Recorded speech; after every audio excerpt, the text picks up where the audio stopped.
Everyone thinks because you're a zombie, you don't know good coffee. Well, they're wrong. There's only one brew that gets my seal of approval. Deadly Grounds coffee is my guilty pleasure. The aroma is so intoxicating. It brings all of my neighbors out of the woodwork. Deadly Grounds coffee. Coffee to die for, and zombie approved.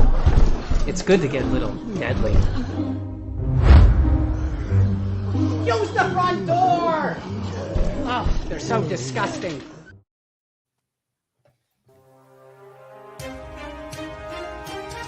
The Dorkening and all affiliated shows are not intended for anyone under the age of 18.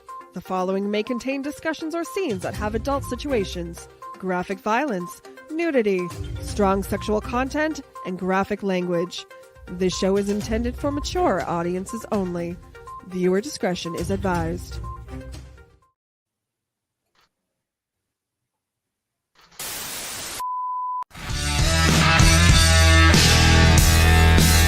Ladies and gentlemen,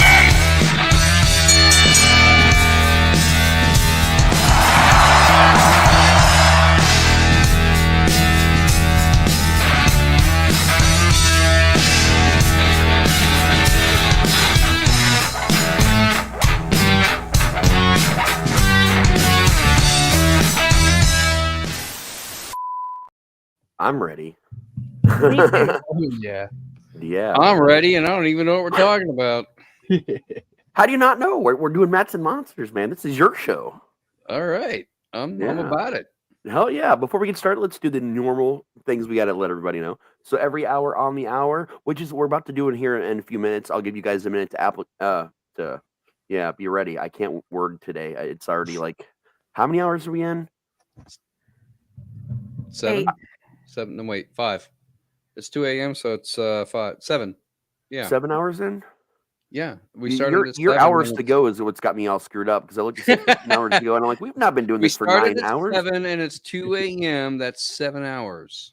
But that means we have 17 hours to go and not 15, Ron. Your ticker thing is wrong. What did I put? You put 15 hours. I'm sorry. Totally fucking yeah, man. So if you want to be entered for our every hour on the hour giveaway, it's a special package from Hell's Dungeon, conveniently located in Dayton, Ohio, and Field of Screams in Watkins, Ohio. We are joining forces. Hello, Jody. We are joining forces to do something cool for you guys. There is an event, which I'll play a commercial for in a moment. It's our Valentine's Day event, Hell's Dungeon. So Field of Screams is teaming up. They're coming down and bringing a lot of people to volunteer act at our event. But if you type hashtag haunt, you guys got to constantly be doing this. Every stream we have to re-put up because they make us break it down into 6 hours sections for, Facebook and places because that's how it is. Every block we put up, you have to redo it again. It's hashtag haunt. But every hour on the hour, we do a quick raffle. And in that raffle, if you're selected, you get a pair of tickets every hour to attend the event just for the haunted attraction portion that begins at 8 p.m. You also get a special gift from Chainers, which is these really cool art print target things that are like a zombie boar, a zombie vulture, and a zombie wolf. They're really amazing, and he'll be there like on site for us to hand these things to you. So it's really super exciting. Also, if you win one of our other bigger prizes like free T-shirts, a lot of our physical things, if they're from anyone local, we can have those free available too. So more reasons to come and check the place out. And if you win the tickets and you want to come to the murder mystery, then you can just message the actual Hell's Dungeon Facebook, let them know you won the tickets and you'd like to find out the add-on for the murder mystery dinner. It's a really cool thing. We got a really cool company that comes out and does this really cool zombie murder mystery, and you get served a meal, which this year I'm trying to remember exactly where that's coming from. This year it's a barbecue place. I'm so brain dead right now, but it's barbecue. It's a wonderful place. You definitely want to come out and check out this event. So I've given you guys long enough to do the hashtag haunt now. I've talked. You could have snuck in there, got a pair of tickets immediately. But I'm going to go ahead and play the ad. Here you go.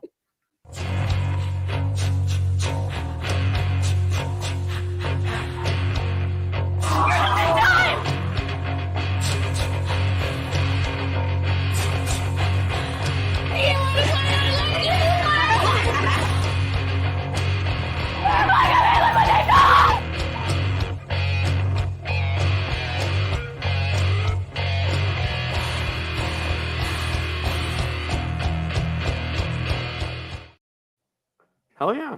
So the other cool thing is you guys checking things out, fans of the show that are winning the tickets and whatnot, they're going to come down. You're going to get to meet 3 people from the podcast. You're going to be able to meet Matt if you can spot him as Propz the Clown, as an actor in The Haunt. You'll see me wandering around like a chicken with my head cut off, and Pyle will also be roaming around. So that's 3 of your favorite hosts you can come and meet in person. The last thing we want to mention is this is something that we're doing for fundraising, guys. That's a big part of what we're doing to keep the lights on. Pretty much everything we make just goes into buying prizes to give away to you guys in the future. Keeping our lights on. There's a lot of subscription services we pay for in order to keep the show running, and things like that. So not a penny of any of this is going into our personal pockets whatsoever. Now, in our show link, you can click the button, or there's that QR code in the top right corner you can scan, and it'll bring you to our donation PayPal. If you donated at least $20, you get this T-shirt, this limited edition right here, Light All Night T-shirt. I'm in the dark because someone's sleeping, and this light does not go well for the camera and how beautiful this shirt actually looks. It's amazing. So $20 or more, you get one of these. Otherwise, you'll never be able to get these shirts again. This is a one-time only shot, and we still have 2 more of these to give away for free. Every time you guys leave a comment, period, you get entered into a drawing. Any kind of comment whatsoever. So that's exciting. I'm going to order one. Yeah, so far, we've gotten a $30 donation so far, so we're sitting at $30. Not too shabby. Again, if we don't make anything, that's also cool. We love doing this. Love getting the chance to work with Hell's Dungeon, Deadly Grounds Coffee, The Dorkening. Just so many different companies and so many people that reached out and that are helping us out with this. And yeah, we love doing this for you guys. And more importantly for me, I love doing it with you guys. You know, our whole family is getting in on this, and my actual family is getting on this. We got Matt back. Oh, yeah. We missed you, man. I missed you guys too. We've had you around for D&D though, and now we're bringing you back for Mats and Monsters. Speaking of that, I'm Matt. And I'm the monster. Welcome, Matt.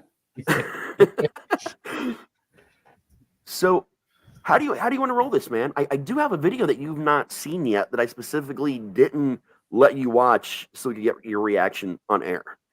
Oh, Do you want to do that now, or do you want to talk a little bit first? I like your thinking. I think we should set it off that way. Set it off that way? All right. I'm going to let him explain all this after the video, but I'm just going to play this random video that may or may not make sense to you, but don't worry, Matt will explain it.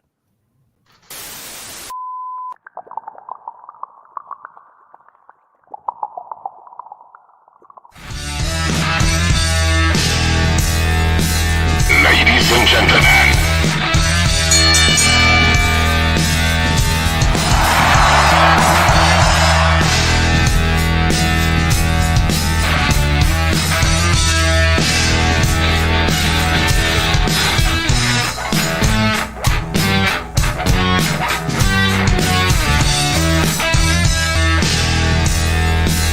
ladies and gentlemen,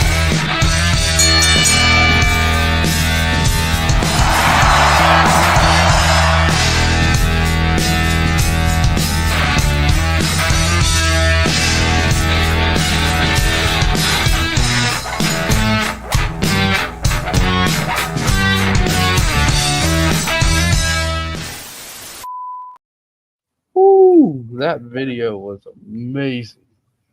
Glad you like it, man. So why don't you explain what that video is to people?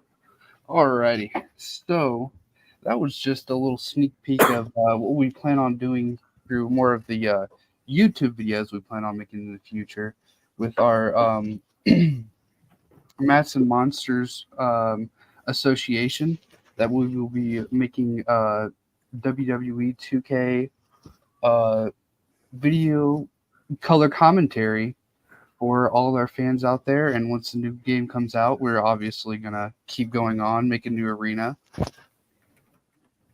And what I have to say is also on top of that, for this show, I'd like to introduce something that I've been pondering for a long time. It was Mania Madness.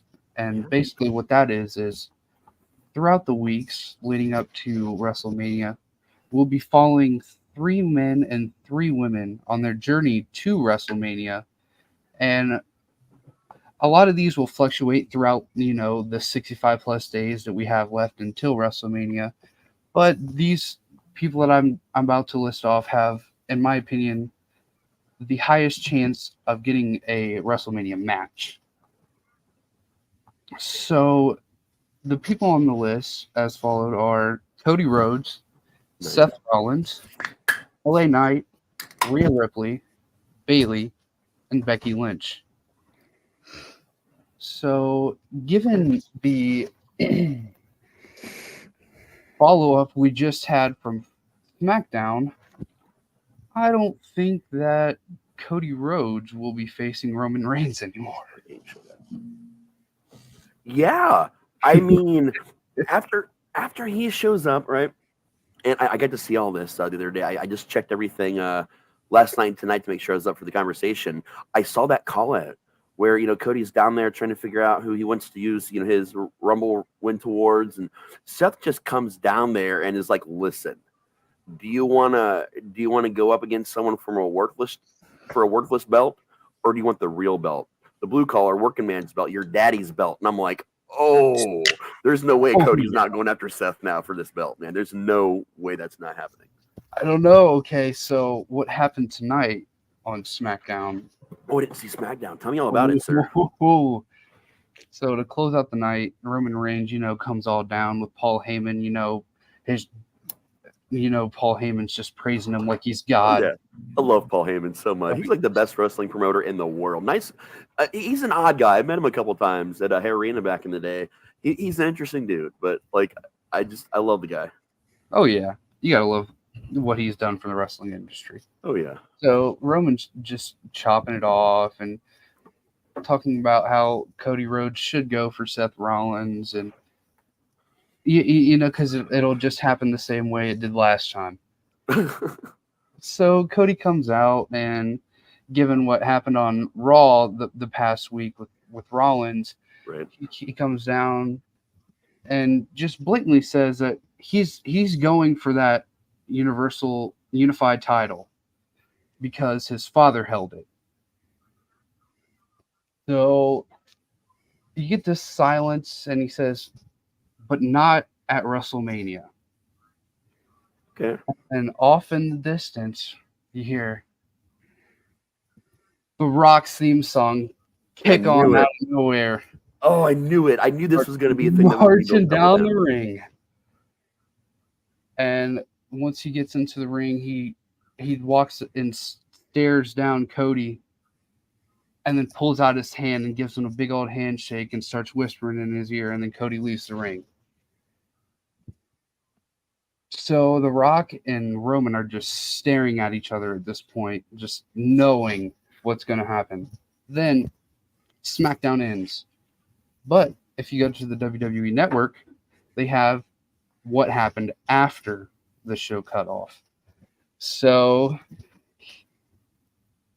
he goes and... Wait, it's not the WWE Network. What it's WWE on YouTube. Okay. The YouTube page. Gotcha. So he's just staring him down, and Roman just walks out the ring as, a sign of disrespect, like the heel should do.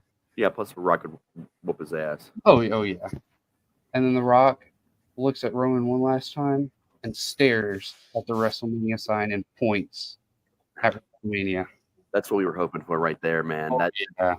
The Rock coming back to put Roman in his place. And I'm not going to take anything away from Roman, because Roman is an amazing wrestler. I just want to remind people that, like, the whole family, the tribal shtick he's on right now, where he's the bad guy, keep in mind that he was the good/neutral guy before this. And he is the actual guy that Undertaker, after losing to him, left his kit in the ring. The hat, the outfit, the gloves, left it as a sign of respect to Roman. So even though I don't care for Roman as the bad guy shtick, I don't know. I like bad guys a lot, but just I'm kind of tired of the whole tribal family thingy right now, like the whole way they're running it. But he's someone worth respect. I mean, if Mark respects the guy, I respect the guy. Just plain and simple. Oh, yeah. Mark's done so much for the business too. Then to put his name out there and just show that respect, you know that this guy's special and destined for greatness. Definitely, man. Definitely. And to have The Rock back is nice. I mean, yeah, he's had a lot of missteps, issues right now with some films being canceled, some lawsuits, some other stuff. And losing that TV show, man. Young Rock, that show was everything to us. I know, like, when we moved to where we live now, like, that's all we did was watch that show, like, nonstop until we watched the whole thing. And then it was over, and it was like, I don't think it got high enough ratings, though. But, I mean, I like the premise of it, that, what The Rock wanted to do with it. yeah. I just don't think it got high enough ratings to stay on. The ratings actually weren't as bad as you'd think they were. They were a lot higher than people realized. I just read something about this a couple weeks ago. It was a combination of a lot of things. There was a lawsuit involving the show, which ended up not being a thing and got settled later. But while it was going on, actually no, it was for The Rock in general. But the company, producing it, were kind of, keeping an eye on it, a little nervous about it. And then COVID happened, and that kind of threw off some things that they were doing. And then a lot of other things were going on behind the scenes. And ultimately, it just became a combination of a million things. They said the last season, though, had some pretty high ratings that if it was just, any other show, it would have potentially just kept going. But there was just so much, man. And then there was a lot of negativity with Warner Brothers. And Well, DC I mean, and him. I don't think that The Rock is sweating it. If you look at, he's got a lot of, he's got fingers in a lot of different pies. Oh So, yeah, and then there was the XFL. He was on Yeah. he was one of the main people that brought that back. Vince was part of that, then kind of dropped out of that, and then XFL ran for a season, and it, just like last time, it kind of folded. Seems like. Yeah. So he lost a lot of things. His XFL, the TV show, future roles that he was guaranteed to get, like, and a couple other movie projects folded and kind of got a bad name for a little while. And then recently, he is now on the board at TKO, which is the company that now, the trading company that now owns WWE and what's the other one? UFC. UFC, thank you. They now own both companies together and under one umbrella. And he's now on the board of that. That just got literally announced before, the Vince thing. well, wrestling is the thing that made him famous and got him to where he is today, that in order for him to get all his fingers in the pie. So I don't think he'll ever truly get away from it. I hope not. Oh no. I hope not No. either. And, if he can throw his hat in the ring to, go as high as he can in the wrestling organization, he certainly will. And I have a feeling they're going to freaking thrive if he does. Where else is there for him to go, honestly? Like, think about it. He's been a wrestler. He's been a manager. He's been a ref. He's been a general manager of the show. He's been a secret part owner, supposedly, at one point in time. He's done movies, every Saturday Night Live, everything you can imagine to promote the wrestling business. And now he's on the actual board that owns the company. It's like, and I'm sure I'm forgetting some accolades in there somewhere, but like, dude's done everything. Yeah, I mean, but he's done backstage work. I mean, there's nothing that he has not done. I don't think. You got to admire his work ethic, man. Dude. He's, like he says, hardest worker in the room, and he continually proves it. Oh yeah. Oh yeah. I don't mean to commandeer the conversation toward The Rock. I know Matt was speaking, so. Oh yeah. Sorry, No, Matt. The Go Rock's back. awesome. Go ahead. Let's see. So we know what's going on with Seth Rollins right now. He's just kind of waiting for what Cody has to say. Yeah, I mean that's all he can do right now, And I know you originally had CM Punk in that lineup instead of him, but unfortunately, Punk got injured at Rumble, and he had just had his surgery on Thursday. I think it was. Yeah, and I also have some more inside information about that too. Oh yeah. He said screw the title belts, and him and Drew McIntyre are in a huge feud right now. Ooh. Just I give mean, history between both of them. I gotta say, I like Drew also. I like and dislike Punk, man. Like there's a lot, back and forth about him as a person and as a wrestler. Here's the thing: I don't personally know him. Because I don't personally know him, I cannot weigh in on whatever personal life decisions he's made. But I can tell you a fun story about Oh Our yeah. first year at Hell's Dungeon.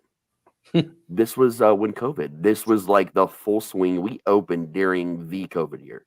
Okay, like the COVID year. That is when we opened. There was a lot of shit we had to go to at that time. Phil CM Punk was doing this. It was like a YouTube type series, basically, more or less. Hey, give me 1 second, and we'll bring you in officially. So we were doing, just doing our best, and he was doing this thing where he was kind of traveling around with his wife, and Michelle is about to do her shtick, and I hear her kind of give pause for a second, and then she runs right into it. This was the year that she actually worked. Me, Matt, and her and Brooklyn worked side by side in this one little section of the haunt, and Michelle.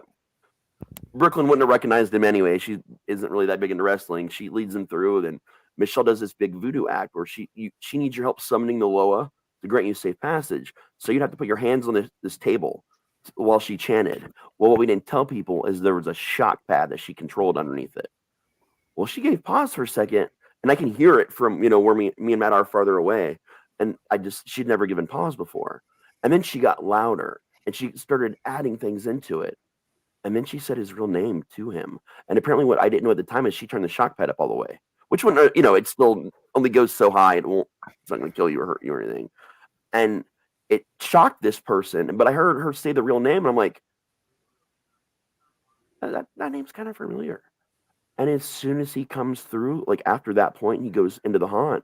And then Matt jumps out, and Matt actually caught him off guard a little bit. He legit did. Like, he caught him off guard. And of course, I was Beetlejuice. And then I pop out, and I'm going into my shtick where my back is to them, and I'm doing this thing. I spin around, and I just look at him, and he looks at me. And I see his wife, and she looks at me. And we just all four in this little room now, me and Matt, just have this little moment. And then we're good. We're back in character. We're sticking it. And after he came through, man, like, he talked to the owner for a second. The owner didn't even realize who he was at the time at all. It wasn't until afterwards that he realized who he was.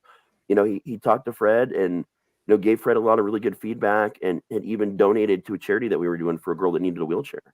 So that was CM Punk? Yes. It was. That was him. That's freaking awesome. Yeah, so that's the only personal story I've got about him. So after that happened, I changed my personal opinion and realized I don't know the guy. I'm not a friend of his. I don't do business with him. I really don't. I should only go on my personal experience. So with that, he got my respect. And as a wrestler, I got to admit he's done a lot of great things, man. Sorry for my tangent, but there it is. Oh no, that's awesome though. That's a good story. That's probably one of my favorite moments that I've ever had at the haunt was personally scaring CM Punk. Oh yeah, and welcome, Mariah. Hi. You're mentioning wrestling, so I have to show up because of who I grew up with. So yeah, All right, come on, put your 2 cents worth in, Mariah.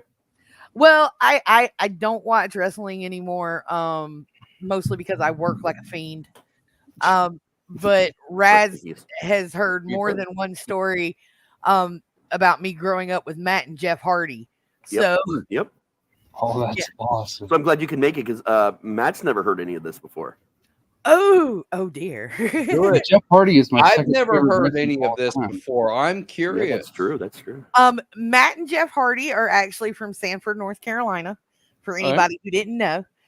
They went to Lee Senior High School. I went to Western Harnett High School, which is about 15 minutes away. There's literally like the county border between the two is like right smack dab between the schools. It's like 8 minutes away from each school. They live just over the county line, but because this is rural North Carolina, everybody knows everybody. So Matt and Jeff, their parents have big ass farm. It's huge. Nice house. The boys were always kind of crazy. So, his parents worked all the time. So when we were growing up, when kids in a rural county want to get away from their parents and get away with doing stuff, you go to whoever has the biggest house and just wreak havoc. I cannot say any of us were surprised when Matt and Jeff went into wrestling because the very first time that I met these two fools. Me and 3 of my friends went to one of the parties that they were having at their house. The boys shared, they had knocked out the wall of a room, of 2 rooms that were on the upper level of the house, and made the boys one big bedroom. And it's one of those old farmhouses that had one of those wraparound balconies, if you know what I'm talking about. Yeah, those are nice. And they okay, I do not condone it, but it happened. Underage drinking was involved. What? No. Yeah, North Carolina? No way. No way. And you know, people were getting rambunctious and, you know, wanting to do stuff that was funny. And it was too cold to go in the pool, but it was not too cold to open the doors that led out to the wraparound balcony and flip off the balcony rail onto the trampoline the boys had in the yard. As you do. As you do. And like, when I tell you these two had no fear, like, we're all sitting back going, somebody's gonna die. And they're just like, they'd hit the trampoline, do a couple of flips, land, laugh, run back through the house to go up the stairs and come out and do it again. That is the first time I met them. Nice. Over, you know, 2-3 years, there's really nothing to do in Harnett County and Lee County. You guys can go look it up. These places are absolutely dead. You know, this is one of those counties where you wake up at 5:30 in the morning, get on the bus at 6:15, and you still don't make it to school till 8 o'clock. Yeah. Type thing. So, you know, when school was over on the weekends, you all gravitated to the one place where there might be something to do. So there was a lot of time spent over at their house. And then when they went to the amateur wrestling league, they would go, they would do all that, and then they would come in on the weekends and they would let everybody know, hey, you know, they would call Russell, and they would go, hey, we're coming back into town, tell everybody we're coming. And we would all get together again, and they would talk about how, you know, I want to tell you, one of the funniest things was when Matt came home and he goes, do you know who I met? Do you know who I met? Do you know who I met? No, who? He goes, yeah, I met Hulk Hogan. I was like, okay. He goes, I think I can take him. No, you can't. And at the time, you have to understand, you know, he was maybe like 19, 20 years old. This was before he bulked out. Right. So, like, he's maybe 160 pounds soaking wet and looks like a damn beanpole. Right. And back then we didn't call him that, but he had the man bun. He hadn't started braiding the hair or anything. Oh, jeez. And like, he's got a chopstick through his hair and he's like all running around the house and he's like, I think I can take him. And Jeff's like, nah, no, you can't. No, you can't. It's like, you can't even take me. Man, those two, if you ever get a chance to meet them, I tell everybody you really should, because they have moments where they're just completely wild out there, hilarious, but they are some of the sweetest guys you will ever meet.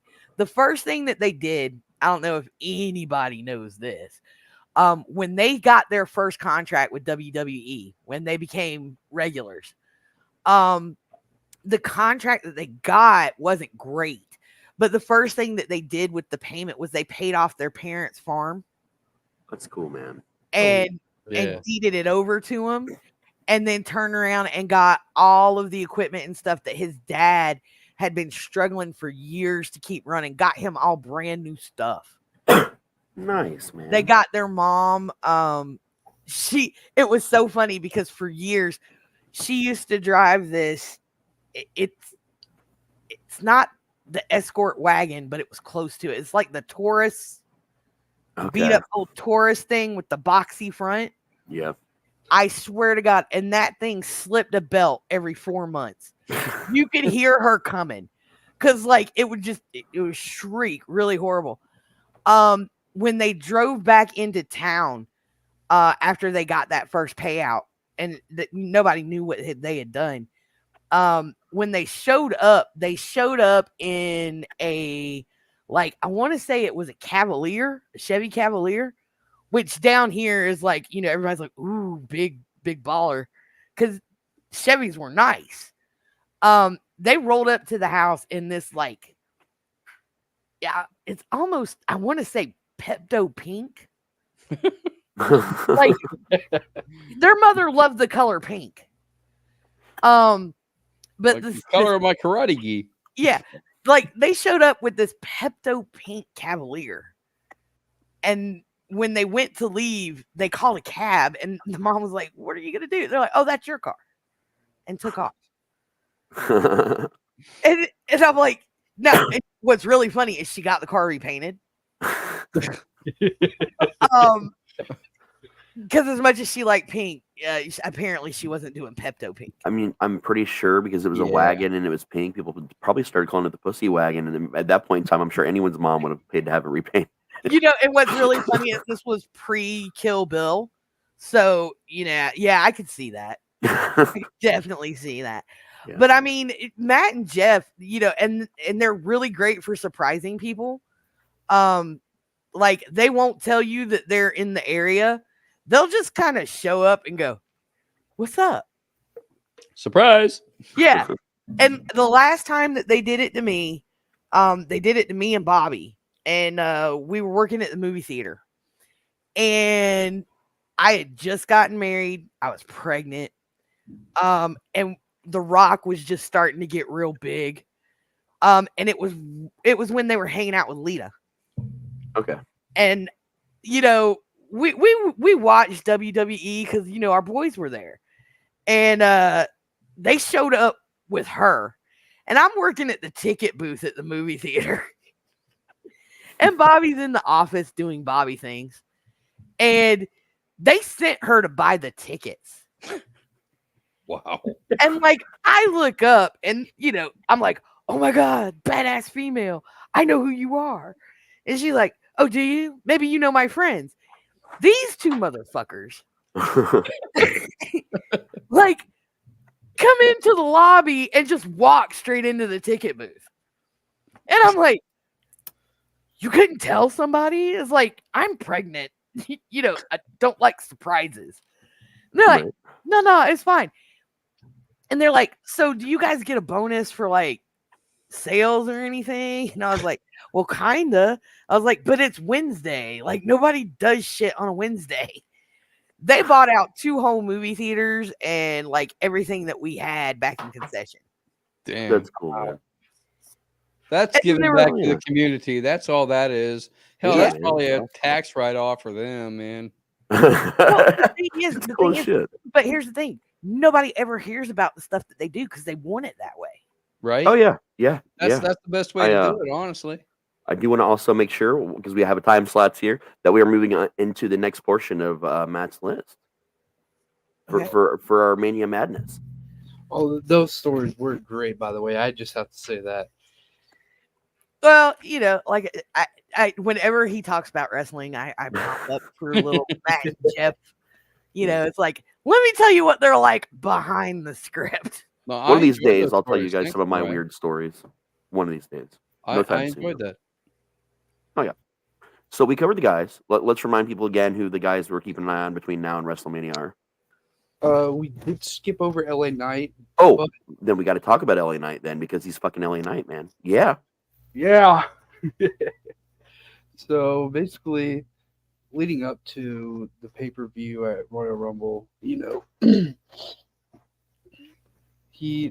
was talking smack about how he was destined for greatness and he was going to be the one to pin Roman Reigns. And the SmackDown before the Royal Rumble, he was the only man out of the Fatal 4-Way to get a match against Solo Sikoa. Yeah. And he's flaunting it. He was like, they know that I'm a threat, so they had to put this extra match in just to stop me. And needless to say, he didn't back up his words, but we still love him. And he had been really quiet for like the past week, and we don't really have any updates on him so far right now. Okay.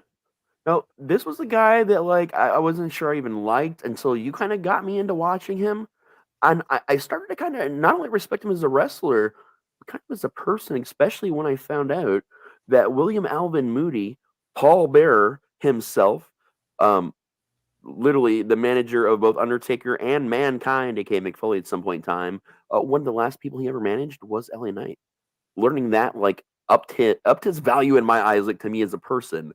And ever since then, man, I've really enjoyed him.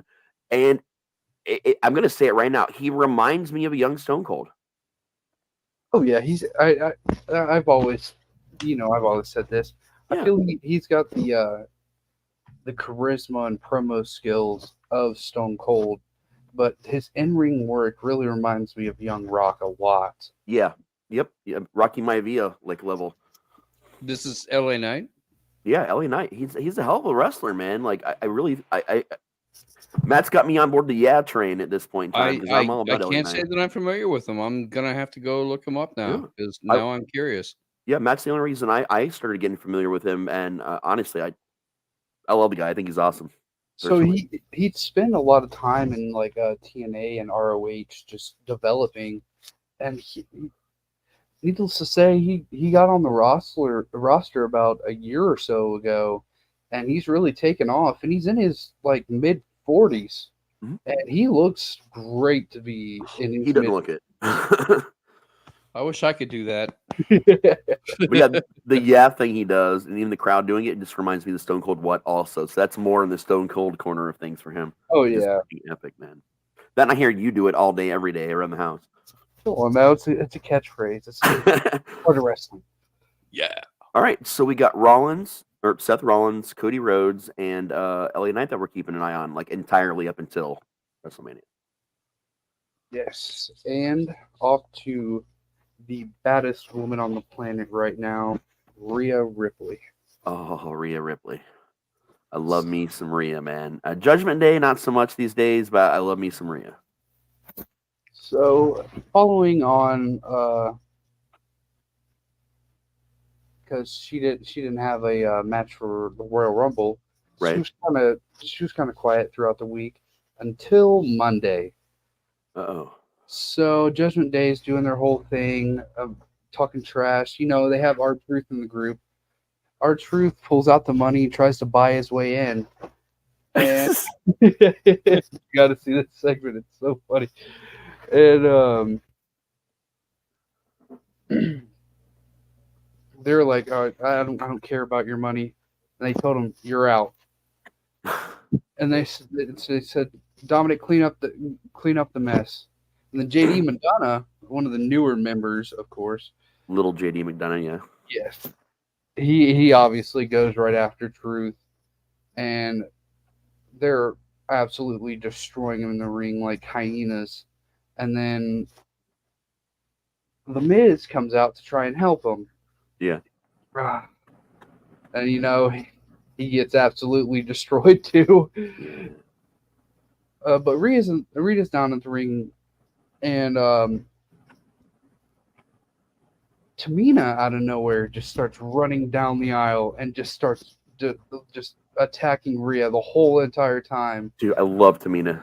Wait, no, Tamina? You said it was Tamina that came back? No, Nia Jax. No, okay, because Nia Jax is who I had in my brain, but you said Tamina, so I said Tamina. No, Nia, dude, I fucking love Nia Jax. She's talking about how she had the most eliminations in the Royal Rumble and she deserves a shot against her. And I was like, I wouldn't mind seeing that storyline. I feel Nia Jax has always been very underrated and hasn't got any credit in her career at all. I agree with you. This could be her big run, man. She's had the belt before. Man, but like you guys are killing me over here because I don't really follow wrestling all that much. But I have a friend. His name is Matt Luciano. Matt Luciano follows all of this stuff religiously. He even works at the Schottenstein Center, so he gets to see all of the matches because he's an usher. Yep, I did that at her arena for years. And he's telling me about all of this stuff. And I'm like, okay, I know that name. I know that name. I know that name. But I don't know anything about the storylines or any of the acting that they're doing or anything like that. But the way you guys are talking about it is really making me want to get into it. Have you heard of Nia Jax before? Because she's been around for a long time. I have not. But I know about R-Truth because Mitch Stewart, who played bass for one of my favorite bands, Circle to Circle, is the one that actually wrote the theme music for R-Truth. That is epic, dude. It's awesome. Yeah, Nia's been around for a long time. She's one of the. I can never pronounce their last name. The Rock, all that whole giant family, Roman, all of them. She's a cousin. She's literally been in WWE for, I'm gonna guess, a decade, but I could be wrong. Like, it's been a long time. I mean, it's kind of a whole, I don't want to say nepotism thing, but it's a big family ordeal with The Rock and all of his Hawaiian and Samoan brethren. So what you may not know is this started multiple, at least 3 generations technically before him. Like, if you actually saw The Rock show, a lot of that was accurate. Like, his grandma actually ran a Fed with her husband before, the chief, before he died. Like, this is something that they've all been wrestlers. But the thing about them is none of them have ever taken a hand up. None of them. They've all worked from nothing, going to the schools, like being trained by people, doing their circuits, paying their dues, because paying your dues is like, it should be almost a motto in that family, that they don't take shit. They won't even take things unless they felt they've paid the dues to earn them. Like, absolutely. Well, going back to The Rock for a second, he'll tell you, and it's in his book, it's in his videos, everything. He says that he was broke and destitute on the streets, working, shit jobs. He had like $7.50 in his pocket and wondering, what the hell am I going to do next? And yeah, I mean, started. Oh yeah, I mean, you got the Rhodes family, their family. You've got the Harts, the Von Erichs. I mean, we can go on and on and on here, but wrestling's a family business. Wrestling is always and will always be, like Hans in a lot of weird ways. It's family business, man. And to get back to what Mariah was saying about North Carolina, because I grew up in rural North Carolina myself. I lived in Boone, which I don't know if you're familiar with Boone, but it's way back in the mountains next to the Tennessee border, surrounded by mountains. And in fact, I think we actually played Mariah's high school in football, which would be really interesting. You did. Western Market did play against you guys, so yes. I went to Watauga High School. Yes. WHS, Watauga High School, or as we called it, Watauga, which is Watauga place to live, which it really wasn't, because Watauga was beautiful. Oh yeah. And I had a friend that my best friend from high school. His name was Rick Foley, not to be confused with Mick Foley, but they are of similar size. Rick is probably about 6'4", a rather beefy gentleman, and he got into wrestling and actually wrestled on an amateur circuit for a while. He bought his own wrestling ring, professional wrestling ring, had it set up in his backyard. That was fun. Nice, and man. The wrestling organization would rent it out so they could use it for their events. That is super cool. Rick would wrestle along with renting out his wrestling ring.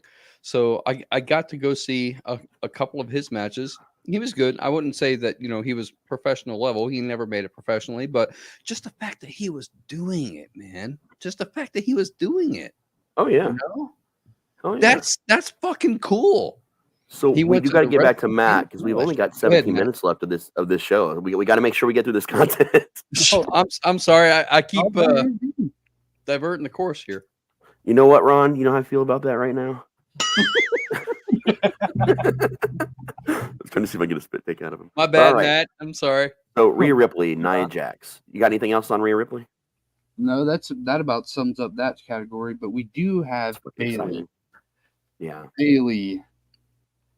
She came out and won the Women's Royal Rumble. she beasted the fuck out of that. And I have a Yeah. lot of respect for her as a wrestler. I don't care for the bad guy gimmick, honestly, but I still love her as a wrestler. I think she's fantastic.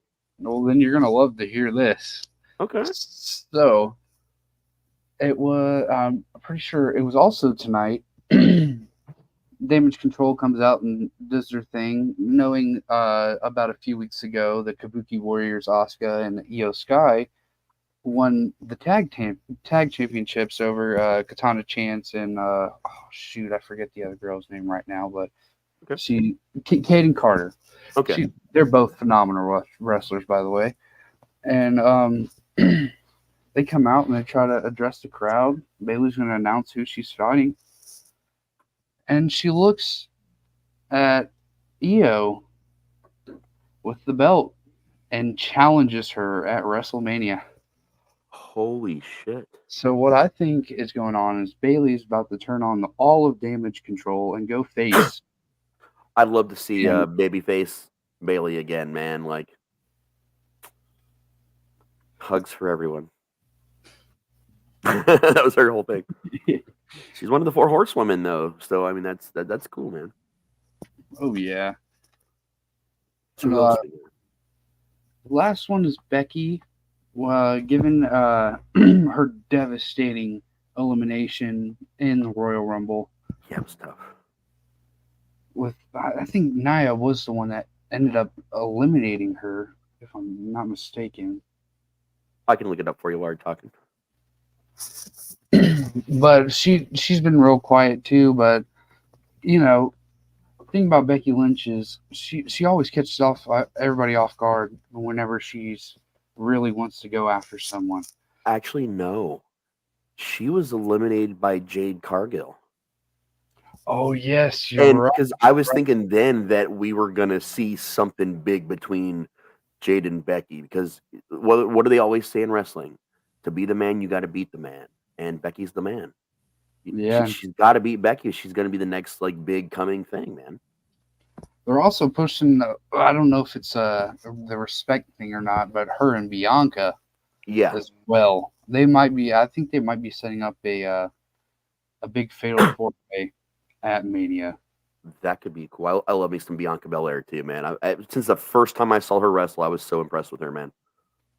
Like, given all her athletic feats and everything, you think she's a very well-built woman, but you would not expect how acrobatic she is just for her size. Dude, it's amazing to watch. That Royal Rumble, like 4 years ago, was the first time like I had ever really started paying attention to her. We were at that cabin and we watched it at that cabin. Yeah. Like the second I saw her on screen, I was like, she's a new favorite of mine. And like, what? I'm like, I got a vibe, dude. And she just blew it away that year and has ever since. Yeah, she has proven herself time and time again, just defeating some of the top wrestlers. And at the time, where you wouldn't even think that she was going to get the push, just because of how much the bigger wrestlers have been screwed over so much in recent time. But then you come and you see Bianca Belair take off, and she's taking the whole WWE by storm. Oh, big time, man! And let's all also talk about something. She's from Knoxville, Tennessee, which is important for a couple of reasons. One, that's where Kane is the mayor. Kane himself, ended up running for mayor there and becoming mayor. Also, it is one of the towns I partially grew up in, Knoxville. I've got family out in Crossville and Knoxville, Tennessee. So I've been to Knoxville quite a bit myself, and knowing that she was from there also was one of the things that I really liked hearing, right off the rip. But she is a big boon to Knoxville. Like, she does a lot for her community. The community there in Knoxville, the African American community at large, the female community, like the wrestling community. There were so many communities that, like, the fact that she's here and has this platform with WWE, it means a lot to a lot of people, man. It gives a lot of people hope. And that's another thing I love about her. I heard a lot of stories when she was really finding out that she wouldn't be a wrestler was I think it was Midwest Mountain Championship Wrestling. Mhm. And you know, Jerry Lawler's all in there, and I think he said that he knew that she was special right whenever he laid eyes on her.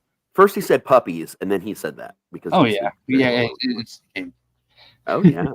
You know, and speaking of Jerry Lawler, I understand that in the Mats and Monsters Federation, Andy Kaufman's in there. So you might see Andy Kaufman wrestle again, you know, from beyond the grave. Andy Kaufman against Jerry Lawler. Jerry Lawler is unfortunately not with Eminem wrestling at the moment, but you never know what could happen in the future. You know, sometimes we might sign some new free agents. You know, we don't know. We don't even know. We could have some surprise returns. Yeah, some one-off specialty matches, maybe some grudge matches. But Oh, it's yeah. amazing. And there's one thing I wanted to point out. There's an extended member through marriage and through engagement of Matt and I. Noah Banks, good guy, comes over here, hangs out all the time. He's going to be one of Matt's best men at the wedding next year. Is it Oh next yes, year? Yeah, it is next year. it is. I want to plug him for a second because he's going through wrestling training and is currently reffing for Northern Wrestling Federation. Nice. Extra shout out for me because one of the federations that I wrestled in back when I was a wrestler was NWF for a very brief amount of time. And if you remember a guy named Wildcat from WCW back in the day, he's who runs NWF. And when I was with them, again, for that brief amount of time, he was one of the 3 people I got to wrestle while I was there. And then we're talking like, this is like 2 decades plus ago. This is a long time ago. And I've not even seen the guy since then. Since I wrestled him that time, that was the last time I saw him. So we're hoping to go out to another event soon. But I wanted to plug because today, actually at 6:30 p.m., it's going to be in Covington, Kentucky at the Hits Indoor Baseball and Sportsplex. They're doing their big Wrestle Blast 2024 event. And I know we're doing a show, and I'm supposed to tell you, don't go anywhere, don't change that dial. But you know what? If you're in that area, please get on Facebook, check out NWF, Northern Wrestling Federation. Look at that event. Get yourself some tickets and go. And you know what? The bell doesn't even ring officially until 7:30, so you can listen to us from the crowds all the way up to 7, and you're good. You won't miss a thing in the wrestling show. Yeah, man, I've been very proud of what he's been doing, and it's one of my big dreams throughout the big picture. But I know I still got a while until I could start all that. But I just hearing all the stories and everything he said he's been going through, seeing some of these amazing ref bumps that he has shown me throughout the years. It's just been amazing to watch him grow in this sport. And he's passionate about it. And to see someone like, he's young, guys. Is Noah even 21 yet? No, Or barely 20? Yeah, I was gonna say he's under 21. Like, and he's been passionate about this for years of his life. But like for the last few years, he's been actually doing it, and it does me good as someone like I never rose to any obvious serious fame. I never went to ECW or WWE or any of these places. Everywhere I wrestled was pretty small time. I did the traveling. I'll tell you guys some stories eventually. But like to see somebody younger with the same passion that I remember having at his age, it takes me back, man, and it makes me happy. It makes me smile every time he talks about it. So definitely check out NWF and remember that Covington, Kentucky tonight. Is at 6:30 is where they're going to be doing their new big show. So yeah, check it the fuck out. I mean, as soon as me and Matt get a chance to go, we'll do some videos ourselves or some silly stuff for Mats and Monsters and throw it up on YouTube or show clips on a show or something. But if we get permission, for sure. Propz, did you say you were trying to be a wrestler as well? That was in your big. Oh dream? yeah. That's the big goal. Are you going to try to do it as Propz the Clown, or do you have a whole other character for that?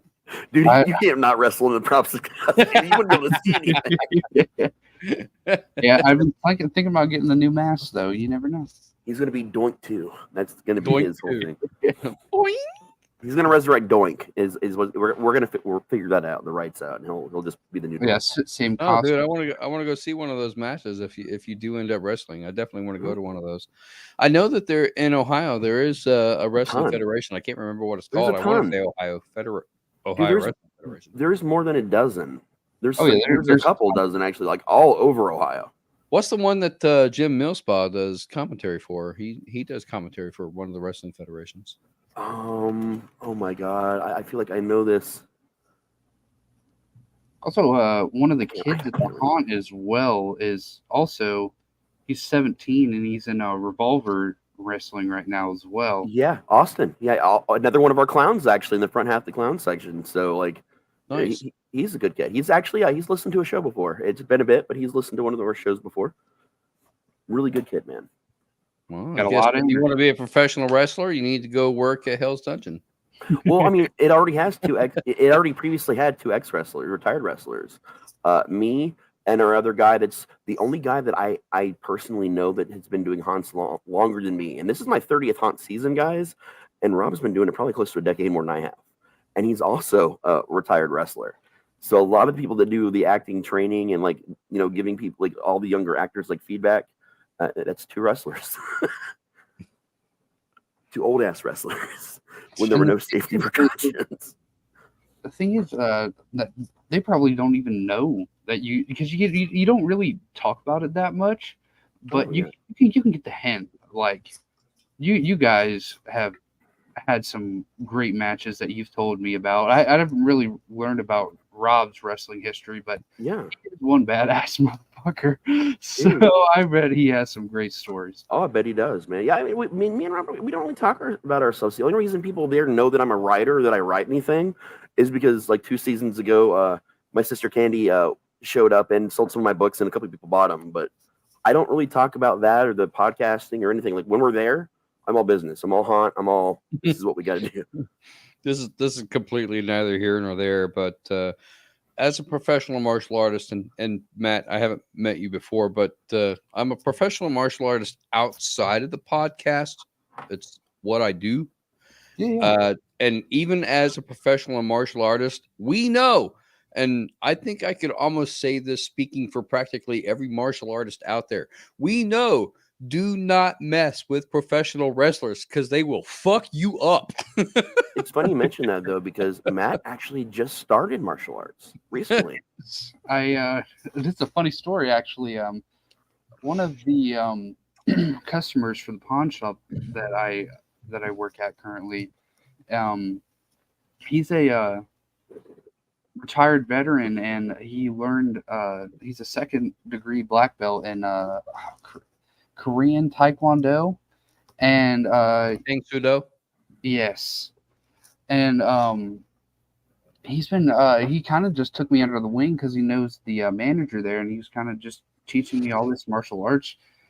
I'm gathering just basically for free, just out of a great great courtesy, and he's also talking to other senseis around the area to get me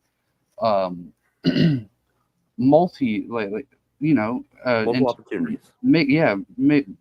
Into more mixed martial arts. And he even bought a gi and everything for Matt and brought it to him. Yeah, just stay with that, man, because if you want to be a professional wrestler, that shit will come in handy. Judo especially, holy shit. If I had to pick any 2 things that I'm familiar with, it would be judo and kenpo. Those are 2 things that I'd want to bone up on.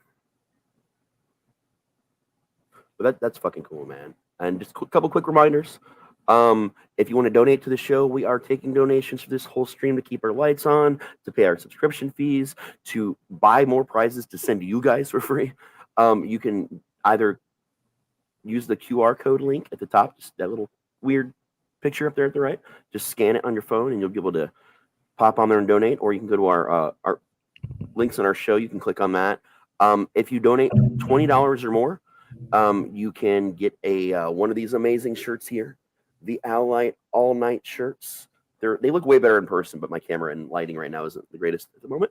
But yeah, you can only get them during this event. Once this event's over, if we're nice and we like you, we might run it for an extra day. But for the most part. Are you nice and you like me? Because I totally want one, man. That's different. But like that's the only way you guys at home can get these shirts, man. So you want these shirts?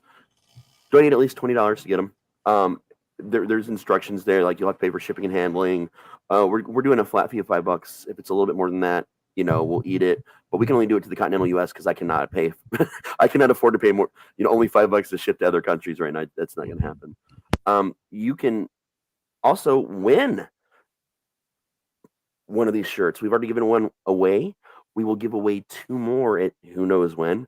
The only way to get in on these is to actually comment. If you comment in any of our chats, we see the comments usually come through our Elliott Facebook, Elliott Twitch, and Elliott YouTube. So if you're listening or connecting through one of the other spots, you might want to pop over to one of those officially to make sure we register your comments.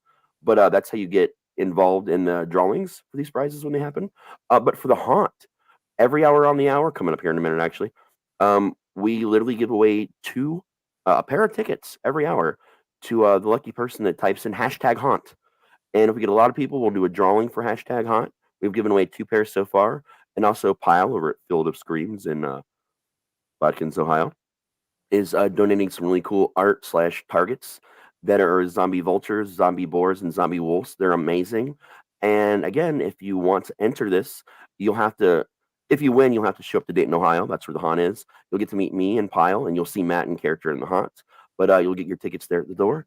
And it is only for the haunted attraction portion of that evening, which starts at 8 p.m. But you'll meet me and Pyle hanging out. Pyle will give you your gift, and you'll get your tickets to go in. If you want to also do the murder mystery portion, you can message the Hell's Dungeon Facebook page. Let them know that you won free tickets, which I'll confirm for you. Don't worry. And just tell them you want to pay to add on the murder mystery. And I realize what it is. It's City Barbecue, by the way. That's who's doing the dinner portion, and an amazing company coming out to do the murder mystery. So you want that. I'm going to let us sign off before I run that. So I'm going to give you an extra like 5 or 10 minutes to type in #haunt if you want to win those tickets. But yeah, this has been one of our best shows, man, for Mets and Monsters. Oh yeah, for sure. I enjoyed this a lot. Getting all my apologies for commandeering it with my off the top. Oh, you're good. No, we love you guys, man. But it made the was show way more interesting. Yeah. In this season, instead of having the bracket like we did the Cryptid Showdown bracket last time, what you're going to get is the highlights from the episodes or pay-per-views you missed from the Mets and Monsters Federation. So not only will you see the actual shows, the pre-recorded shows appear on YouTube, but you'll see like some highlight fun clips from it with us doing all the color commentary during the YouTube videos, and it's going to be a lot of fun. JR and Jerry have nothing on us. Oh yeah, I'm going to tell you, like, we had a lot of these wrestlers. Like, what we showed in that video was a small taste, man. Like, and then maybe like 10 or 12 of them. We got 60 wrestlers in this federation, 40 men, 20 women. We've got tag team belts for both, the main championship belt for both, and of course the hardcore champ, which, as you saw in the video, Cactus Jack currently has. But we're going to do so many cool things with that, and I'm just really excited about it. But Matt, he made a couple of the wrestlers you'll see featured there. Dr. Decker from Nightbreed, Tiffany from Bride of Chucky, in the Chucky franchise, and one of our Urban Legends characters, and a few others. Like, he's a diamond level creator on WWE 2K23, so you'll see some of his own creations on there. But he hand built the arena that you saw in the video. That was him. He sat there. He made the arena. He made all the belts.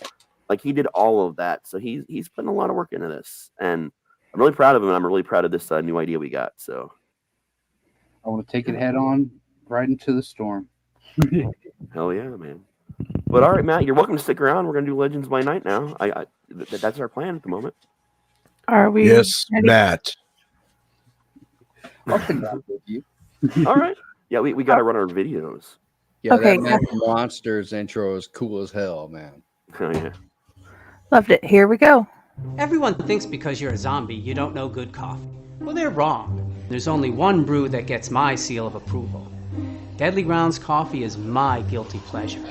The aroma is so intoxicating. It brings all of my neighbors out of the woodwork. Deadly Grounds coffee.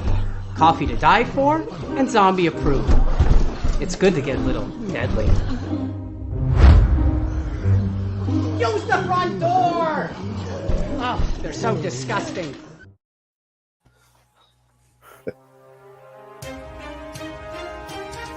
The Dorkening and all affiliated shows are not intended for anyone under the age of 18. The following may contain discussions or scenes that have adult situations, graphic violence, nudity, strong sexual content, and graphic language. This show is intended for mature audiences only. Viewer discretion is advised.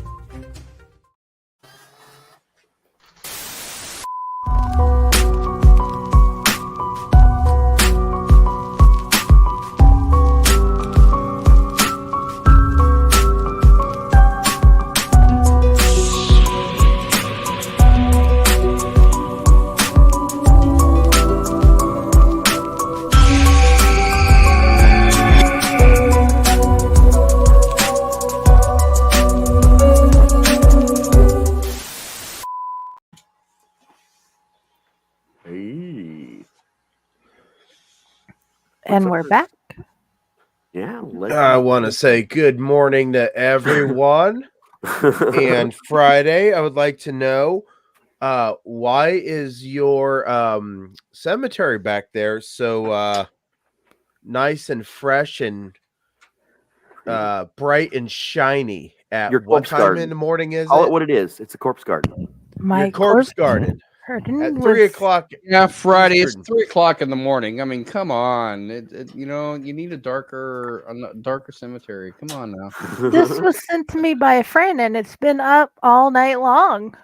Well, yeah, I know I that, know. but we're in the overnight hours. We are at the witching hour, people. This is You when don't the know. legends by night come out. Maybe this graveyard is supposed to be light all the time because it's a beacon in the darkness, motherfucker.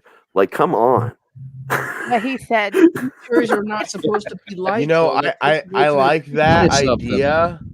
Like that idea, but let me just tell you, even the ones that are at night have these beautiful little candles that are red or different colors throughout it. And I come to realize that they don't get lit every single night. They're solar lights now. But I always thought when I was a little kid that somebody went out and actually would do those. And I found out that some of them actually had propane bottles that were part of the stone. Yeah. Oh, yeah. Yeah. Yeah. They were burning propane all night. They were those little propane bottles. Oh shit! They would just screw them in, stick it in there, and light it, and it would just flicker. It Yeah, just it's the had eternal enough that candle it would, flame. yeah. Yeah, it's the Right. eternal candle grave. Yeah, there's a lot of them all over the place. They're really cool. Some use an actually LED kind of light that looks kind of like a flame, but Right. a number of them, especially like the people that can afford to upkeep it, actually still do the actual open flame. Right. It's really neat. Or it was a oil based. I found that one out too. Oh yeah, That you yeah. could get oil based, and it would just burn it kind of like a tiki It's lamp torch. oil. Yeah, it's lamp oil, or a type of lamp oil. Yeah. If you guys are confused on why we just suddenly went from wrestling to whatever this is, we are doing literally at least one of the majority of our shows on the whole network of this 24 hours, just to kind of give everybody a taste of what our network is and what we do. I didn't get any hashtag haunts this go around. So you'll have until I finish playing this video to do your hashtag haunt. I just explained it a couple minutes ago. A hashtag haunt again is how you get in. Now, do you have to Sure. spell out hashtag, or can you use the No, you just little number mark? your shift 3 button that brings up the hashtag. If you're on a keyboard like I am all the time. But I'm gonna play this video. You have till then. And if you don't type hashtag haunt and you've not already won tickets, then you just don't get them this time around. You have to wait. So you got 30 seconds starting now.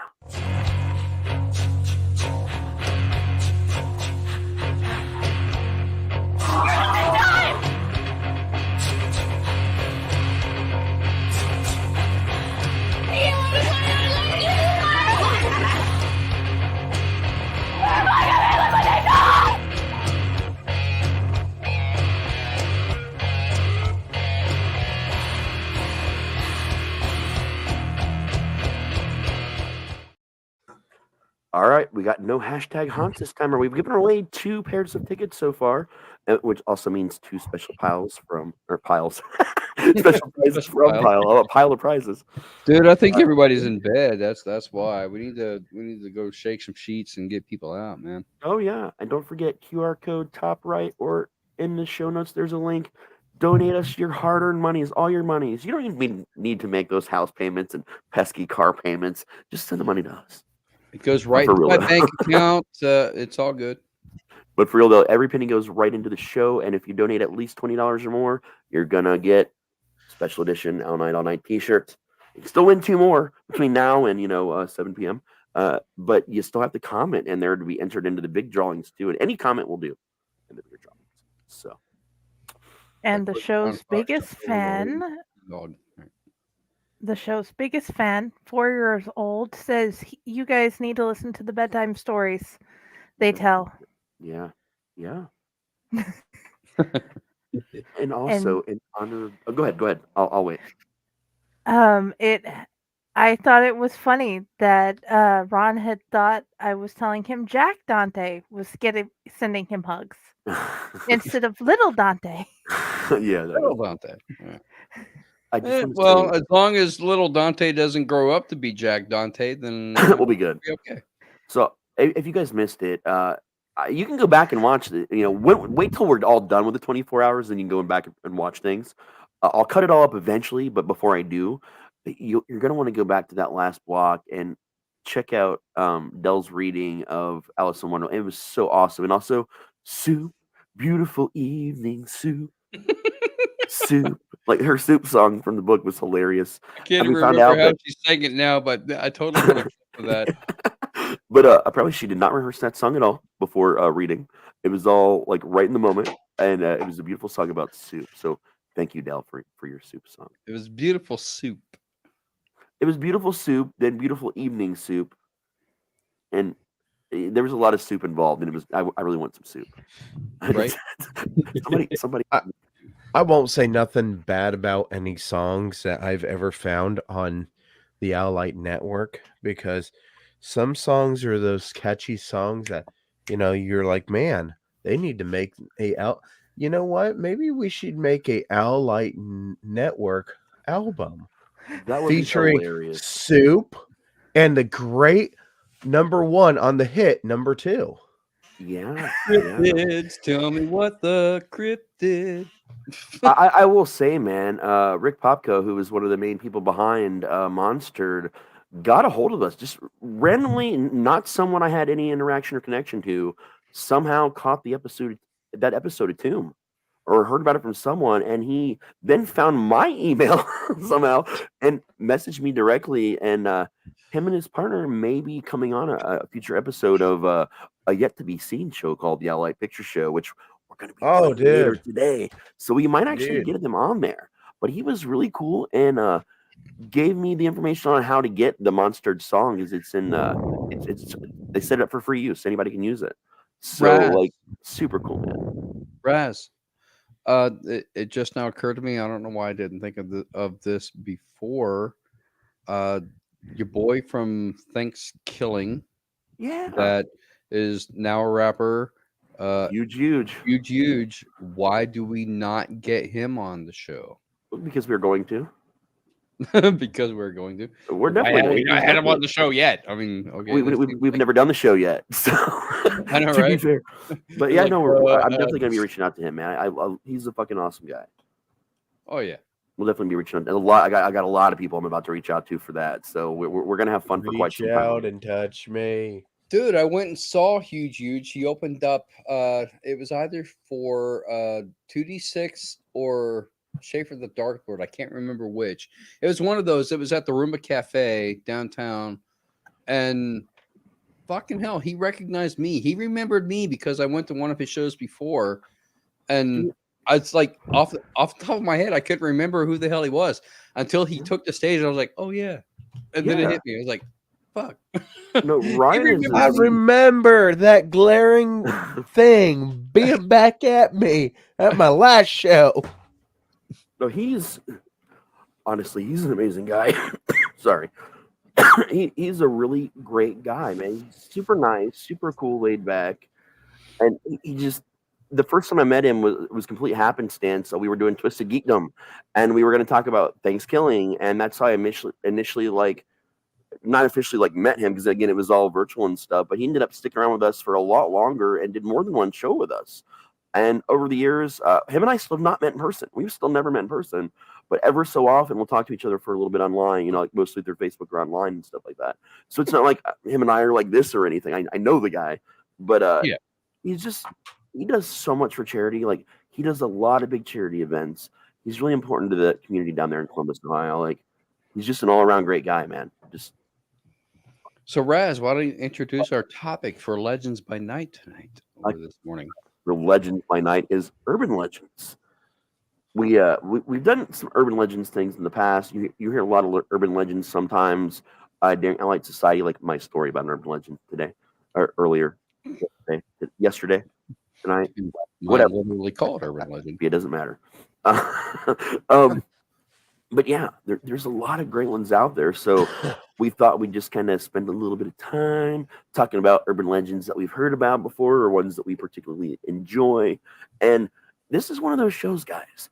If you're listening, yeah, we need you to comment hashtag on. Yeah, we need you to talk so we can enter you in drawings. But talking right now, maybe you've got an urban legend to share. And like Jody, we might even invite you to come join us on the stream to tell your story. Yeah, Legends by Night is one of those shows where sometimes we send you a link and say, hey, you want to pop on with us live and talk to us about it? So that's an option, guys. Always an option. Who wants to kick this off? Who's got an urban legend they want to discuss? Anyone? Well, can we take a moment to mention the Urban Legends series of movies, which does a pretty good job of actually hitting a lot of the urban legends. They really do, man. That's the fun franchise. A lot of people say they kind of fell off with the Bloody, like by the time they hit the Urban Legends Bloody Mary, but I disagree. I thought from beginning to end, they did what they always did. They featured all kinds of obscure and known, a combination of urban legends, but urban legends that were urban legends throughout different decades. They brought in and freshened up and made new. And from what I understand, we might be getting a remake. I don't know if that's what the status is right now, but this has been talked about for a little while, and it was sort of a whether it was going to be a feature or a show or a series. I don't know what that got landed on, but like I would love to see that come out because one of my favorites they didn't even do until Bloody Mary, and that's the one with the eggs in the girl's face where the spiders hatch out of her face. They actually did that one in the last one they ever made.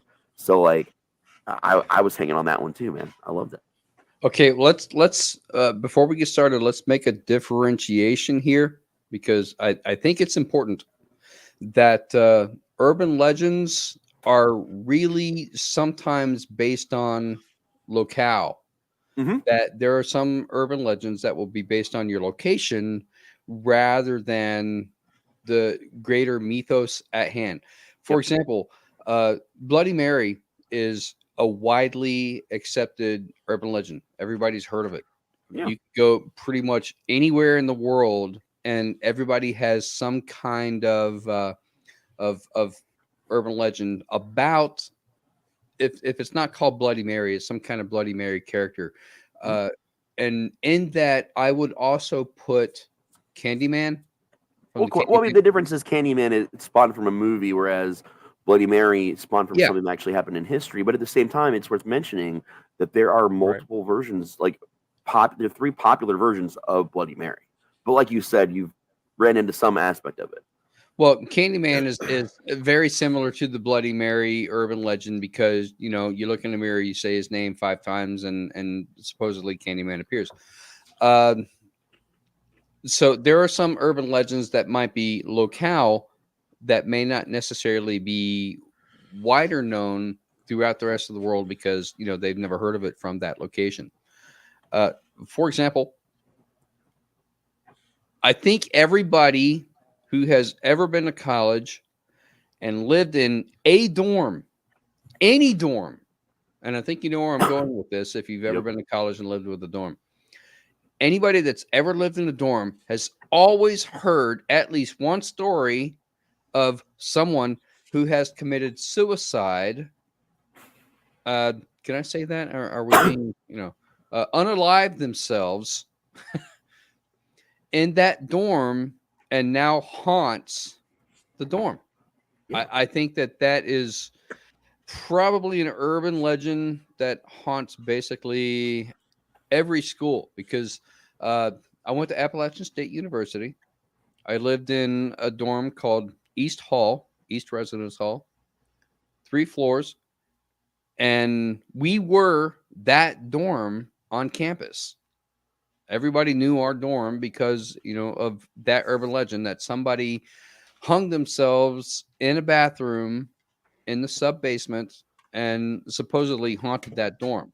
Oh, yeah. So, of course, all of your paranormal enthusiasts would try to go down to that bathroom in the sub basement and evoke the spirit of that student that hanged themselves in that bathroom. And I use the quotes because this is an urban legend and there's no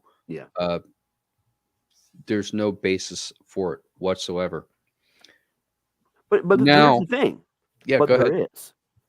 But there is a basis. Because but there is. I mean, in this case, there is a basis. The basis is that some person, unalived themselves. Somewhere in the world, maybe that's the case. Whether or not it actually happened in East Hall, where I lived for 4 years, I have no clue if there's any factual basis for this or not. And I have been down to that bathroom many times to do my business. And I have never once ever had any kind of supernatural experience in that bathroom. And I would even go in there in the middle of the night when it's pitch dark because I knew that bathroom would be open and there'd be nobody in there. But I mean, yeah, the sub basement was open to the rest to the entire dorm. Anybody could go down there at any time. So that bathroom was always open. They never closed it. So if you wanted to go down there and have whatever, supernatural experience, you could, but never once did I ever experience anything.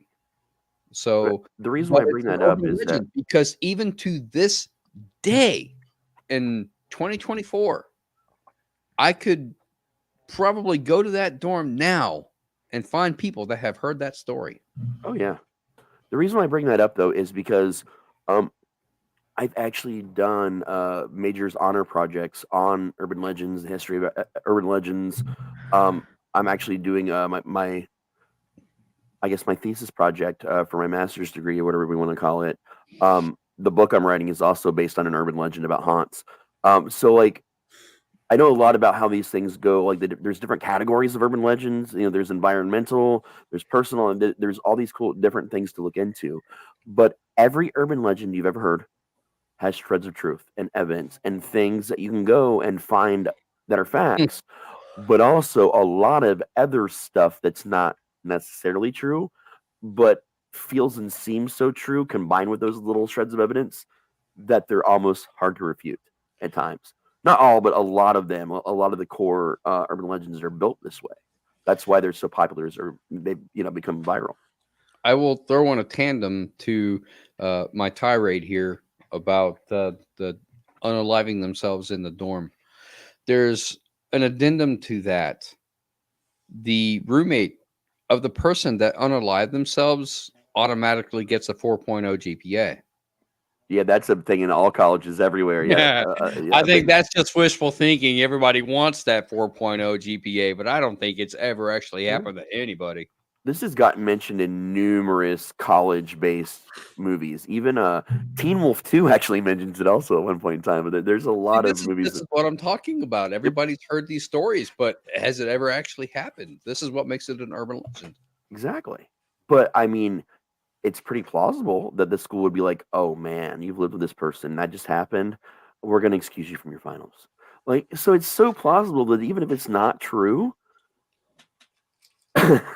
Okay, it's one thing to excuse you from your finals. It's another thing to give you a 4.0 GPA You know, I had a What level it 2.0 is? Yeah, GPA. I You mean, I'm know, just saying. I barely got by in most of my classes, and I skipped more classes than I probably went to be perfectly honest with you.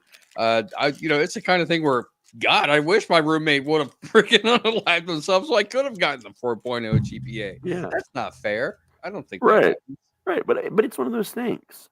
And then there's the other category. You mentioned, the ones that that are global, the ones that are kind of more location based. There's ones that everybody thinks is location based, but they are actually global. And the reason why this matters is the one I hear about the most.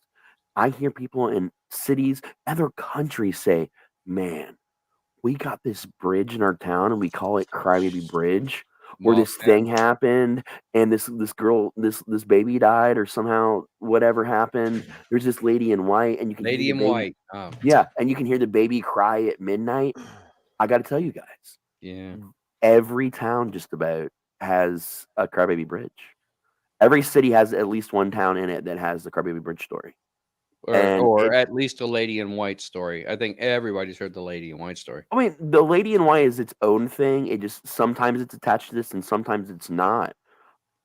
Everyone that I know about, have ever met in my life that knows about urban legends and about their town has a Crybaby Bridge story, or a bridge story that's pretty much the Crybaby Bridge story. Like, You mentioned bridge, and I immediately went to Mothman, but yeah, the Crybaby Bridge, yeah. yeah, it is like it's one of the most. You would think it would be Bloody Mary, but like underground wise, it's Crybaby Bridge, and you've all got awesome stories about it. And I've heard so many different variations, but it's the one that people get excited to tell me about their town, and then they find out that it's kind of everywhere, which is also kind of cool if you think about it, because it connects you to a lot of different people. Like I like it because I get to hear all the different versions. But Where would that be in Ohio? I'm new to Ohio, so I don't know all the lore dude, around here. But where there's would that be? dozens of Crybaby Bridges in Ohio. Would like the As Moon Bridge or something?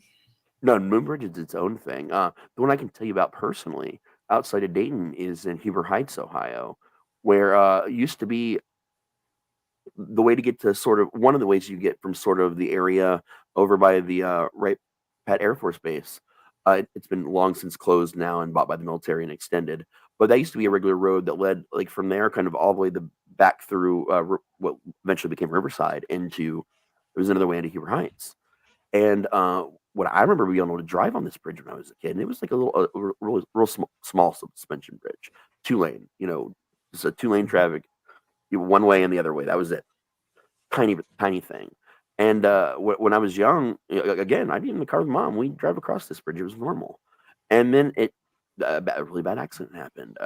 This was late at night, but it doesn't matter that it was late at night. I'll explain in a minute. It was late at night, and this lady actually had her baby in the car seat, but back then people didn't follow directions and actually had it in the front seat, the front passenger seat, which you're not supposed to do, partially for this reason in case of accidents. And she had her window rolled down. It was midsummer, it was burning up, and the heater or the air conditioning in her car, which it's the 80s, it didn't work. Oh no. And the other lane coming across was this truck that was almost kind of too big to be in the one lane. It was a big truck. The guy was drunk, and they were going this way, each in their own lane down this tiny little suspension bridge. And there's not much room on either side of you. Like when you're going down this, it kind of freaked me out when I was a kid. There was not much clearance at all. This the original bridge. And I guess the guy kind of popped up in her lane, like just at the last second. And they were both going fast enough in different directions that it smashed in the front left of her car, but it jolted the whole car so hard that it smacked the railing to the right, and the impact of it broke the strap of the car seat, and the car seat flew off into the river below. And the river down there, it used to be a lot higher than it is now. You can't really call it a river, but it's deceptive. It does not look deep. It's deep enough, and the current's strong enough to wash you the fuck away if a human jumps in there, and people have. Like, it'll wash you away quick. And they were never able to find the baby. Like, they were just never able to find it. This one doesn't have a lady in white, though, addition to it. And it's one of the few I've ever heard of that does not rely on it being midnight to hear the sound of the baby crying. I have been there millions of times. I've only heard it. I'm talking millions. Like the haunt I grew up and started working on, the Huberite Haunted Trail in Chambersburg, was right off this road where this bridge is connected to. So like, the first 7 years of my haunt career, I spent at this place. So, Pyle's taking a picture of us right now. Okay. No, I'm not. I'm pulling up something that I never even thought was relevant to life until that relevant. Yeah. So anyway, getting back to this real quick, out of the, I'm gonna guess, and I still drive by this place as an adult now. I've been there hundreds of times. Maybe only a dozen of them have I heard what I thought could be a baby crying, and of those, 4 times that I can tell you with absolute certainty that there was a baby crying loud enough that baby should have been on the bridge. It was that loud. And all 4 of those times were different times: morning, afternoon, evening, night. Like, they were at all different hours. So either there's some weird scientific reason that sometimes if the water's a little higher or goes over, there's an underground pipe that's just not quite submerged and it creates a whistling sound that sounds like a baby crying. There could be definitely reasons as to why this happens, but you can legit hear that randomly at any time of day. So, Raz, I want to respond to that. But Pyle, I also want to hear from you because you've lived in Ohio all of your life, and you should know some of the urban legends that haunt Ohio as well. But first, Raz, when you're talking about the lady that gets run off the road and loses her baby in the river, it reminds me of a memory that's kind of triggering for me because it's something that did actually happen to my mom. Well, this accident did actually happen. Whether the legend about the baby crying is a different story, but this is one of those urban legends where that actual accident really actually happened, and you can verify and look it up in public files. Like, it's crazy. That actual accident did happen to my mom, who was in the chat earlier. Yeah. I was at school at the time. I was in elementary school, so it's a very long time ago, probably 40 years ago. So I think it'd be okay to tell the story. But we lived on the top of a mountain, and like I said, in rural North Carolina, and we had this very small dirt road that led to our house. There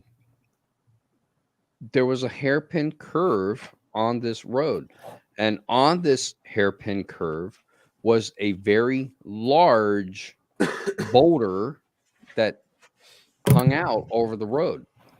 And my mom was driving my dad's Bronco. It was like a 1976, 1978 Bronco because it's that old. Right. She was driving my dad's Bronco into town, and there was a UPS truck coming the opposite direction. This road is not wide enough for 2 vehicles to pass each other. Yeah. So my mom sees this UPS truck, and she starts moving over, trying to get over so that the UPS truck can pass. And she went over just a little too far, went over the cliff, and landed. Now, yes, there was a river below. But she didn't land in the river. She landed in a tree. Holy shit. If that tells you how high up this cliff was, that she was able to land in a fucking tree. And broke the windshield, knocked her out. She had a huge gash in her forehead, and she stayed like that for I don't know how long. See, because I don't know any of this was happening. I'm in school at the time. Right. So I have no idea that any of this is transpiring. But the driver of the UPS truck saw what happened. He went, he got help, and they had to get a truck out there to try to pull the Bronco out. But the tow truck has a crane that comes up like this, and then you've got a hook that comes down. But because the crane goes up, they couldn't get the hook down to the Bronco. My dad finally gets on the scene. He's got a Ford F-150 pickup, and he said, "Just give it to me. I'll get it out." So he hooks it up to his truck and pulls the Bronco out of the tree. Wow. And I only found this out because They picked me up that day from school in the Bronco. Dude, you're kind of giving me some weird chills right now. When I was in I was in middle school. Um, Out of nowhere, my grandpa comes and picks me up from work. Never happened. He'd never picked me up before. My dad's dad had never picked me up ever from school. So that was weird. He's like, "Your mom has been in an accident." I'm like, I'm freaking out. You know, my brother's getting in the car. My sister was already in the car. She went to a different school. He got her first. And he's like, you know, she's okay. She's hurt, but she's okay. You know, she's already at home. But the car is totaled. And I'm going to show you where and why. And this is on our way home. And he's like, you see the guardrail on this bridge right here? And it was an overpass bridge. And right where like kind of Dayton and Riverside, one of the spots where they kind of meet up. And it's a spot where a lot of people have crashed on, all for tons of different reasons. Like to this day, people still die on this little stretch. And apparently she had some black eyes. That, you know, it was wintertime. She had some black eyes and kind of veered towards the oncoming lane a little bit. Again, not the same bridge from earlier. Kind of veered this way a little bit into her, or she kind of veered that way into them, and she overcorrected really hard, hit black eyes, went, and the car hit the whole thing so hard it jumped when it hit. It broke the front and rear axles in half, and she was dangling on the overpass. And right as it happened, a semi went under it and vibrated. It almost the vibration from the semi almost flipped it off, like the rest of the way into the traffic. That's scary as hell. Yeah, and this is not like a major highway. This is like an in-town kind of weird thing that happens to have an overpass with another road. And we get home, and the first thing we see is the car. The windshield is, pretty much gone. The whole front end is just barely hanging on the damn car. It actually fell off like a day or two later. The transmission, like part of the transmission fell off from under it, and the front end fell off like a couple days later just on its own. To see the car in the shape it was, the fact that she survived, but like that's a weird connection, man. Like that is nuts that we both had that weird family event that were very similar, which could spawn an urban legend. My adult beverage is kicking in, so I'm gonna go run to the little legends room right now. Have Pyle. Your next Pyle. Regale you with stories of urban legends from around Ohio. Because I'm also being affected by my adult beverages, but I'll be back a lot quicker than him. I will be right back. So when we talk about urban legends, and I imagine Friday's here. Yeah, I'm here. I'm back. Okay. Here too, Matt. Okay, Matt's in here too. Because I love irritating by myself, but it's funner to have a conversation with someone back and forth. You know what I mean? And Matt rocks, I promise. Matt, me and Matt know each other. Oh yeah, I actually have some of your grandpa's ashes there. Yeah, there you go. There you go. I did upload those things you sent me about the bloody bridge. If you want to tell about that, Yeah, or did I miss do. that? No, Okay. I do.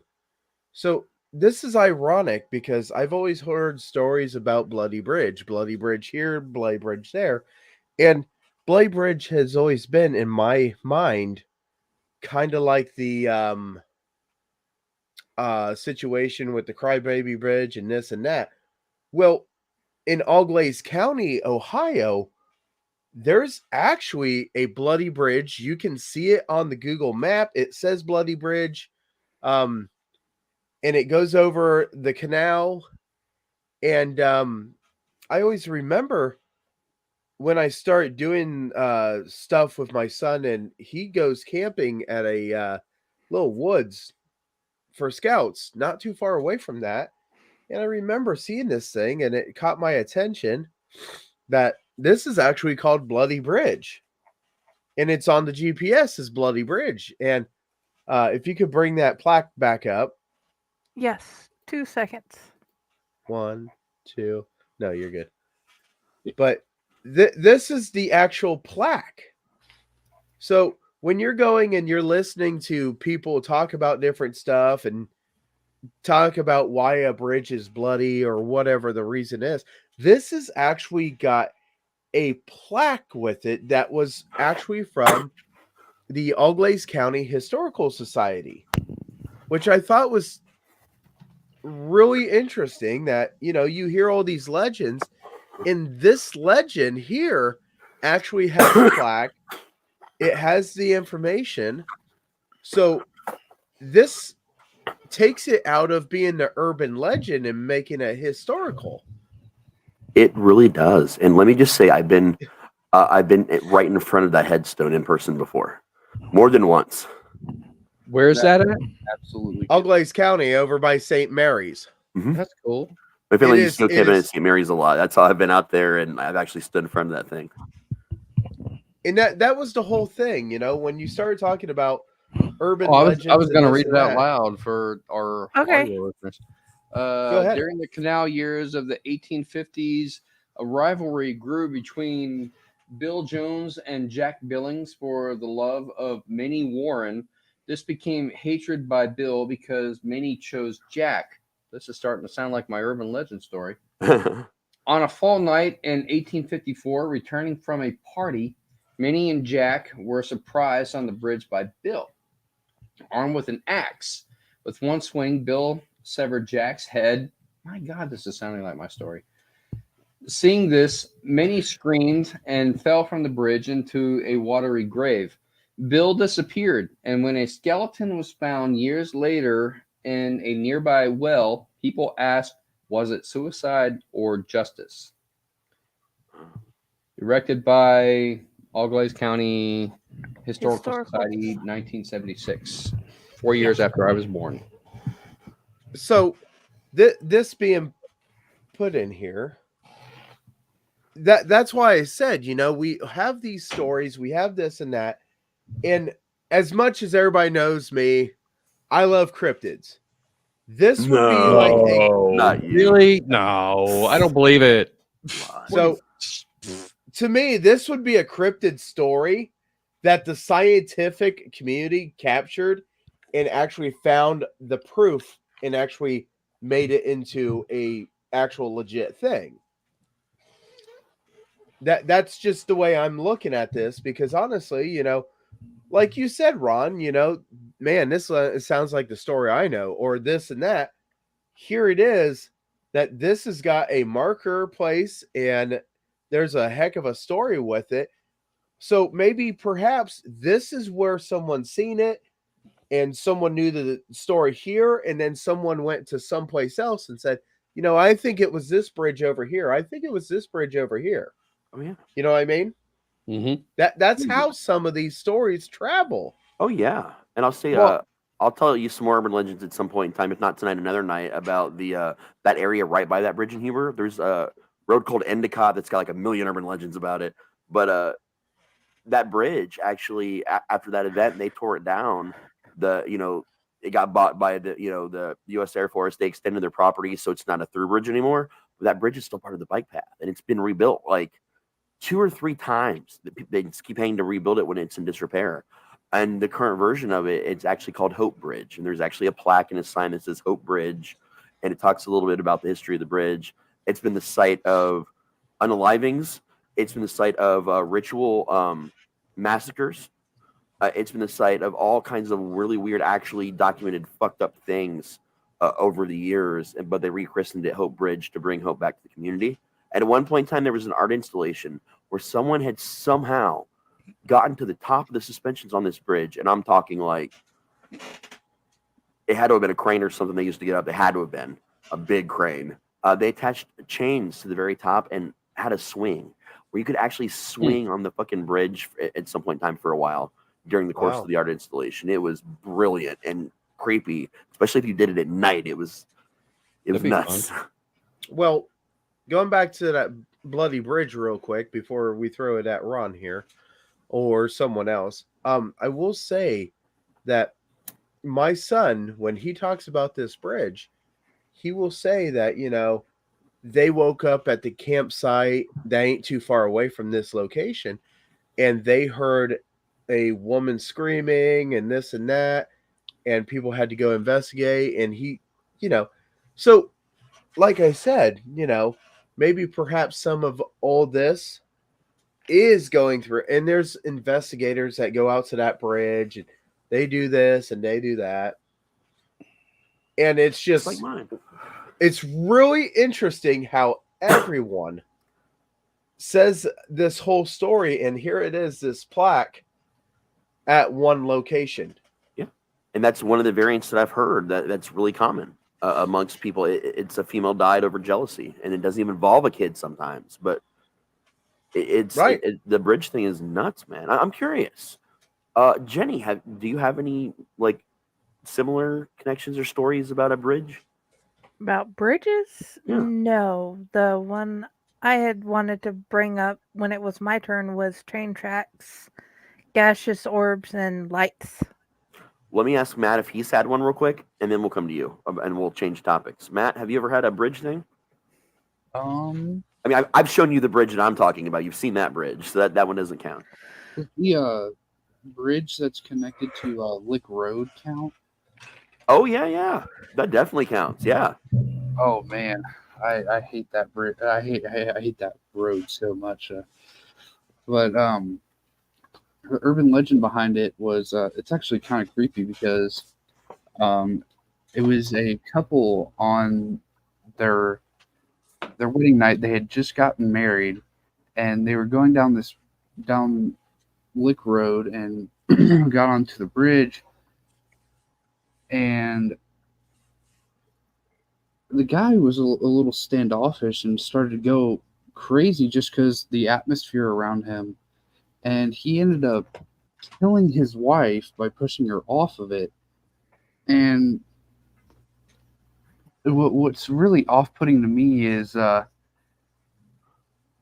my biological mother and father's names were Amy and Andrew, and those were both the same names that had happened to be connected to the story. That'd be disconcerting. Here's the weirder part, dude. Here's the weirder part. There are actually 3 different versions of the story and what happened. Only one of them is the guy named Andrew, but in all 3 of them, the name is still Amy. That's curious. At a later date, we went down there, and I don't know if you guys know some of these times, but you get those deer in the headlight looks by deers. Yeah. And there was a deer when we went down one time, and it just stayed right in the road. We tried to honk at it, flash the lights, but every time we flashed the lights at it, its eyes would gleam red.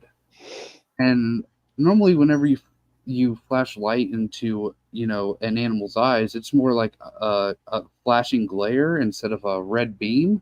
So Like I found red or that a yellow. Yeah. Oh yeah. And another cool thing about that is there on that road, it's actually classified as a crybaby bridge. The reason why it's got the specific classification is the current legend goes, despite the 3 origin stories, what everybody agrees on is if you go over the bridge and shout, "Amy, I have your baby," the ghost is going to appear and chase your car. That's like the end result here, right? And some people say, well, in one of the versions, she didn't even, none of the versions that anyone knows of, she was pregnant or even had a baby. So you're mocking her and she's chasing you. But a lot of like local historians and people have since been able to find out that a lot of evidence points towards her having had an illegitimate child before this event, and whichever name of the guy, Andrew, whoever that, depending on which of the stories that, kills her or, is involved in her death, it points to whoever that person was. They found out about the illegitimate child, and that could be one of the reasons why the thing happened. Oh yeah. It's really off-putting to me that you had mentioned that they're all through each story the female's name stayed the same. I didn't know that until just now. I just looked it up because I remembered her name was Amy, and I looked it up and saw that there was some versions I had never heard of before. But on this thing, it even says "Pity poor Amy," because in all 3 popular legends, she was the one who died or got murdered in some versions. So yeah, that's trippy as fuck, man. But we want to go over to our change of topic with Friday, aka Jenny. Train tracks. Generally stay away from bridges, but trains has been a constant thing through my life. So I've And Dante's Dad. loved hearing and looking up different urban legends. For instance, I can't remember where, but there is this one urban legend where this one spirit keeps wandering up and down the railroad tracks in this certain area with lights. And I've heard this legend all over Tennessee where there were these gaseous orbs that would go up and down the train track and in some instances go inside the house. And this one I've experienced. The gaseous orb did come off the train track and came in the house. Well, that's an urban legend that's actually all around Western North Carolina and Tennessee. And Ohio. Because I heard Yeah. that even when I was in elementary school about a guy that was beheaded by a train. So he walks up and down the train tracks looking for his head, and he's carrying a lantern. That is an interesting variation. I'm not saying it's wrong, but I definitely like that. What about Ohio? Oh, there's lots of train stuff. Moonville Tunnel. One of the stories of that involved. You cannot throw a fucking quarter down a street without hitting something that doesn't have some story to tell you. One set is very familiar to what you're discussing. There's a couple different areas in Ohio that have tunnels with the train tracks, Ooh. and the tunnels are shut down like Moonville. And a lot of these different ones, they even talk about the lights and how a ghost train has come out of this tunnel. People have been hit by the ghost train somehow or affected by it. All kinds of crazy ghost train stuff in Ohio. All right, There is a lot of railroads through Ohio. A lot of them are decommissioned, but there are a lot. So Raz, what is the story of the Moonville Tunnel? Because I have actually been there, but I went there during the day, so I don't know the full story on why it's as popular as it is.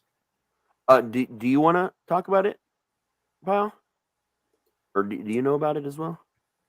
I've heard I've heard very little, so I don't know. I've got more information on a Big Four bridge. Okay. Than that one.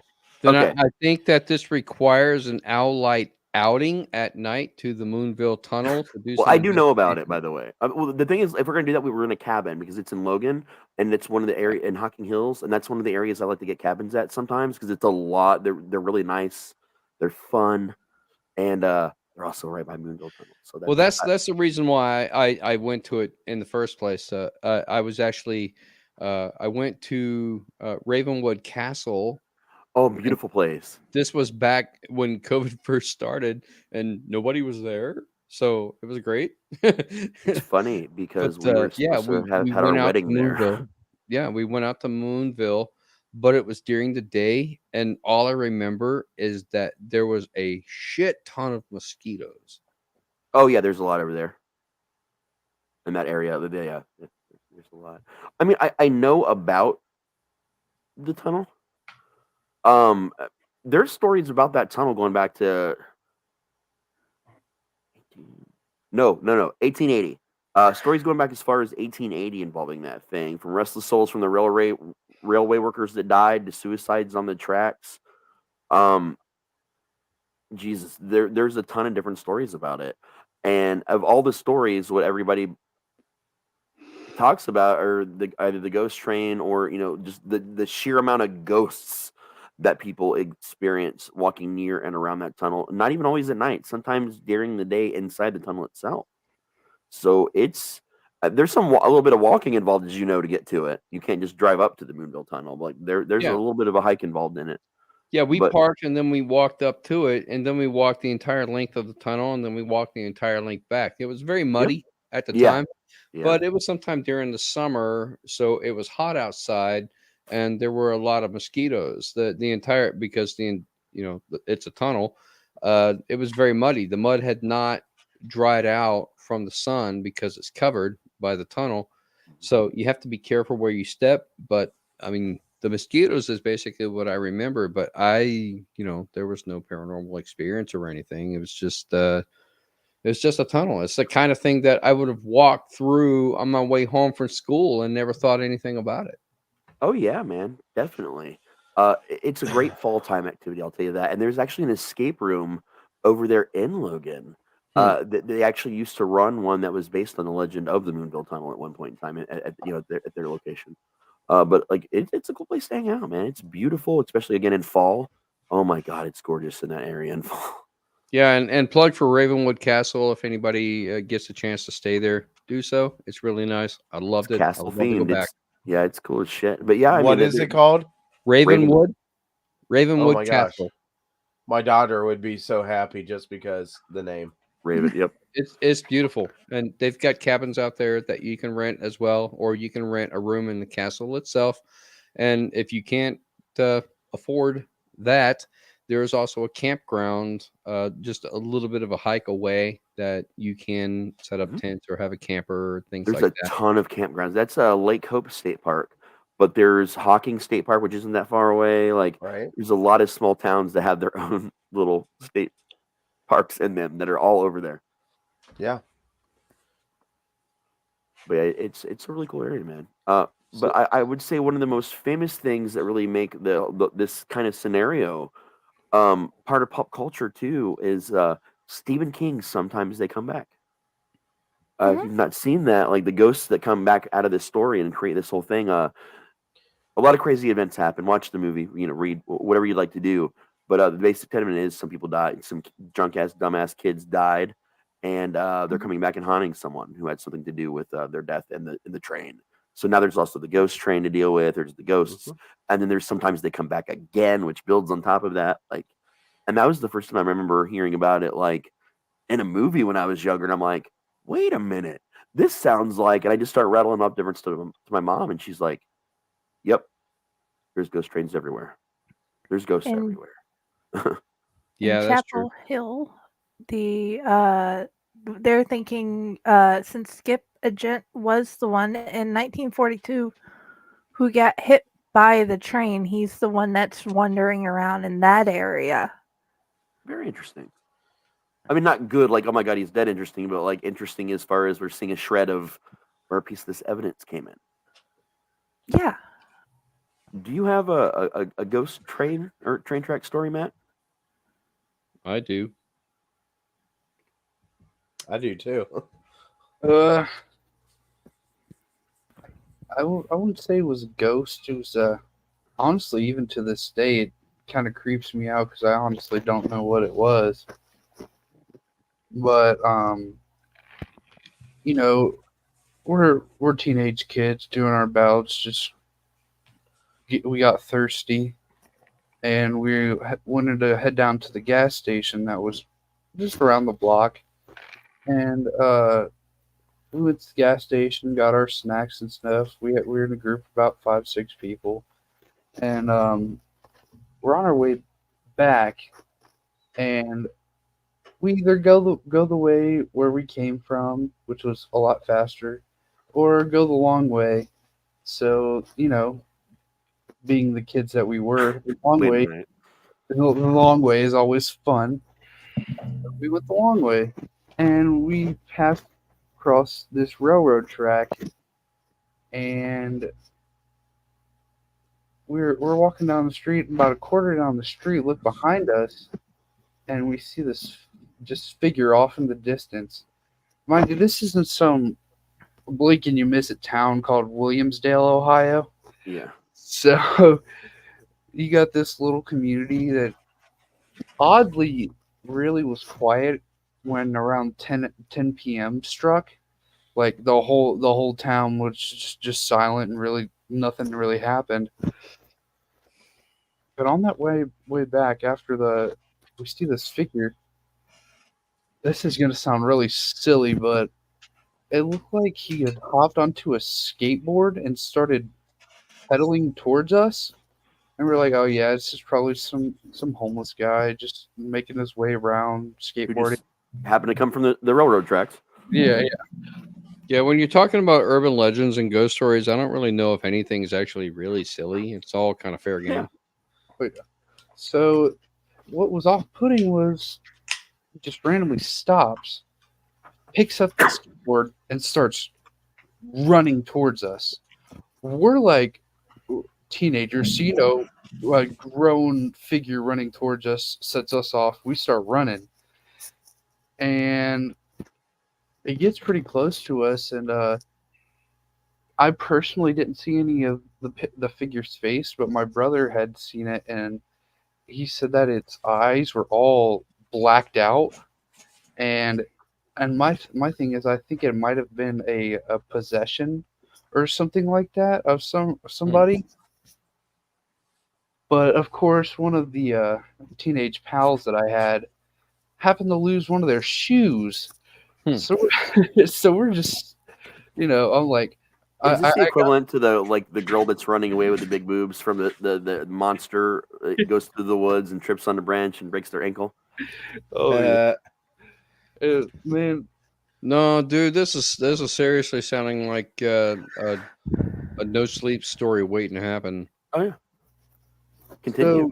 So we were just. I'm trying to take command at this point because nobody in this group has came across anything paranormal at this point. And to my knowledge, I had only really encountered one thing, which we'll probably wrap up right after I'm done telling this story. But we're trying to stand our ground. We still see this guy running towards us, and I'm like, "Come on, dude, get your fucking shoe. We got to get the hell out of here." And then once we get finally towards the main part of the streets, he vanishes. So we're left in like disbelief, like, where did this guy go? And my PTSD is ramping up, so I'm looking everywhere, like trying to figure out where this guy went. And to this day, I'd never seen it again. Fucking amazing, man. That's cool. Definitely. And I remember, like, when I first heard about this is like days or a week or something after it happened. Like, he was trying to tell me this story, and he was like shaking and pale. And then he's like, he looked at his brother and said, "You tell him because you saw the face, more than I did." And like, both of them were like, and his brother is kind of a loudmouth braggart kind of kid. So like, you would know if he was like just telling a story to you, but he was every bit as terrified as Matt was. And their other friend, the one that lost the shoe, was also there, and he didn't talk. He just kind of nodded, like, yeah. Like, so like there were 3 kids in front of me that were there who are explaining this to me. Actually, 4 of the kids that were there, because the one girl was there too. Yeah. And they were just telling me, and all of them were like stoic.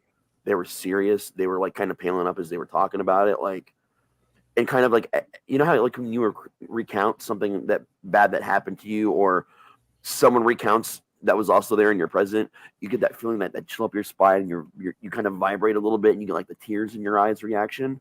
All 4 of them had that reaction, that same reaction when they told me the story. So yeah, I knew. Sometimes you can tell when somebody's bullshitting you, or when they legitimately believe what it is they're telling you. Yeah. And, those are the times when your body just knows it. Your body just knows it. And if they legitimately believe what they're telling you, and your body just knows it, you will get those goosebumps, and you'll know they're telling the truth. And sometimes you get the kids that are like, "Oh, that's not how it happened. This is how it happened." None of them, not one time did that happen. They were all just, again, stoic, shaky, like going through the whole like emotion with that look in their eye. And it was like, okay, I really need to listen to this. I really need to pay attention, because it was like immediate. That vibe was immediate the second Matt brought it up the first time. Yeah. So it was chilling to see them like almost reliving it, like as they're telling me the story.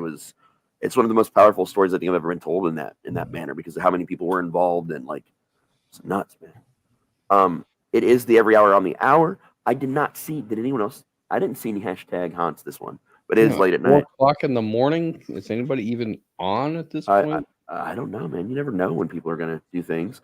But I mean, I can put a hashtag haunt in there. I did that at the beginning of the show. It didn't help me, Pyle.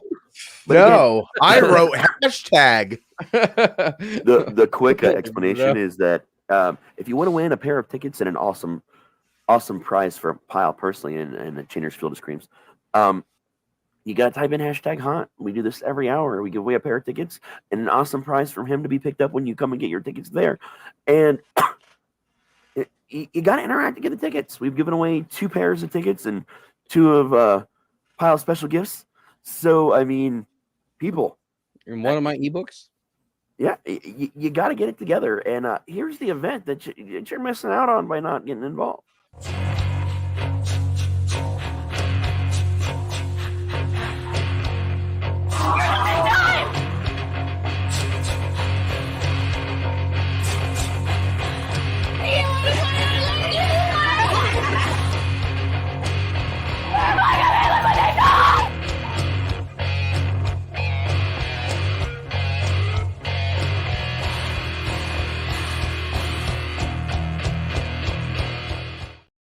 So what are you waiting for, guys? Come on, you know you want to be involved. Raz, I got to give you props for that segue, man. That was masterful. I'm pretty magical when it comes to segues once in a while. You know, I mean, maybe it's the drink. This is a rare sight to see me drink. You can ask Matt. Like, I'll even be like, I want to drink today, and I'll buy alcohol and not drink. I've done nothing but drink since 7 p.m. Dude, we got these. I don't even know how fucking long ago. We just had. What are you drinking? Smirnoff expired. Ice. It's not expired. I had a whole 12-pack, but now I'm down to my last one, and I've only had 5, man. Yeah, I know. God. But it's the red, white, and berry, raspberry, cherry, and citrus Smirnoff Ice. I'll have to try that. It's not even the salt. Don't get the seltzer version because those are. I don't like the seltzer drinks. This is the actual normal one you find in the bottle, just in the form. So are we wrapping up Legends by Night? I was going to talk about this is a 2-hour show. Legends by Night's got a 2-hour block. I thought it was only an hour. No. Yeah, Tweetsy Railroad. Can I talk about Tweetsy Railroad? Yeah. Get back to the railroads, man. We got you and Pyle with the story. Hit yours and Pyle. Yeah. Choo choo. Yeah, absolutely. Ghost trains.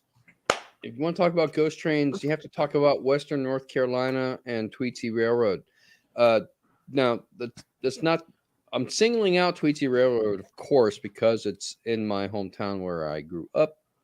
But there are other railroads in that area that would also count because they did create haunts around them as well.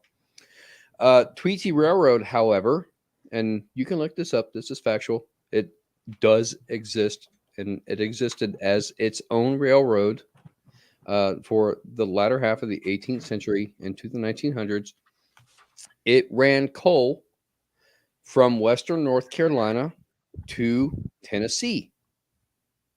So it is its own ghost train story. Now, there are many, many, many stories and legends behind it, around it. But because of this, they created its own local amusement park, Tweetsy Railroad in Blowing Rock, North Carolina. It runs around the mountain.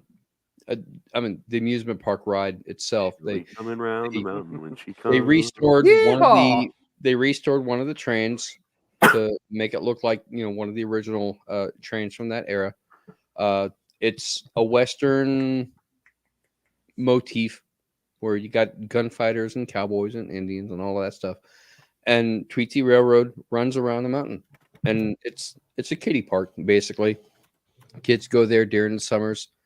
They do a whole cowboys and Indian theater where the cowboys and Indians will get into a shootout, and the actors actually come on the train and shoot it out. There's an Indian fort, and there's a little 2-story drop. One of the Indians gets shot, and he falls from the second story. There's a big fence around it, so you can't actually see it, but he's falling into one of the giant air mattresses that like stuntmen use. Yeah. It's fucking great, man. I had the opportunity once to go up there to the top of that fort and look down at it into the air mattress that they land on.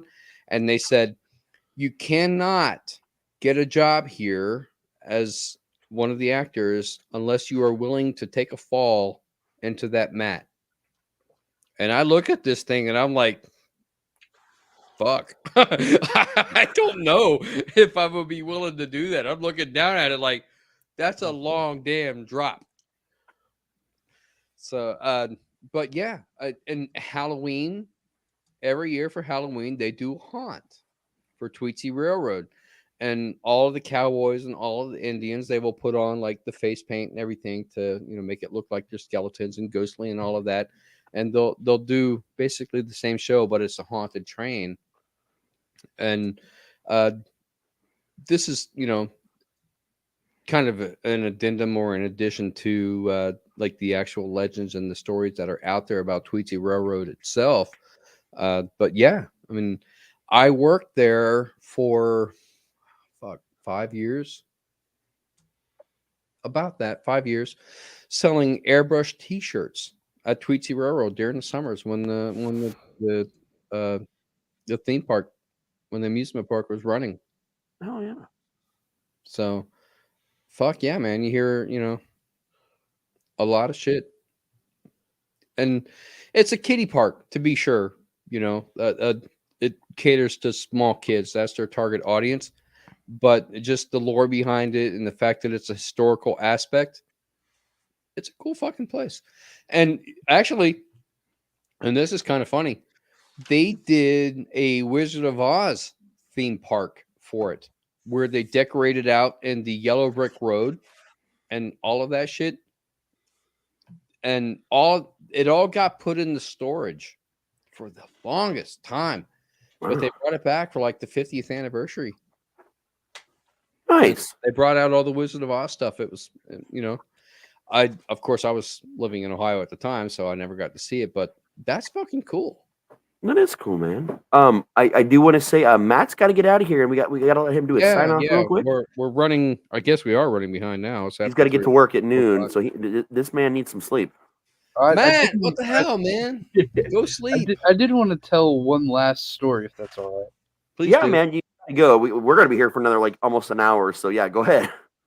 So this is my first interaction with any type of urban legend story. And we will get to Pyle's train story after this, just so you guys at home know. Sorry.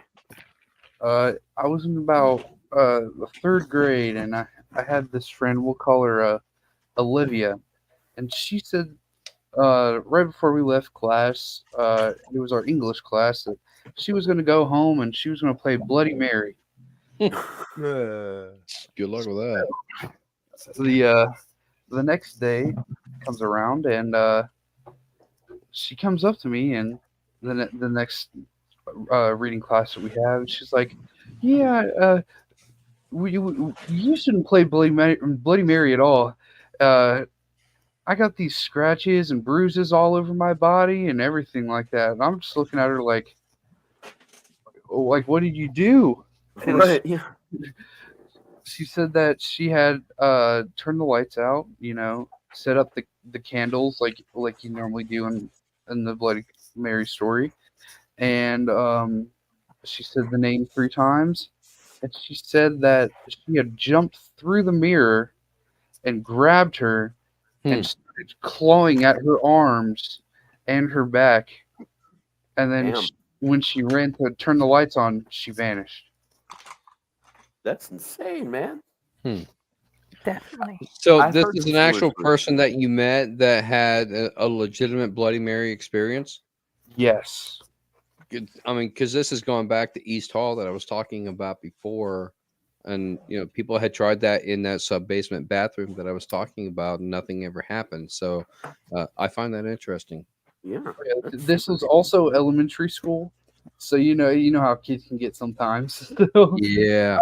I don't know if I fully believe this story, but I can believe the scratches because they were definitely there.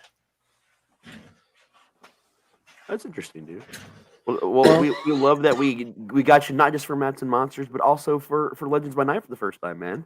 It's great having you here. It's been a great. When I come down there, I want to act with you, bro. Oh yeah, for sure, man. Hell yeah! It's great seeing you again, dude. Yeah, he's one of our featured actors, man. His act is talked about by many people. Nah, I'm not that good. I have no idea what the hell Raz is going to have me do, but I got a feeling it's going to be something interesting. It'll definitely be something interesting. What it is, I really don't know. I'm actually looking for this cool picture, Matt, before he goes real quick. I thought I uploaded it at one point in time, but I may have to upload it again because I'm dumb.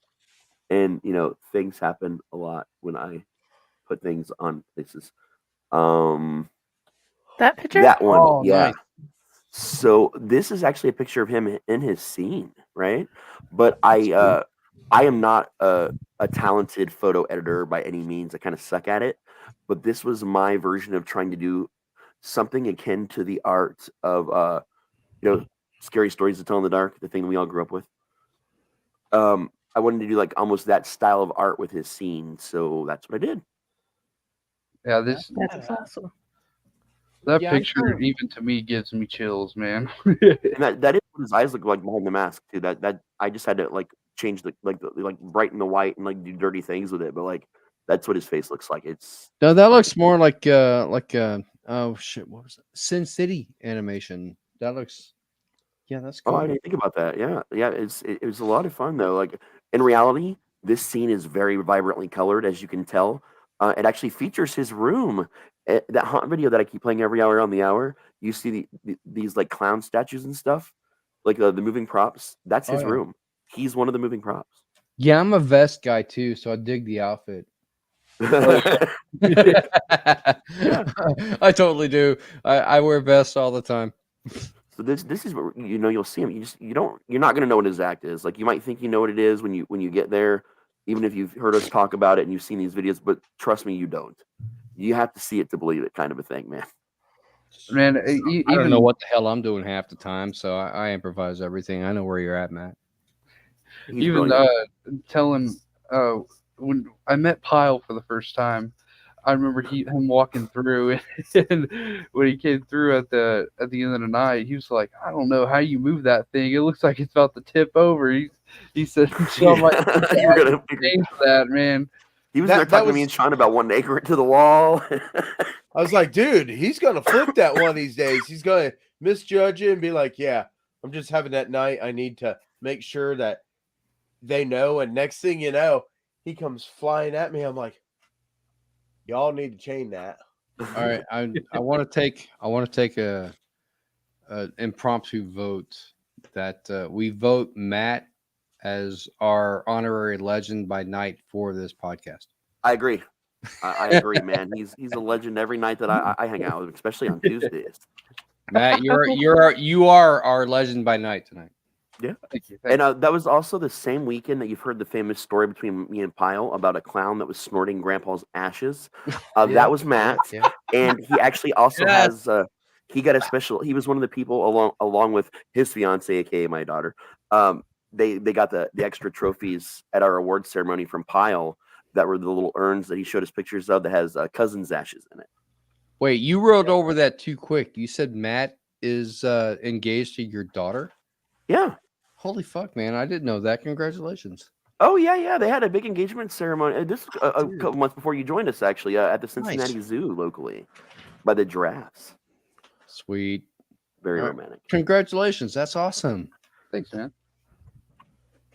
But yeah, man, thank you for being here again. Do you want to tell us where we can find you? Because I'm not sure if you're going to be able to pop in after work. Because, yeah. Oh yeah. Fuck, I'll be dead by then. I'll probably be hungover. You can find me at Matt Propz on all socials. Besides my Facebook, my actual personal Facebook. I probably won't add you unless I know you on that Facebook. But you can add me on my Props the Clown Facebook, where you could even send me a personal message, and I'll even respond to you in character and everything. You can also find me on the Outlight Network with Mats and Monsters, where we have a lot of fun, and all the absolute creativity that we have behind all the plans that we're setting is something that's getting me super excited. Oh, yeah. I can't wait for it, man. Again, thanks for being here. Love you, dude. I'll see you probably. I'll be up still when you get up to go to work, and I'll be up doing this when you get home from work. So, as usual, I'll be in the basement. All right, guys. See you. Bye, Matt. Thanks, Matt. See you next week. So Pyle has a train story. I do, and here in Shelby County, Ohio, we just got done celebrating the 100th year anniversary of the Big Four Bridge.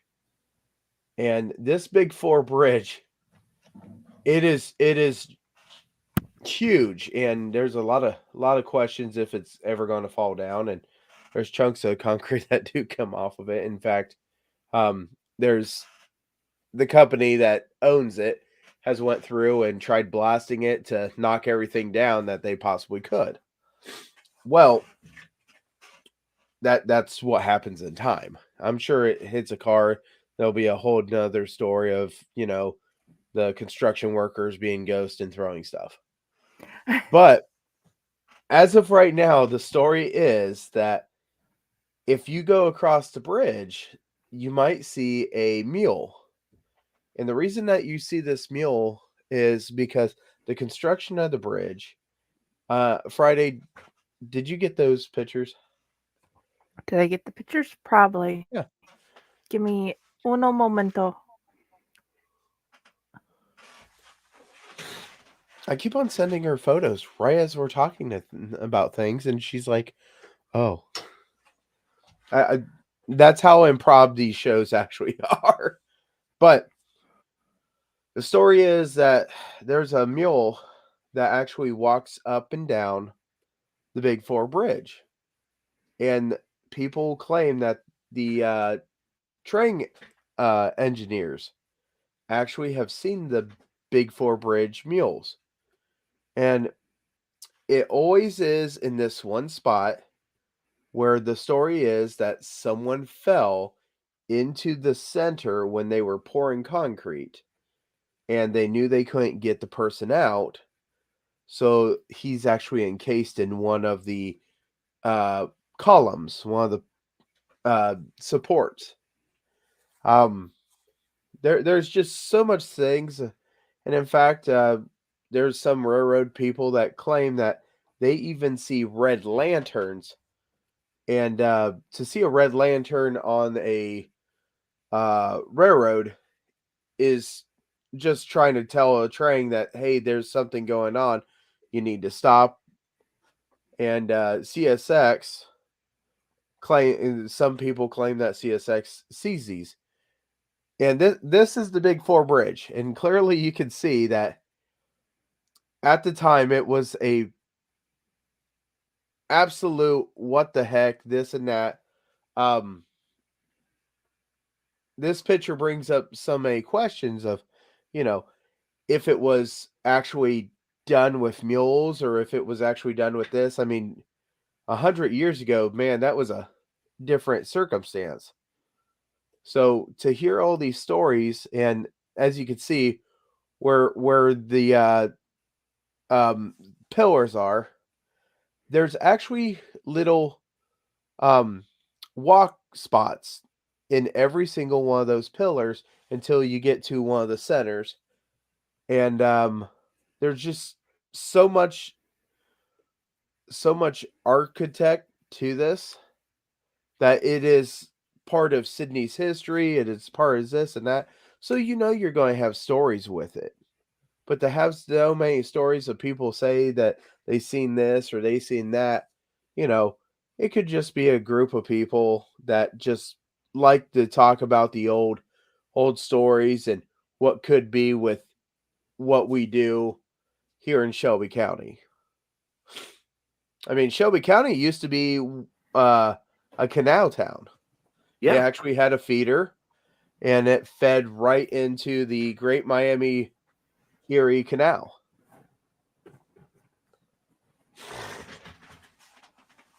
That's cool. The mule one, that's a new twist on the story I haven't heard before. Yeah, and that's the thing, as you get into different areas, and like what I was saying when I seen the picture, when you brought it up, maybe perhaps they didn't even use them, the first one. This picture. Because Because it kind of looks like that tower right there might have been a concrete mixer tower. So Yes. maybe they didn't even use mules. I don't know. I wasn't back then.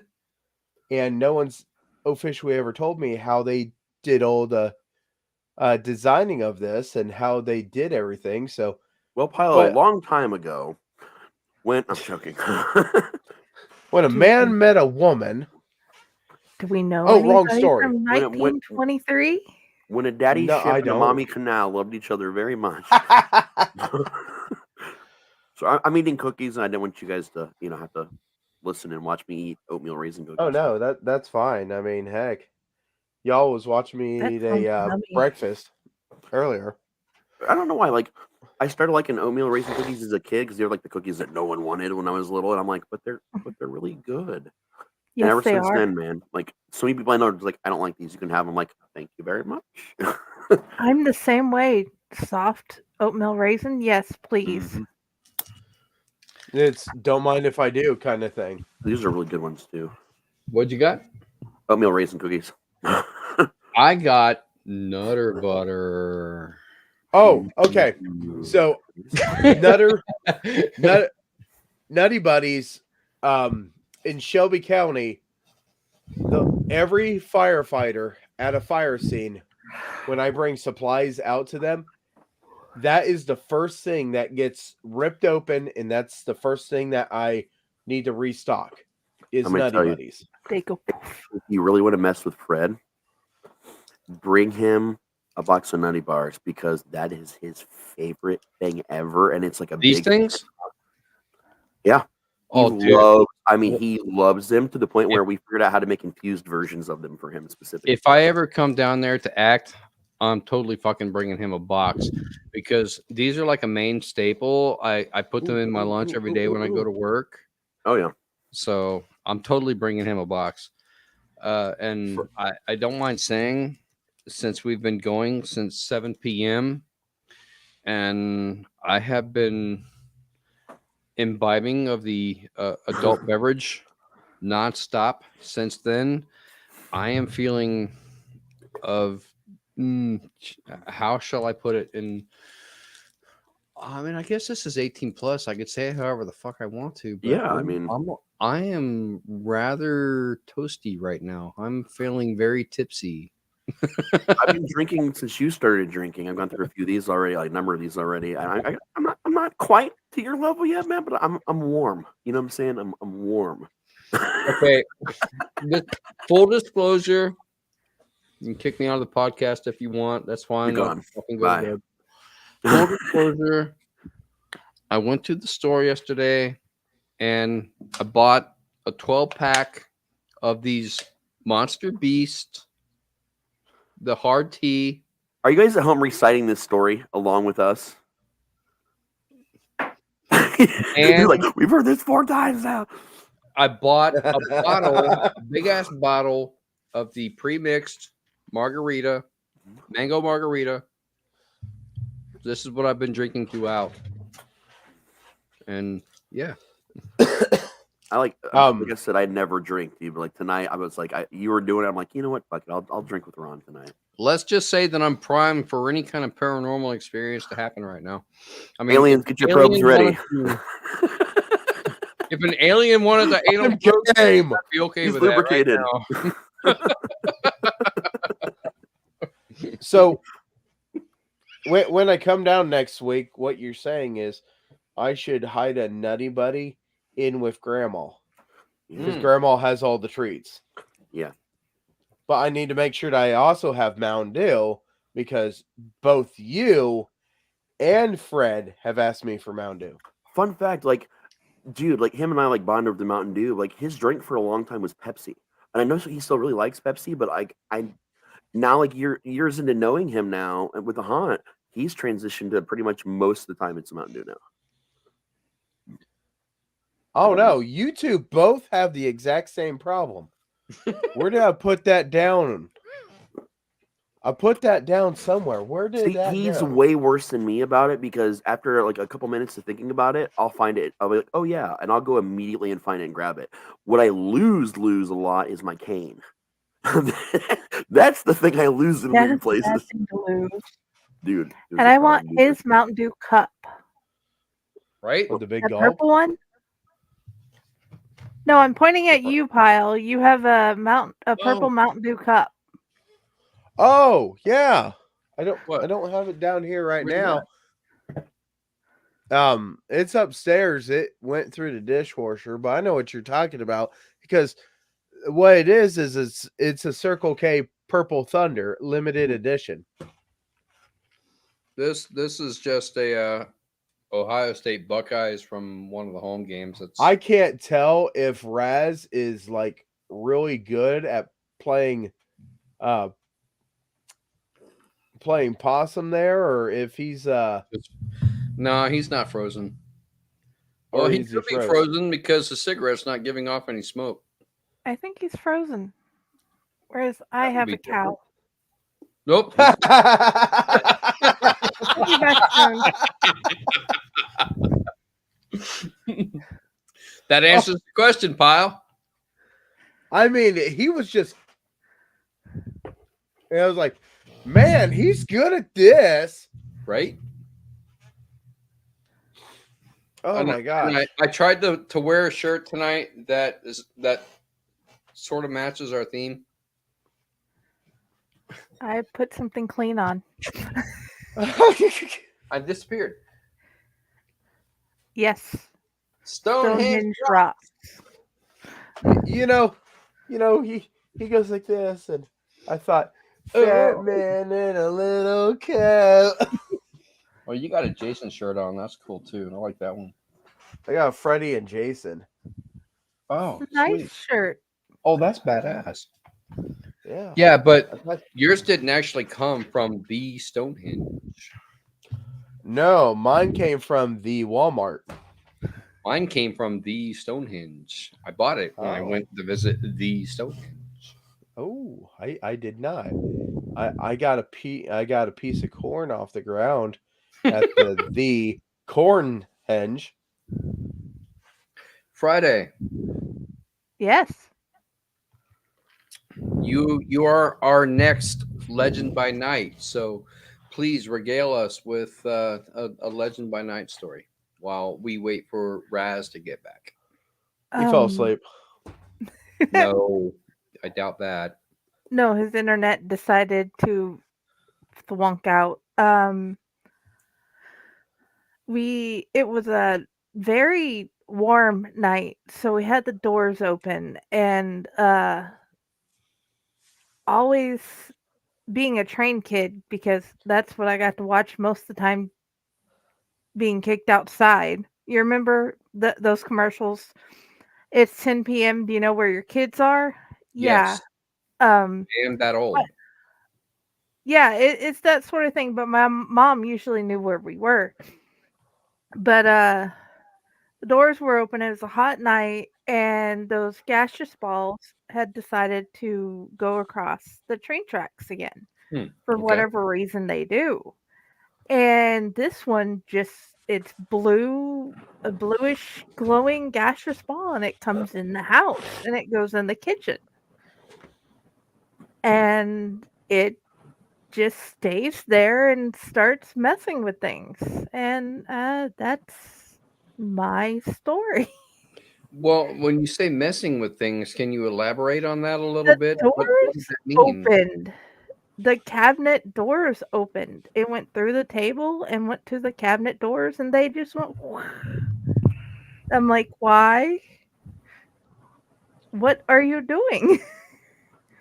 So this was well, I mean, I guess you don't know if it was malevolent or benevolent, but it had some kinetic ability. Yeah. So it wasn't bad. It was just cantankerous. They're just like messing with things in the kitchen. Okay. Makes me think of Odd Thomas. Love that series. Oh my god. That's a great Big fan. I have legit, no lie, I've read all 9 books in the series and I've seen the movie. I have my own thoughts on it. That might be a story for a different podcast altogether. Yeah. So one of my cats, HPL, decided he was going to jump on the power strip that has my modem connected to it. So that's what happened to me. Like, you heard a pop and everything that was connected to that, and shut up. I'm like, what the fuck? And Michelle just happened to be awake, and she's like, yeah, the cat did it. I'm like, fuck. So that's what happened. It was funny. We're all like watching you go. We didn't know if you were playing possum or if you were actually frozen. Yeah. It was. I have to ask what the HPL stands for, because HPL could stand for Howard so many Philip things. Lovecraft. Okay. Yeah. Yep. But the cat in the book looks the same, but is named HBO. Oh, okay, there's a reason. Let me. I'll explain HBO. So, one of my haunt children, Ani, she'll be on a show one of these days. Misunderstood Brooklyn when she'd first come to hang out at our old apartment, and she heard HBO instead of HPL for some reason. I mean, we were all high, but she heard HBO, and then her and Brooklyn just started nickname HBO.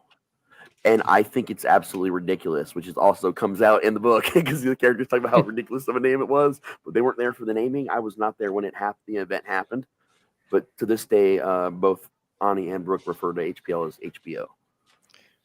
In my line of work, HPL stands for High Performance Leadership. Makes sense. Yeah, all my cats are named after horror authors or horror writers of some kind. It all started out with Poe, and then I got Stoker, which Stoker had that name when I adopted him, and Crowley. John Carpenter. It's after Aleister Crowley, because people forget that not only was he an occultist, he also wrote horror fiction. But the weird, they call him Crowley, the King of Hell from Supernatural, because we're big Supernatural fans, but it's from Aleister Crowley. And then HPL was originally Mary Shelley, until one day we call Red Rocket Day happened, and we realized that Mary Shelley was actually HPL. So that was the whole fun time. Ooh. I wish I'd gotten that whole nickname, Howard Philip Lovecraft. Instead, my maiden name is Howard. Instead, I got to be called Howard the Duck. Hey, nothing wrong with that. People give shit to that movie, but I loved that when I was a kid, and I still have fond memories of it. And that is what made me actually read Howard the Duck comics. And Seth Green is playing him now, does the voice for him in Marvel, so that's extra awesome. That should be interesting. I can't say anything because I saw Howard the Duck in theaters when it first came out. Yeah. I watched Howard the Duck with my dad, and halfway through it, he goes, "I don't think you should be watching this." How old were you? I was young. What decade was it? 80s? 90s? No, for him, I was going to say it would have been later for him. He's younger. Yeah. It would have been in the 90s for him because he saw it probably around about the time I did. No. It was funny because also that the duck is like hitting on everything and this and that. They use a little duck condom for when he has, intercourse. How did you interspecies intercourse? Yeah. How did you put it with Dante? What did you say? Interface? Yeah. Interface with. Yeah, man. I definitely saw it. It was HBO was pretty quick about getting stuff on their service. So I was just within a year or so of it being out on videos when I saw it. Yeah, it was just really funny because Dad I remember watching this really cool duck show, and this was about the time I was watching the Ninja Turtles movie too. Oh yeah. And then all of a sudden, I'm watching the duck, and he goes, "I don't think that you should be watching this." Dad, I've already seen the worst parts. It's okay. There was really? There was nothing really inherently bad about that movie other than the interspecies. It was more innuendo a lot. There was a lot of comments and phrasings in that movie, singing it back as an adult. That I get it, but especially for Ron. I mean, I'm old enough to have seen it not long after it came out. I was alive when it came out. I was just really young, much younger. But seeing it in the 80s was you watch way worse on television and in movies every day. So fuck it. Mhm. But I the was 90s jumping. Now it would be considered basically a tame movie. They'd probably show it on TBS unedited. but at the same time, there would be more parental groups and things like that, and religious groups, and all kinds of other different groups that would probably, pick PETA. a showing of something like that. And with their beliefs, I get it. I mean, whatever group it is, cool, more power to you. If that's what you believe, do that thing. My father let me and my sister watch Saving Private Ryan, the first part of it, before we got on the school bus to go to school. People have odd distinctions too, because some people, and I know some parents that have been in that situation where they would let their kid watch that, but not like horror. And their thing was, where I draw the line isn't so much like the violence, it's so much as the story they're being told. Whereas I can show them Saving Private Ryan, which has a lot of basis in truth, and it's something they get to learn also. It's a learning experience also for them versus a horror movie with also boobs in it and excessive gore for the sake of a chainsaw ripping someone in half. That's the distinction I make, and I have to say, okay, like Slashers Gone Wild. Yeah, Well, that's something father- you don't watch with your daughter. yeah. My father spent 2 tours in Vietnam. 66 to 68. He spent 2 tours of Vietnam. So when he came back, and of course they had that little Vietnam boom in the 1980s with all the Vietnam movies, talking about the POWs and the MIAs and all of that. My father watched all of those movies. Born on the 4th of July with Tom Cruise, Unchained Valor, everything, Missing in Action with Chuck Norris, anything really having to do with Vietnam. And, just to keep this in Legends by Night, I consider my father a legend anyway, because let's face it, he is. That's what I grew up on. But for me, they're action movies. Cool, strong, brawny men fighting the bad guys and all that. I'm too young to understand what this is. And it's my father's way of dealing with PTSD. And him watching these movies and coming to grips with some of the things that he had to experience when he was in Vietnam himself. Oh yeah. And my father, I of course, my mother entered the chat earlier, and I harped on her for being the great woman that she is. But my father, fuck, man, to survive the shit that he survived and still be able to do the things that he did to raise a family with 2 kids that are succeeding on their own and running a business for the better part of 40 years and being, a well-adjusted citizen of society at large and doing the things that he did. I mean, fuck, Oh yeah. He did amazing. So, I harp on my mom, but my dad doesn't get nearly enough credit for the shit that he went through. Oh yeah. It's goddamn. Definitely. Oh yeah, and Josh's last comment before he went to bed about The Rock. He sings "You're welcome." I love that name, Overlord Chaos. That's awesome. That's why he's called Chaos. And then, of course, Jody enjoyed all of our conversations. She does rewatch all the videos. We still got about another 15 minutes. Can we get Jody in here for the last 15? Jody? No, I think she went back to sleep. That was it too. That she last time. Yeah, she's. I don't know. I just saw the chat pop up on the bottom. I didn't know if she was still in the chat or not. She's gotta get up in a few hours. Oh yeah. Yeah. Well. All right. Well. But yeah, man. I haven't brought her in. There's a lot in the way of urban legends out there, guys. Like, one of my absolute favorites in the world, is not horror per se, but it's like it's considered under the category of urban legends to be a contamination environmental story. Anybody remember the Tylenol murders? Yes. The what now? No. It's called the Tylenol murders. Tylenol murders. No, I'm not familiar with that. There was 2 separate events in this. Well, I'll actually probably talk about this one in particular, and like in a full other show, like all the information about it. But what it boils down to is when I was a kid in the 80s, I remember there being a recall in Tylenol. People told don't get Tylenol from your local store because there could be poison in it. It was I this remember big that. thing. All right, well, so that was an off play of an urban legend. That big giant freak out that happened nationwide was because of an urban legend that happened with an actual real series of murders involving poison lace bottles of cyanide at one store in one small town in one city of America. And it spawned, this was before the internet, guys. Like, we had BBSs back then, but like not that many people used them. Yeah. And so it was like really hard to hear news that happened in a place that wasn't like anywhere near you. Like, it was unheard of. But it became a rumor that just spread like wildfire.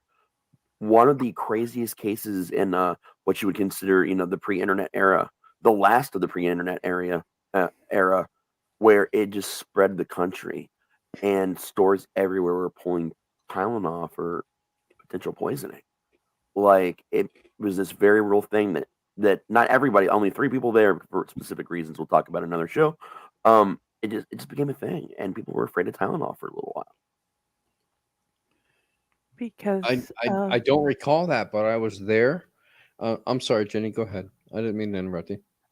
in Chicago, they're saying James Lewis had broke into the bottles, a bottle on the shelf, and put a poisoned pill in it, or multiple poison pills, and somebody bought it thinking it was okay and took them and died. Is that why kind we of have reminds me of the the anthrax seals scare. on them now? Yes. That is what, that was what prompted the tamper-proof seals. Yeah, that reminds me of the anthrax scare. Somebody sent anthrax to the White House on an envelope. Yeah. And then suddenly the whole country was, but at least then, well, not at least, but then, it was in the information age, the internet age. So it was really easy to think suddenly everybody had, check your mail at home because there could be anthrax in it. Kind of remember that scare too. Oh, that makes me think of, and we kind of covered this a little bit in one of the previous Legends by Night. The whole Dungeons and Dragons thing spawning from that movie with Tom Hanks. And nope. It didn't spawn from that movie. That movie spawned from the event that really happened. Yeah, I can't remember what the name of the movie was, but Mazes and Monsters. Mazes and Monsters. That's right. I love that movie. Yeah. They were LARPing D&D in the movie, and Tom. Right. They would all do hallucinogens, like while they did it at one point, and then he one of them overdosed, and his hallucinogen just continued, and he started killing people. Yeah. The movie it's a super, super young made for TV movie. It's super young Tom Hanks, like crazy young Tom Hanks. He was probably in his 20s when he did that movie. Yeah, he was a really shy, backwards, first-time college student that never even heard of D&D before because his mom thought it was the devil, basically. And then he ended up playing it in high school, or in college rather, and getting into this group who then LARPed in this like weird cave system, and like it's a really intense, beautiful movie that had no right to be as good as it was when it came out. Yeah, I mean, that's the kind of shit that leads to urban legends right there, But, unfortunately, obviously, we're past that because you guys play D&D on Thursday nights online now, so. Yeah. But that was also folded into the Satanic Panic. All the D&D stuff was part of Satanic Panic, which had its resurgence with Satanic really hit hard again in the 90s, along with the Vampire the Masquerade live action scene, the role playing game, and there was people who did a very similar thing to the original story of what went wrong with the D&D thing, where they were LARPing and then thought they were actually vampires, and they killed one of their parents or something like that, and drained them of blood, and thought they were really vampires. They went on like Ricky Lake, like the whole talk show circuit. They did the whole Ricky circuit. Lake. There's a show you don't hear about much anymore. I have a question. When did the Satanic Panic actually start? How long had it been around? Has it been around or had it been around? Because had it been around, I mean, I don't think it's around as much anymore because most people are just they listen to whatever the hell they want to listen to now, but kind of come to grips with it with the Satanic Church and all of that. But I mean, back in the 80s, it was obviously a big thing. You had church groups and all kinds of community groups that were against it and the whole satanic panic thing, and calling into questionable lyrics from heavy metal or hard rock singers and so on. But how long had it actually been around before it kind of came to in the 80s? All technicality, the 50s. In technicality, it would have been in the 50s when there was this like slow uprising of things that kind of built over time with the a lot of the conspiracy theories and murders that happened in 84, and then everything with D&D in 85, and then I mean people will tell you, this went into the 1990s even, and some people say it never went away. Some people says it did go away, but there were conspiracy theories related to it as recent as 2021 and 2022 of more information that came out, which kind of caused another slight stir, which was easy to do because, coming off COVID, it was really super easy people were at home still a lot, and it was easy for people to read these things and buy into it. Well, so, I'll tell you why I asked. Two reasons why I asked the question, how long had it been around? And the first one is because of Charles Manson, the Manson family murders, that would Helter Skelter caused, satanic panic in and of itself, to the point where it spawned a whole freaking genre of stories and movies and books and freaking everything. U2 did a song, Helter Skelter, and all the movies that had been made about it. I think there was even a Helter Skelter movie about it. So yeah, Charles Manson, Helter Skelter, documentaries, made for TV movies and all that. But the other one is because of Rocky Horror Picture Show. when Frank, says, don't you panic, I'll get you a satanic mechanic. Yeah. Playing off of that whole satanic panic thing at the time. So, and that was in the 70s. Yeah. So. Yeah.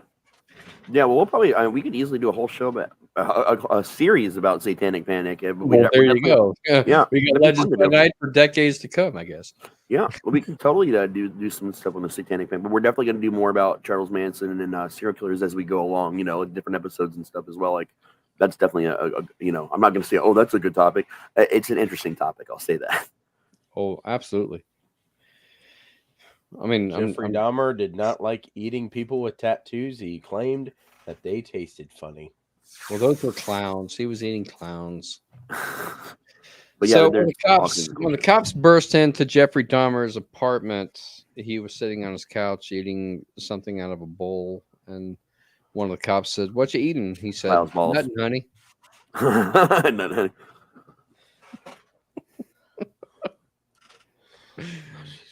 I'm sorry. I've still been eating Pyle's balls every time I'm off screen. Pyle's balls. Pyle's balls and noodles. Piles of balls. Balls of Pyle. You know what? I never thought that recipe would be turning out the way it did. It's delicious. We love it, man. We love it. We love your balls. Especially in my mouth. Friday Blue. Isn't there a Blue Monday song? There is. Yeah. Blue Monday. Make it Blue Friday. Blue Monday. Friday already has an amazing song. Friday, I'm in love. All right, yeah, I think it's something about evening soup. A beautiful soup. The name. The name spouts from Friday Baldwin in the book, and I have a big love for Doctor Who. So Friday's library in the blue box is where that page stemmed from. Yeah. It's time for Doctor Who. So, Friday, can I ask you, for that cemetery background that you have, can you put a blue filter on it so it kind of matches? This is my OCD kicking in at 4 a.m. in the morning. I don't know what. Almost 5 a.m. in the morning. I'm just saying, you're about to have to change your 15 hours to go to 14 hours to go, sir. I changed it to 15 for you. Go ahead. Change it to whatever you need to. I don't care. You can put whatever you want on it. Oh, really? No, go ahead. I want to I see thought what you put on it. No, Don't threaten me with a good time. I'll do 14 hours. That is like the theme of most haunters I know. Don't threaten me with a good time. Mm-hmm. Motherfucker, we are the legends at night. And also, it's time for our next one to open. How are we doing on time for doing our next giveaway? 7 minutes, which is also when we transfer over to the Raztopia block. Yeah, we might as well go ahead and do it and get it out of the way. And I want to know about this Raztopia. Oh, well, we're going to be doing a special viewing of the Mime. Yeah, which is a movie that I star in as the slasher. I wrote it, and I was involved in every step of production. It was the first time that me and a really large group of people decided, you know what, dude, was this with Shane Howard? No. Okay. But man, you totally threw me off. I'm sorry. Go ahead. I didn't mean to throw you off. You're good. A big group of us just kind of got tired to working with a lot of the same, local filmmakers over and over and over again, either from bad experiences or just, wanting to work for ourselves. We came together. I had a co-writer named Bobby Henry at that time. We pitched an idea to each other. We decided to make it into a movie. Over time, he ended up needing to leave the project, so it became something very different than what we had originally come up with. And it was supposed to be a guy that dressed as a mime and murdered people. It was like, it was a human killer kind of story. And I kind of wanted to do something a little bit more paranormal with it, which turned into a book deal that Bobby and I both got with this publishing company. And when he dropped off the movie, he dropped off the book. So I changed everything. Well, we didn't even write it. Like, we had talked about it, and we each maybe had a chapter written. That was it. And I just kind of took it, revamped it, made it about my hometown, and got this really cool idea to involve a lot of my personal life into it. And that kind of birthed both this movie and the book counterpart called The Mime, which now you guys know as Silence is Crimson. It's the Silence is Crimson trilogy in the Riverside series. I'm totally going to read that at some point. Me too. I'll read it one day. I haven't. I have what I've written. But... Well, shit, dude. We do Outlight Society. Why don't you just fucking read that one night? The whole book? Yeah, that would take a long time, buddy. Oh, Jesus. And there's 2 books now. They're about to be a third in 2 years. Episode 7. Yeah. I turned the page. But yeah, man, like, so this movie, a lot of things happened. I mean, this movie ultimately, not long after, I got divorced. Not long after that, 2 people died. Another person committed suicide. There was a house fire that destroyed 70-80% of all the footage. So what was supposed to be, and we were tied to are still technically tied to the American Cancer Society, because as a production we wanted to split proceeds. Right. So I mean, to this day, like, if it makes anything, which it almost never does, I usually try and donate something, even though we're not in contract anymore, just because that's what it was. But the movie you're going to see was a half an hour shorter than it was supposed to be. There's some weird fade in, fade outs because so much footage got damaged, and by then some key people had either moved, were no longer speaking to each other, or were dead. So we had to finish this movie because of our obligation with the American Cancer Society. Having said that, it's meant to be cheesy. It's meant to be a B movie. Like, it's 100% and always intended to be B. So what we're going to do in the spirit of the movie and what it should have been, and what we want it to still be, is we're going to riff the fuck out of this movie. We are going to make fun of every aspect of this movie in a fun-loving way. So the question is, would it be better for me to watch this movie while under the imbibement of alcohol, or should I watch it while I'm sober? Oh, no, you're good. You're good. Okay. Yeah, for those of you who are tuning in late, I have been drinking steadily since 7 p.m. and I'm not quite in my right mind. I'm sorry, Jenny, but that's just the way it is. That's just the way it is. And to expound a little bit upon my Shane Howard comment, Raz, you probably know him. Pyle, I don't know if you've ever met him. Shane Howard, he's a haunt actor as well. He has his own roving band of haunt professionals called RIP Sideshow, Roving Interactive Professionals. He has a character named Dead Man's Hand.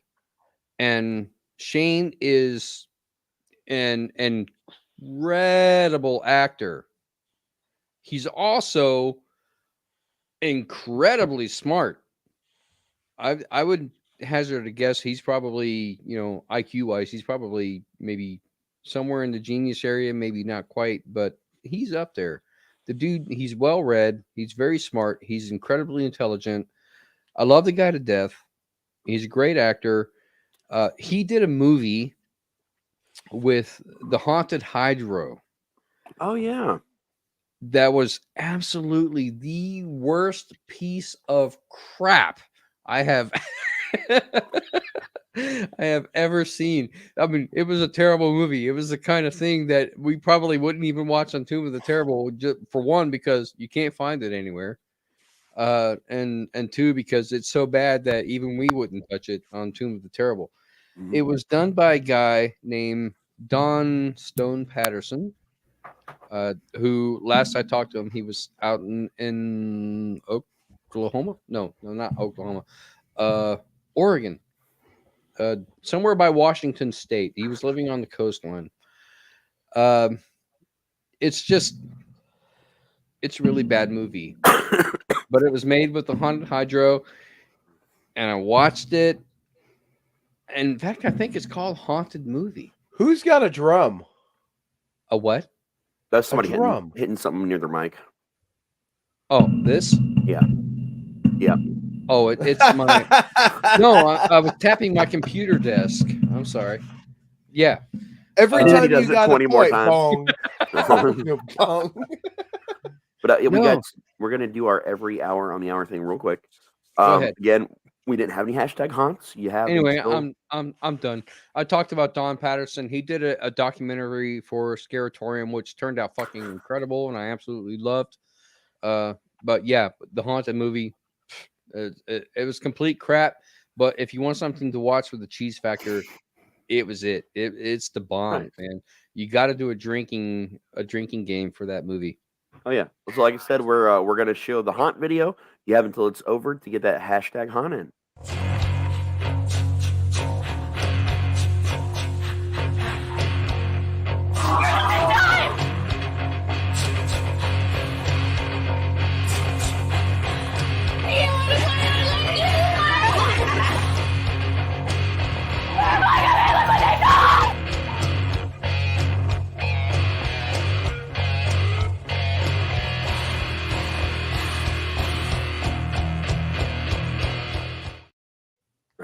We're leaving that prize pack on the table this hour again, guys. You got to do better. You got to get. So, Raz, why are all the people in that video female? No particular reason whatsoever. To be honest with you, I made different versions of that with a lot of different actors throughout the season through different projects, and when I put this one together, that's how it worked out. And fun fact, my daughter Brooklyn's in that video. She's the killer hillbilly, one of the killer hillbillies, the first one that you see. She's the one who gave it to Matt? Huh? Yep. Oh, cool. Very cool. Very cool. Do we want to do the show changeover? Yeah, we should do the show changeover. Okay. And I got to do the Amazon thing. I got to find. I know you sent it to me. Let's do the giveaway first, and then we'll do the changeover. We just did that. That's what we just did, Ron. Nobody showed up. Yep, we didn't have anybody for this one. I'm here. Did I already get tickets? I'll go. I mean, shit, okay. It's the day before I fucking leave for, the martial arts seminar, but fuck, I'll take it. You do know you show up, you will be put to work. I know. It's all right. Not whoever wins the tickets, we will not make you work, but unless Ron, you're a little different. If it's Ron, you have to act. Okay. Yeah, just Raz, tell me what I need to do, what costume I need to bring, or if you're going to give me one. I don't care. Just put me somewhere. I can do that, man. Here's the crossover. Everyone thinks because you're a zombie, you don't know good coffee. Well, they're wrong. There's only one brew that gets my seal of approval. Deadly Grounds coffee is my guilty pleasure. The aroma is so intoxicating. It brings all of my neighbors out of the woodwork. Deadly Grounds coffee. Coffee to die for, and zombie approved. It's good to get a little deadly.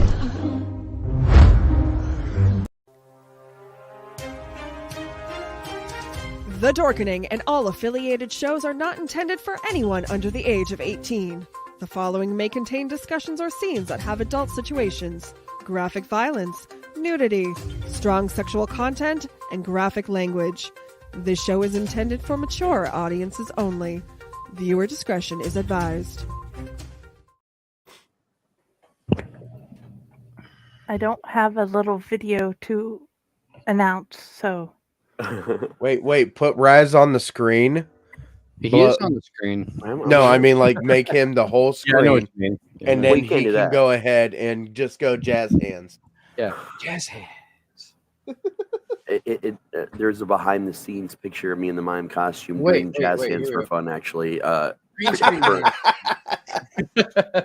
I think there's actually a mime. It's called the Mime Film. I think there's still. I think the Facebook page might still be up that has all the crazy behind the scenes photos of me doing silly things in the killer mime costume. There's some silly shit. But I do have the movie up. Yeah, it's supposed to be about an hour and 40 or so is the plan, but it got down to an hour and 18. Fun fact, I think you can still buy the DVD of it on there, and there's actually a commentary track between me, the editor, who's the guy that also played the mayor/bum, and yeah, it's a hell of a commentary track that we did, just talking about the movie and having a good time making fun of it. Actually, I haven't listened to myself for a while, and I'm going to have to go back and listen to it very soon. But let me figure out how to share screens again really quick, and we'll get this movie started. Well, while you're doing that, I'm going to go use the alcohol imbibement room. I'll be right back.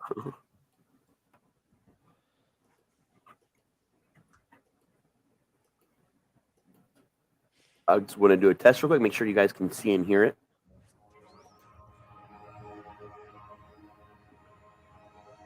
yes. Awesome. But yeah, we'll talk for a minute or two. We'll let Ron get back before we officially start it, since I'm going to torture him a little bit. But yeah, if you guys have any questions about the movie, you can type it down in there.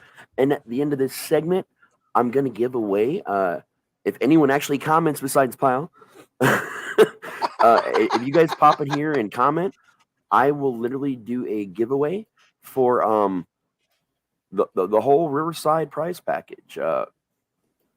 That's going to be Silence's Crimson 1, Silence's Crimson 2, and the Riverside Chronicles, because they all happen in the same town, which is the town in which is the backdrop of this movie as well. So something to look forward to. And don't worry, if no one wins it now, I'll do it again later, because I realize there may not be enough people watching at the moment. But yeah. My heater down here just shut off. I might have to go get something to fix it. Yeah. And I'm going to say to you guys, like, gloves off. Like, no one's feelings are going to get hurt because we're ripping this movie, just so you know. It's good. Rip the shit out of it. Because we all know what our shortcomings were, and we know what our intentional jokes were, and some of our things we thought we were doing seriously that turned out not to be serious when we watched it later. So we've gone through the ringer. And a lot of the commentary is literally me and Miller making fun of things that we did. So we've heard it all. And I'll probably remember random factoids as we go through too, because I think it's like 7 years since we made this or something like that. 7 years. That was the whole wife ago. 2014. Oh yeah, 10 years. Jesus, that's longer than I remembered. Time is all the same to me. It's the same year I started my job. Damn. All right. Well, I'll go ahead and toss it up. So you guys can hear it okay and everything. See it okay.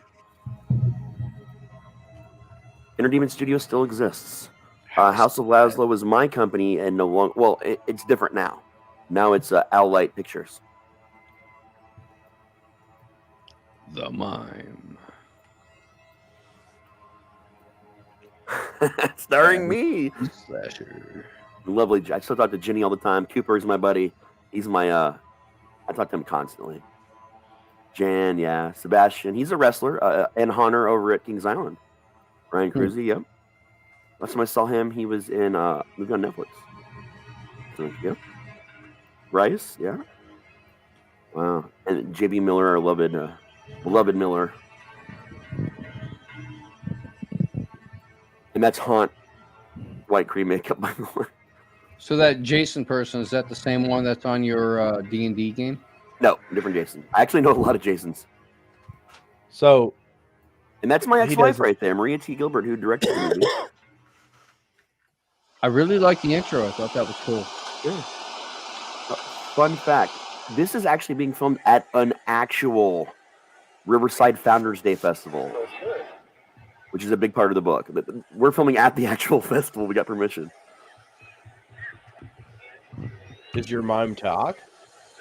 Well, right now, he's not. It's a mime. his They're norm not right now. supposed to talk. He's a guy, Mr. Mime talks. and he smokes cigarettes too. Oh, Like you do. Oh no, that was the wallet. Sorry, yeah, and his wallet's The empty. cash on the way. Way to starve yourself, asshole.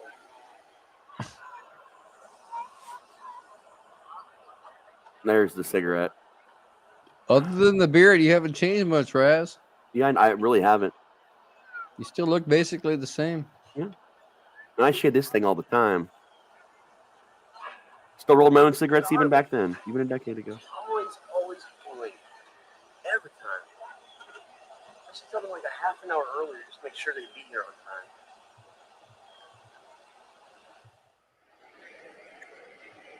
Oh, finally. Oh no, the mime. Always late. 2 mimes. Nice, guys. Aaron is Cooper, the cop in this, his know youngest son, actually. Ever since you guys got together, it's like the world opened up and bestowed upon you the most retarded superpowers ever. And what power would that be? Love. Okay, so is it like a rule in the mime handbook that they all have to wear striped shirts and suspenders? It's a thing. The show doesn't start for another 15 minutes or so. And it's not like we're going to get an award for being trapped in a fucking box. We're not going I to mean, it's like, where's Waldo with man. white face paint? Mm-hmm.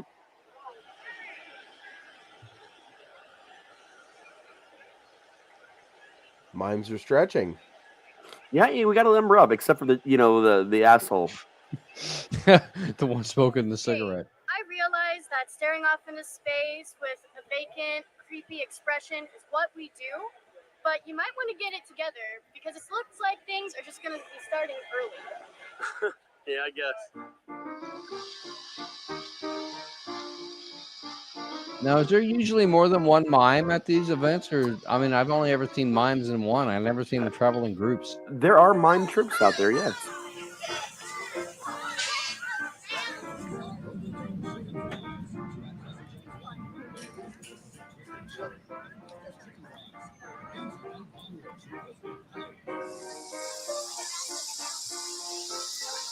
And again, this is actually done in the style of an 80s movie. Just to also preface a lot of what you're saying. It looks like you filmed it in the 80s. Yeah, it's supposed to. You'll see that style change actually later on, like when it switches like timelines and stuff. You'll see like the whole concept of the way it's filmed change. So was all this random video, or did you actually ask these people if you could film them when they were doing We this had stuff? literally giant folder files worth of papers they had to sign, like just agreements to be filmed that they had to sign. Yeah. My first cameo in the movie is my voice. Jenny thought I was only in this twice. It's 3 times.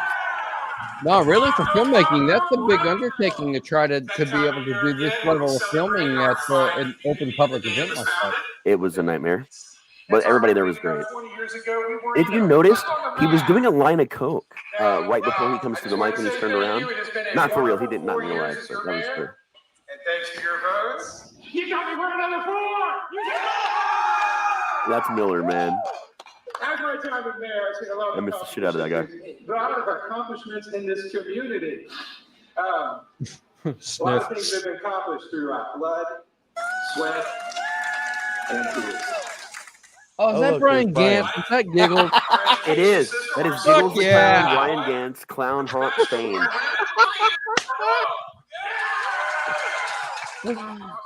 Nice. And have also achieved the Beacon Award for 3 years running now. Thank you! Our unemployment is at 8%. 8%! One of the lowest in the country. That's the original Giggles too. It is. That can happen sometimes. We got some clever men here in the audience, let me tell you. I'm gonna have to razz him about that when I see him again. About the accomplishments of this community.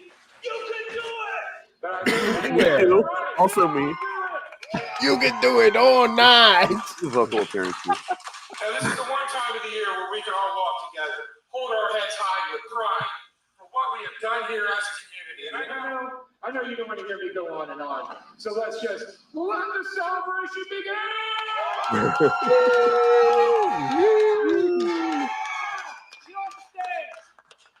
You know, you think this is so easy, young man. You should come up here and try this. Let's wait till you get your votes, though. I don't see that happening. Get out, everybody! The amazing strongman! There you go. This is a guy that I've known since like middle school, Justin. Like he's a substitute teacher. Like, this dude's amazing. And he was going through this thing where he was trying to do the strongman routine, and he actually did this, like a traveling show with this. It's also amazing. You're about to see a crazy thing he does here in a second with a swing that he built and customized. It's just nuts. Ready? 1, 2, 3.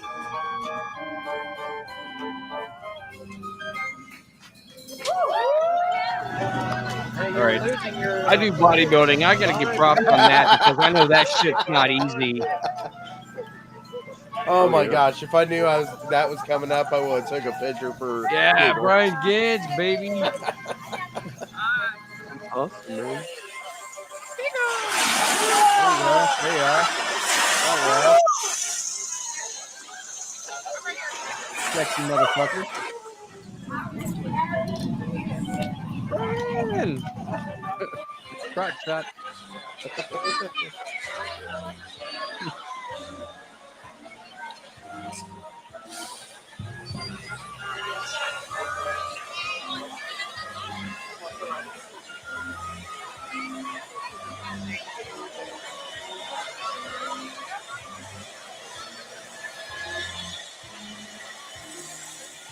She's not allowed to wear a white shirt or striped shirt. She's not got any white face paint on.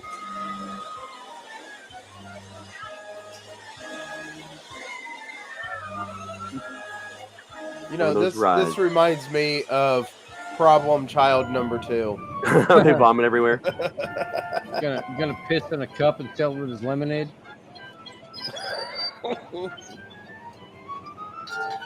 Oh, he looks nauseated.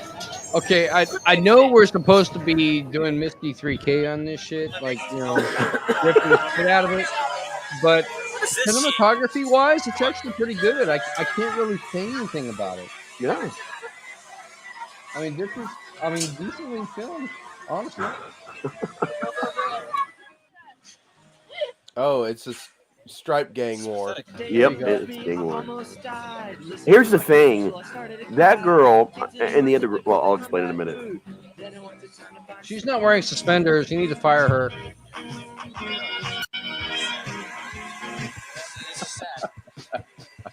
Is this miming or what the heck is this? Yes. This is the new version of the Backstreet Boys. It's instinct all wrapped in. Now we're doing the Mime time sync. warp. There we go. Yeah. They were trying to. The story is they were trying to come up with new techniques to get people interested in miming, so they were doing silly things. And none of us were professionally trained mimes either.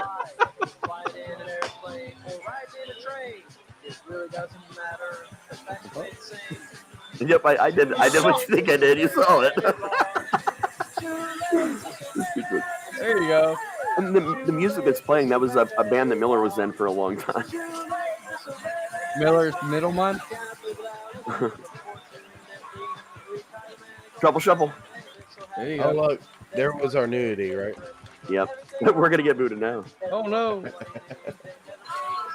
All right, Raz, I'm very disappointed that you're not wearing a matching shirt to the rest of them. You seem proud tonight. That's not too bad. By the reactions, I can tell that routine No, is he's like huge wearing a success. opposite shirt. Right? Yeah. Yeah, yep. Good call. Because I'm the senior mime, you know? Oh, so you're a black shirt, not the regular. Okay, I get it. I'm a black with white stripe. They're a white shirts with black stripes. I mean, I can really tell that you Mansman. Awesome. Yeah, man, don't sell yourself short. You're really good at this shit. It's not like I'm curing cancer, dude. I'm just coming up with mime routines. Anybody can do it. Apparently not. I mean, it's fun. I've been having a great time today. It's been a great festival. It's been a nice day out. Smelled. Man. What's with that little carpet patch hanging above the V-neck of the shirt there, Raz? What's what? The carpet patch hanging above the V-neck of the shirt. Oh, dude, yeah, I'm here. You hiding some Arabian carpet there? Yeah, and a body rolled up inside of it.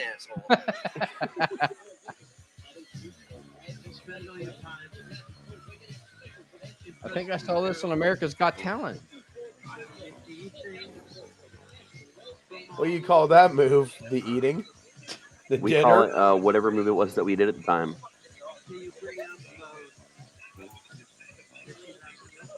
And I could not answer that for you. Were you guys properly trained at all? No. No. That's obvious. And how dare you think so, sir? That's obvious.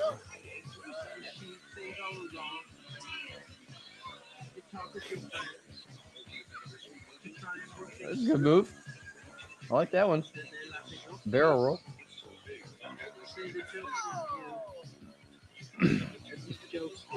That was a late response. No, that's the Buster Keaton Three Stooges move right there. Oh, Raz went to go and fake hit her, and it took like a second to realize that she got hit. What the fuck is your problem?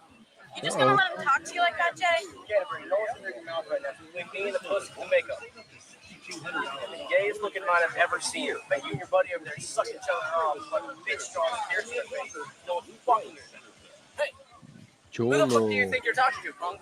Why don't you take Chuckles and Fuckface back there behind the school parking lot, smoke some J's, do some lines while you fuck the slut here? Oh, he broke character. Really?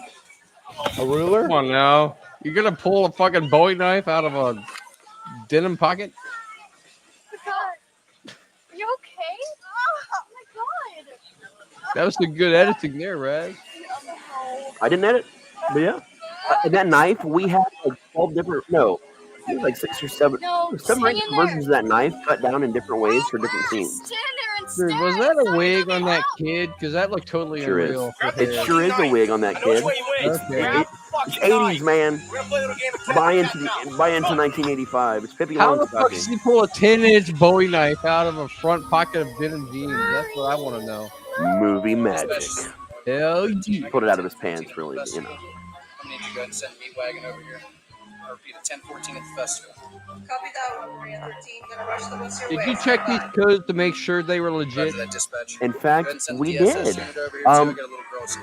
The adult version, like the later version of this exact character, is played by James M. Cooper, and he was actually Special Forces. He was in the police force, and he was the police chief at one point in time for a small town. He's my consultant for everything that I ever write involving law enforcement. I love how he walks up. He just calls everything in, and he walks up.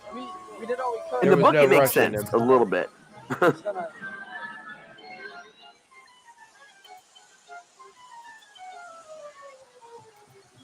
over here with me. Need more blood. It's not convincing. Cry all you want, hey, sweetie? What's your name?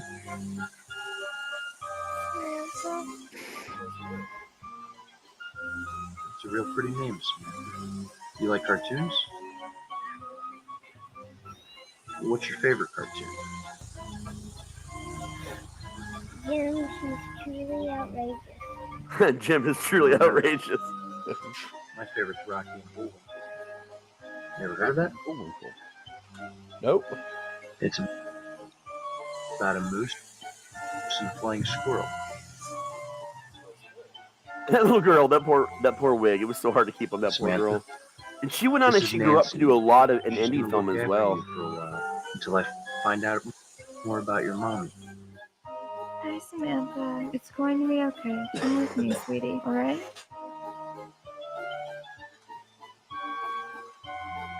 Which is not her voice. We had to do that in post. It's some sound bleed over from the festival, you know, it happened. I'm trying to hate on this, Raz, but I can't. I'm kind of enjoying it. I can hate on that the music is pretty damn loud. Yeah. No, man, I hear that in the horn all the time. I think I kind of drowned it out. It continues even though you're not even near the festival. Actually, yeah, that is by the festival. It's just a field on the edge, but it's by the festival. And then it stops. Oh, here's the Cholos. Now no one can see you. The one with the boggin on is actually Caleb Cadaver, aka Caleb Gilbert, my oldest.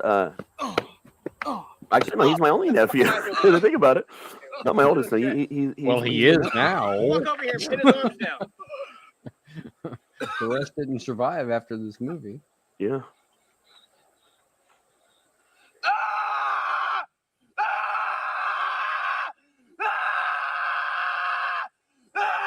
You're wondering if I can hear because you're screaming for no reason. Oh, it's not for no reason. Let's see. Are they pulling a William Wallace on him? This is, I mean, that was all continuous screams too. That wasn't cut in post. There's nothing there though. What the fuck were they doing to him? And there's nothing. You haven't seen it yet, Ron. You got to do the '80s reveal, man. Well, the '80s reveal. His face is cut up, man. Okay. If you look, it looks like they took the knife and ran around his mime makeup and like carved it into his face. Okay. And now they're stabbing him. What's up with Where's Waldo here in the black t-shirt? Seriously, he looks like Waldo. Nut shot. Stabbed him in the nut.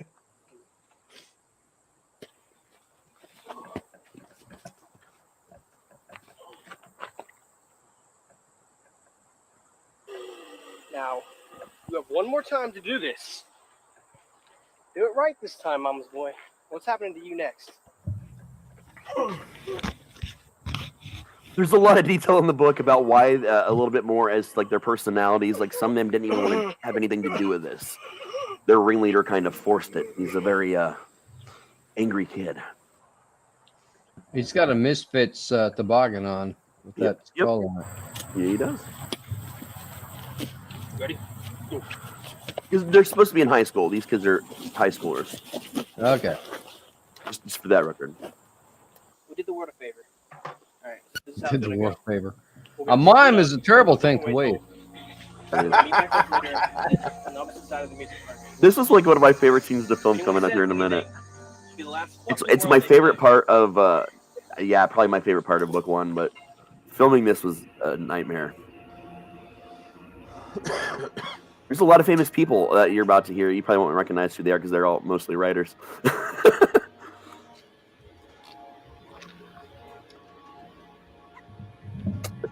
Raz there lighting up a blunt in the black. You can see from that.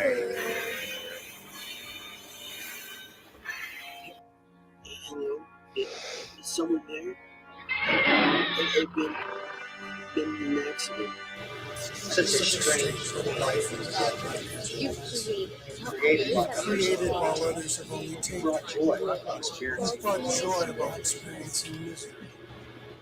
Hello? I knew you there. Hello? Those children destroyed everything and were and tossed you into the arms of madness to rot for eternity. Wouldn't you want them to suffer? In the immortal words of the crow, they're all dead. They just don't know it yet. This isn't real. This can't be real.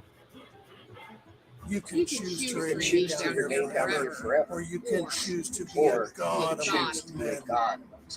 Either way, your life has come to an end. So that was one of my fourth appearances in the movie. Was one of the many voices there. Authors Michael Rich and Mark Tufo also did voices for those. We had a lot of people. Was that the sound effect from a railroad? No, actually. Because that Were any sounds of like you- metal. You know when you go to a park and you see those like big locked utility areas around the bathrooms? I am stuffed inside of that under some pipes for the filming of this, and that's where some of the weird sounds came in. You can choose to be a god. Either way, your life has come to an end. I changed. I like that line. I wrote that line. Who the fuck are those two? And where's that bitch Courtney at? I don't know where she is, but you said that they will be here. They'll be here. Don't freak out. Don't freak out. For all we know, And remember, they we're can talk to the still cops in the already. night. We're still technically in the They're 80s stupid, Jay. They're right just as now. much involved in this as we are. 85. Yeah, you're right. But So this is after that bitch the amusement park or whatever it was. Yeah, this is about like a week or two later. Okay. At best, if that. Where the fuck have you two been?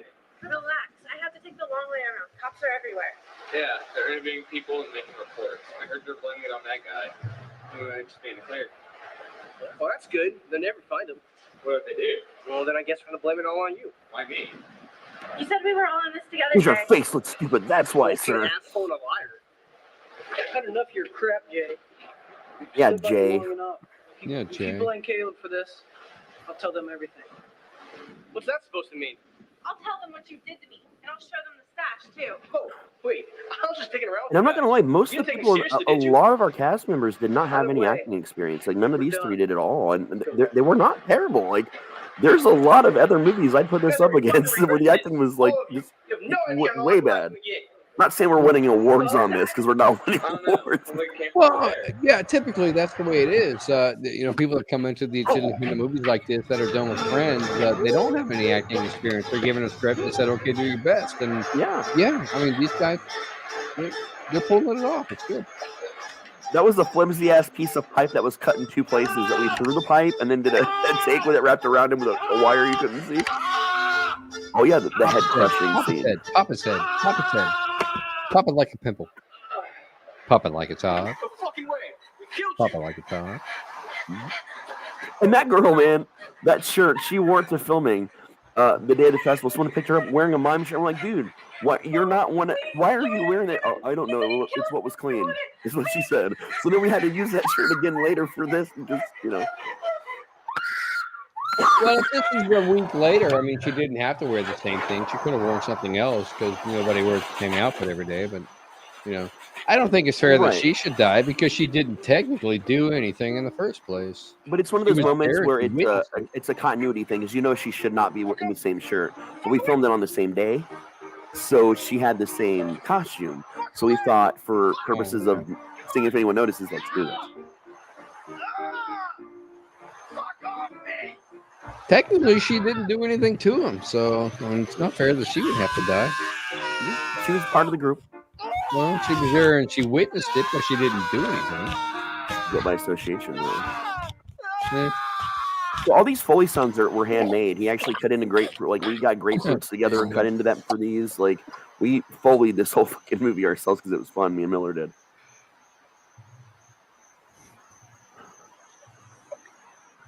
So what happens when you kill them? Do you think they're going to hell? I make them useful. I take their horrible little lives and make them mean something. They become a part of me forever. So in the book, there's internal monologue going on the whole time. Hey, Skip. Yeah. So it's about 30 years later at this About point. 20 minutes. I got something I want to check out.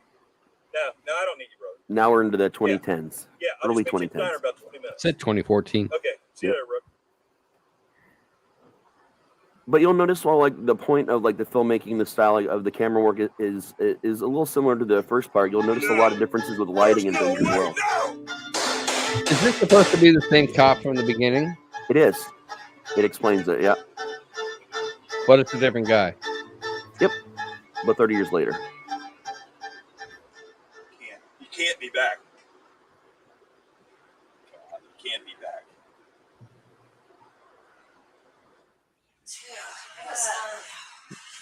This was filmed at a Casano's. A Casano's pizza. Pizza. Somewhere not. I want pizza. This is going to be technically my fourth appearance, second physical cameo. Told you we shouldn't have come here. Yo, where's the menus? I'll be quiet. And this wasn't supposed to happen. This was a joke I played on them. A lot of this whole thing. We got this, honey. It was never meant for the movie, but it worked. So, what y'all think of the play? What, false? It was okay. Seemed a little long and drawn out. It was boring, Samantha. That's what she meant. Hey, I like it.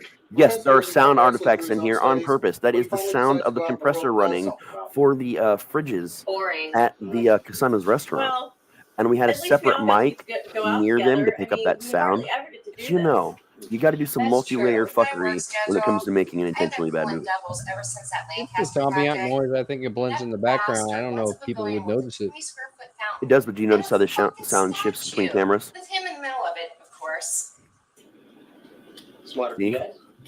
Yeah, on the out pan, you can hear it, but when it's focused on them two, you don't. Can I take your order? Not yet, but thanks. I'll be right back. You think you got it bad at the office? The corporate Here's the assholes prank I are did on them hiring coming this up. Like, expert to come in again, it was a and prank, and then we ended up writing into the script, and it made it into the book, too. just getting over our shoulders all day. Makes me want to scream. It's not funny. You'll know when you Get see up it. It's going to be a and minute, there but will you'll be know no when you see screaming it. in the bedroom either. Did you have to white balance this shot so that lamp in the background wouldn't be overriding the light? But next time I get to choose where we go, and I say we go to the club. Here. Okay. So you guys just about ready? You guys ready? Yeah. Okay. I'll take the mushroom Swiss burger, please. And you? I'll take the bacon special. Lettuce. The tagline I had when my character showed up, though, Yeah, do you still have the barbecue spare ribs? You're not is getting Big ribs. Jim's Burger Barn, where there's You'll a get that surprise messy between sauce all everybody. over my new blouse. Do you want to ruin my blouse? Actually, we don't sell ribs because we're a burger place, but we do have this new salmon burger special that I can recommend. No, I'll take the bacon spare ribs. Are you okay? Oh, I thought I saw something. Samantha, what did you see? Nothing. I'm just spacing out. That was the prank. Like, they did not know that I was going to do that with the glove whatsoever. And we, there's an outtake. There's outtakes on the DVD as well. And after I did this the first time, there was such a reaction that we just did it a couple times. But I didn't tell them which take we were going to use.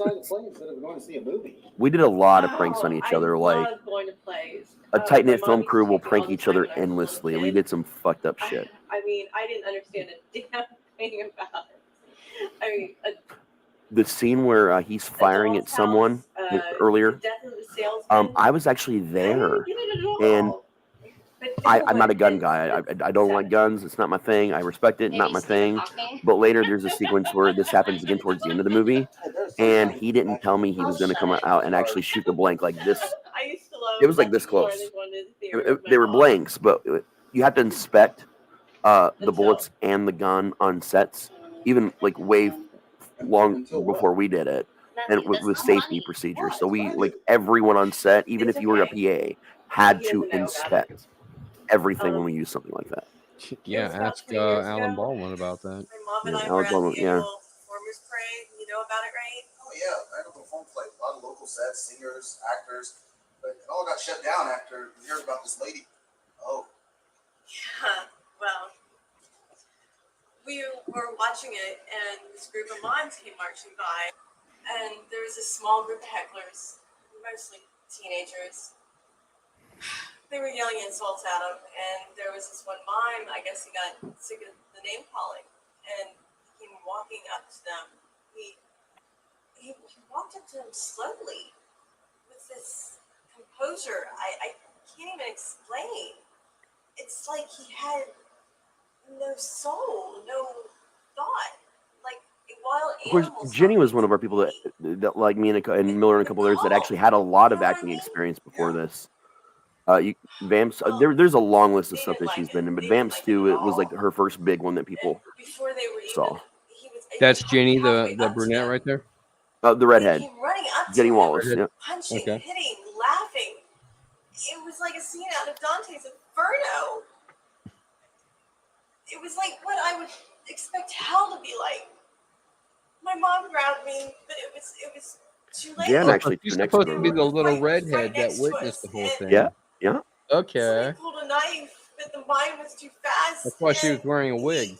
Yep. Grabbed me. Yep.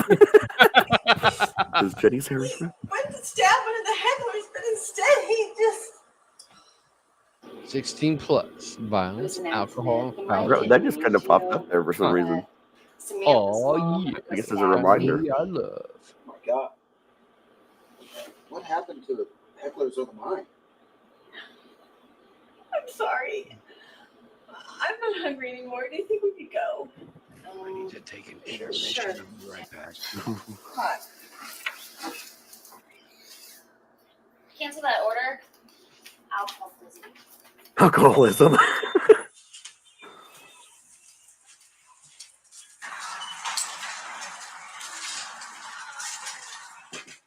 I'm sorry I ruined dinner tonight. Do not apologize. Matthew had no idea what happened to your mother. You're our friends. They understand. So do not worry about dinner, okay? Let's get you home, okay? Thank you. You always know how to make me feel better.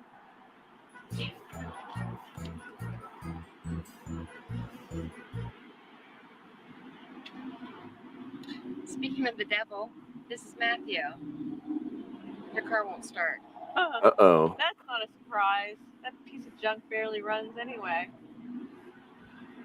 Mary is probably giving him Poor Mary. You know, we should try to go help them. I might be able to get it started. I do have the tools in the trunk. Okay, yeah, we barely get there. Our first comment. Hey, Jason. That's Jason that games with us. Oh. It's just nature. Sexist would be saying she shouldn't be dating another girl. I mean, I don't give a shit if someone wants to be homo or anything. I had another but prank I played on them too. I'll tell you about that one in a little bit. It didn't make it into the movie. I don't believe you sometimes. what? Honey, why don't you go look under the hood? Why? You said I don't know shit about cars. You hope your dad changed the oil. That was 2 years ago. Please? Sebastian Hex, local wrestler and haunt personality. You All right. catch him a lot at Kings Island and honestly a lot at other haunts as Just well. because I'm a guy doesn't mean I know how to fix everything. It's like me saying just because you're a woman, you know how to cook and everything. You burn macaroni and cheese. For fuck's sake, you don't hear me complaining about it. The way you don't learn that, it kills me. Maybe if you spent less time reading comics and playing video games with your friends, you would learn a thing or two. Yeah, well, maybe if you spending my money and everything on personal shoes, we wouldn't be in this situation. What the hell? What is it now? Somebody's been messing with Linda. Fuse box is open, some fuses are missing. Who the fuck would do something like this? Is everything all right, Chief? You sounded a little off over the phone. I've never known you to be late before. It's a long story, Rookie. Well, it's going to be another long, boring night. I have plenty of time. Plenty of time. Hi guys, can I start you off with your usual? Be great, Alice. Oh no, I'll be right back. You ever notice Alice's Restaurant. whenever we come Reference. in here, she doesn't even acknowledge my presence. I mean, I was sitting here for 20 minutes, and she never said a word until you showed up. I think she's into you, Chief. Well, I'm not in the market for any new ex-wife, Rookie. I'm married to the job. Don't you think it's a little weird that Classic the line. Chief is still out on the streets? I mean, if I had your job, I'd be back in the office with my feet up on the desk, just counting down the days to retirement. Counting down the I've got my alcohol. reasons, Rookie. You ever heard a joke about the psychologist that just graduated from med school and got his first job at a mental institution? Can't say I have. Well, they used to tell it Well back in my bestowed. day at the academy. It's kind of the way law enforcement is. Well, let's hear it. Okay. Well, this psychologist graduates from med school. He goes to his first day at work at the mental institution. He walks in, they're showing him around. Walking down the hall, comes up on this guy, and he's going, da-da-da-da, da-da-da. Guy looks at him and says, "Stop that, you're being crazy." Doctor looks and says, don't do that. So there's a better way, let me show you. He says, "Sir, what are you doing?" He says, "Well, I'm practicing my basketball. When I get out, I'm going to be better than Michael Jordan." He says, "Oh, man, that's great. Someday you keep it up, you might make it." Guy just smiles real big and walks on off. He said, see? No problems. So they walk on down a little bit. See the guy going, he says, what are you doing? He says, well, I'm practicing my batting. When I get out of here, I'm going to be better Pete Rose. I said, who's Pete Rose? Oh. Do you want to hear this joke or not? This was filmed near Cincinnati, this particular sequence. Anyway, he says, you know, keep it up, son. One of these days you might make it. The guy just smiles and walks off. Well, they walk on down a little farther. Here's a guy with a bag of peanuts in his groin. He's going, He says, what are you doing? He says, I'm fucking nuts. I ain't never getting out. Fucking nuts. What does that have to do with being a cop? It's like this, rookie. It takes a special kind of fucked up to do this job as long as Lois has. She'll figure it out these days. You can say the same thing about Haunting. Yeah, that sequence was included because I did crazy amounts of interviews when I was first getting to know Cooper to get things right. And he actually told me that story and that joke because it was something that he really learned in police academy when he was you know, like starting out.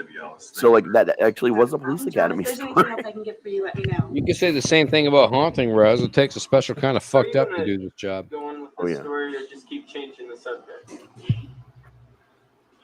Well, my first day on the force, they sent me out to this festival. I went down there and a fight broke out. Dun, dun, dun. There was a stabbing and lady was This is how you find out it was him That doesn't officially. sound unusual. Of course, it has to be his first day. little redheaded girl. Yep. By the time I got there, she was covered in blood. She's trying to wake up her mom. We've actually talked about redoing this movie like modernly because most of the actors that were involved, the adult actors, they're still pretty much the same and still like want to do it. It's just, you know, money, time, et cetera, et cetera.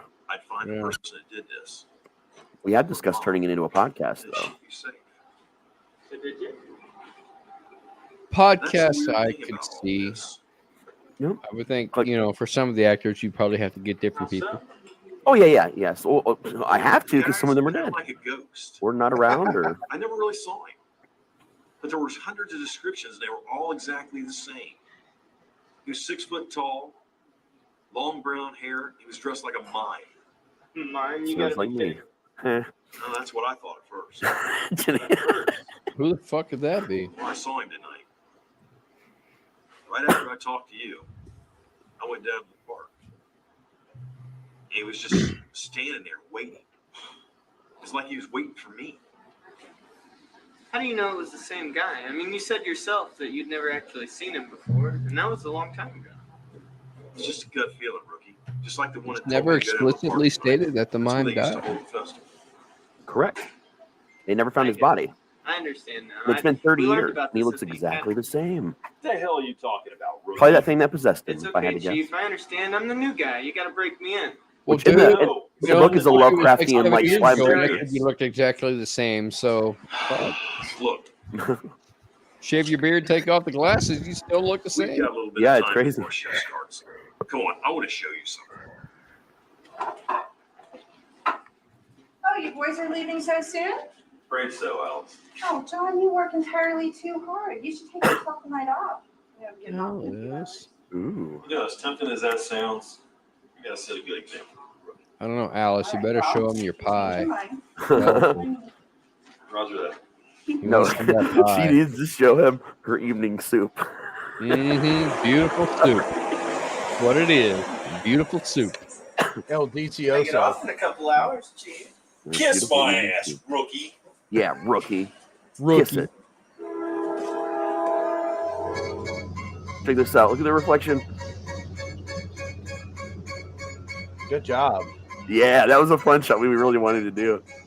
Are Samantha and August on their way? I mean, I don't know why we parked so far away from them in the first place. Yeah, they should be here any minute now. I figured parking out here would make it easy on them since, you know, they offered to drive us in the theater and back. I got my own little I don't mime know why right we here, a didn't little move black the and white car closer to TV. theirs when we got back to the diner. Why don't you ever listen to me? You know what, Mary? I just about had enough crap for you to not. Yeah, Mary, your shit here. We had to film this a couple different times on different days. The amount of blood this created on different days was nuts. Mary! At one point in time, the cops showed up because they thought something was really happening because they heard her scream so much. and like they stopped set, but we had called in ahead of time to get permission to film in the area. They just still wanted to stop by and see how we were doing, I guess.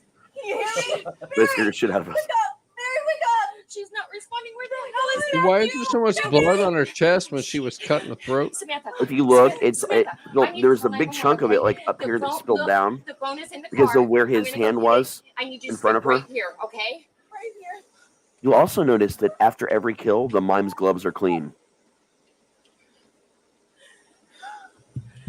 Hello? There's a reason for that in the story, actually, in the book, but for the movie, it's part of the continuity thing we wanted to do. They've got me on a recording saying, don't hang up, stay on the line. How can they do that to people? Oh my God, Samantha, use your phone. Maybe we'll get through quicker. I left my phone at home. All right, props to the actress because that's a hard position to hold for that long. Find Matthew. Oh, Hello? dude, Yes, yes. it's an emergency. Our friend has been He's attacked. amazing. I still talk to Danielle all the time. Her husband is Dan, the DP, the director of photography for the movie. What? Are they on I their still talk to way? him all the time, too. Hopefully they can put a tracker on it, but we got to get out of here. I can't leave her like this alone. Samantha, look, Samantha. It's crazy the things that go through your mind during shock, though. You know what I mean? Right now, we're going to get help. Okay? Come on. Okay. All right, so is that the Jenny, the brunette, the redhead? Here? Was that her? Yeah, that's Jenny. Jenny Wallace. Okay. Yeah. The one blinky light. What's going on, Chief? Is this what you wanted to show me? No, not really, Rookie, but it is suspicious. We're going to check it out. What do you mean? Got weak stomachs. Did you Be not pay prepared. attention in any of your academy classes, Rookie? It's obviously an abandoned vehicle, disabled. Oh, at one point in time in the car, I forgot to tell you guys, I had hid in the back of the car when they didn't know, when they weren't paying attention, they weren't in the car yet, and I jumped up in the middle of the screen when he's talking about Linda, and he does this line that's throwback to Evil Dead. I jump up and scream, "Dead body Dawn!" and they both jumped out of the car.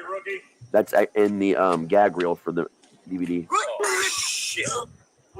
Call it in, Rookie. It's going to be a long We night. handcrafted all the vomit you'll see in the movie out of different things we found in the concession stands at the park. So young. There's some cream corn, nacho cheese, ketchup, all kinds of different things all mixed up together that we had to eat and hold in our mouths for any time we had to vomit. There was nothing I could do. I mean, God, Mary. It happened to me, and it happened to poor Bryce. We were the only ones who got the vomit mixture. It was fucking disgusting. How he didn't actually vomit, I don't know. He killed her. He came out of nowhere and killed her. My Mary. And in the book, there's a long, drawn-out scene that shows you what it's like to have a severe panic attack, like detailed. To the point where it's actually giving readers panic attacks, unfortunately. Let me see your phone. I'm going to call real quick. I couldn't. I left it at the car. I couldn't go back there. It's okay, Matthew. Just breathe. Just breathe. Hey, can you help him get in the car? I'm going to And this was a lot of this part stuff in the opposite was actually filmed at a business park that we had permission to do in. That's one of my favorite sequences right there. It's the Mime Crow. The Crow That's Mime. the guy. That's the guy that killed my Mary. Come here, son. Let me go. Let me go. Well, this kind of matches with what we were talking about earlier. You got Mary, and now she's Bloody Mary. Yep. What was it? Eric Draven? Raz Draven? Eric Raz. I'll be the new Crow. Sign me up. Give them the illusion of safety before I thin their numbers. Scared flesh is sweet flesh, as they say. I feel like I'm sinking. Man, you gotta share that risk with me. You don't want to go it alone, right? Also filmed at the same business park. Yeah, I scored some Mexican mud from West. West has the best shit. He's a Are they shooting some fairy dust? Wait, West, Mad Scientist. That was a Herbert West reanimator reference there. And yeah, they're totally doing heroin. I think we need to remind everybody drugs are bad. Okay. Okay. Kids don't do drugs. Okay. Drugs are bad. Oh, when we did our running sequences, I would also hide in places where I wasn't supposed to be just to jump out at them and fuck them like it was a outdoor haunted house. I did this a lot to them on set, like all the time. People were afraid to go into rooms or to film certain things. Sometimes they didn't know where I would jump out of.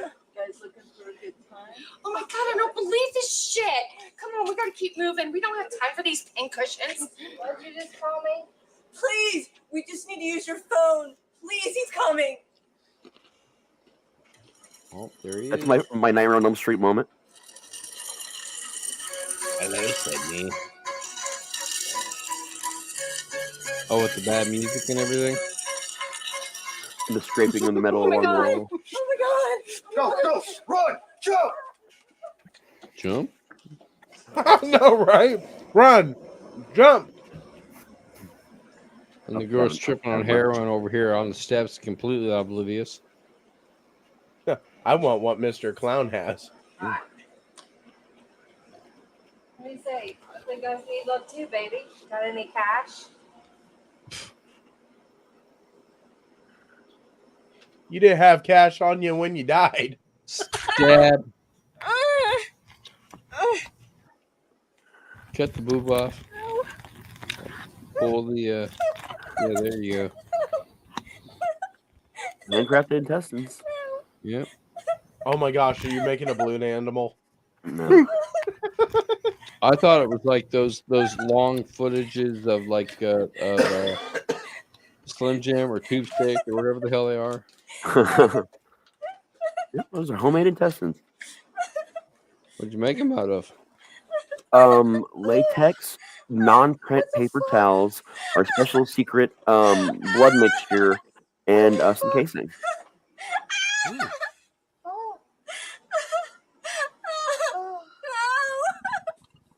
She's not crying early enough for somebody that just got disemboweled. She's on heroin also, so she didn't even really feel it. That's true. And look what he's got in his hand. Oh, look. You're a teleporter, too, because you weren't. Yeah, how did he get to the top of the steps? Didn't you catch the whole thing when he got possessed? He's a supernatural creature now. He's all kinds of places. Again, read the book. Leave me alone, sir. I thought we were supposed to be Misty 3K in this shit. I mean, I'm making fun of it too, but like, that was a fun scene. I really wanted to strangle someone with their friend's intestines, so like, I came up with this idea, and that's why I wrote it into the book. Why did you have to kill the hot chick though? Why couldn't you kill like some guy or some dude? You know, I mean, why did you have to kill the hot chick? It makes you feel better. Her brother is in the sequel book. That was another spot where I jumped out of the woods to scare them. That was not originally in the movie.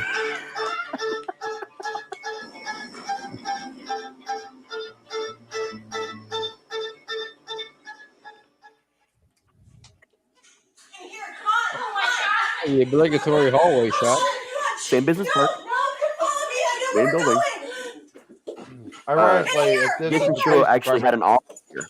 Is this a dorm? What is all this? Where are we, Samantha? It's hard to Originally, we were explain. supposed to have a whole wall worth of I know stuff I set up. told you about what happened to my I made up a lot mother, of stuff. but there's so much Everybody you was don't supposed to make know. up stuff. Then everybody forgot they were supposed to make There's stuff. I Only forgot. You need to tell us what's going on, Samantha. That thing, Put that thing back where it came from. Or so help me. right out. Help me. Those dead eyes just staring right at me. I mean, why are we here, not in a damn police station? Why are any of us here? I told you back at the diner how she died. There was this man who came up to me afterwards. His name was John. He was a cop. He held me while I cried. He stayed there until social services came. He told me to be brave. And Notice it says 1982, and the actual event in the movie was Whatever the fuck's 1980. going on, look, he made it pretty clear he's supposed to keep that promise to you 30 years ago. But it looks like he's not doing it now, and if he would have done, Mary would still be alive. Dun dun dun dun dun dun dun dun. No, that's where you need to have the Imperial March right there. About to find out what the hell it is. Oh, we'd gotten sued for that. We like white on rice, Chief. Freeze! Don't move! Keep your hands where I can see them. You were Oh, it's the same cop from the Death Machine movie. it's me, Samantha. No, he wasn't a Death Machine. I assure you. It's been 30 years. I was just a little girl. I remember you, Samantha. It's been far too long. You still watching Jim and the Holograms? No, I'm a Rocky and Bullwinkle kind of girl now. Throwback. Break up the touchy. Match made in heaven right there. No, wait. Okay. So it's been 30 years, and she's probably 8 years old, which means she's 38. And that girl does not look And our 38. friend Matthew. girlfriend. How old does she look? As in you guys. What the fuck? I just watched some Nope, undead she was actually psycho age appropriate for that role. give my Mariah Really? Hmm? Glasgow smile across her neck. I mean, And there you can't guys be a sit here couple talking about because cartoons and everything like it's some sort of goddamn dinner party. Whoa, slow down. she's already in a relationship with the woman next to her. What this guy look like? Look like guy, not even any close to that. He had I wouldn't have guessed face she's closer to 40. painted up like a mime, and he was like 6 feet tall, and 6 I'll feet tell you, tall, long a hair. face that only a mother could love. Face is only mother could love. This happened What's over your by mother Big love Jim's you? parking lot. Raz. Yes. I mean, jokes on them though, because tell me Mary's Riker, alright. the mime, I mean, doesn't I even feel know bad his she mother. So dragged away by that thing. I just ran. I was so scared. She didn't make it, A Matthew. face only a boulder We found can her love. body. We called it in right away. I don't know, Chief. Sounds kind of hokey to me. How does a guy like that just You say disappear hooky? for that long? hokey, as in hokey pokey. I don't think he just went away. I Sound think he's like been killing people all this time. I've been keeping track of every murder in the state of Ohio. Oh, Harvey shit. Donald, Good for better him. known as the Angel of oh Death. no, we The Blood Brothers, Gary and Thaddeus Lewington.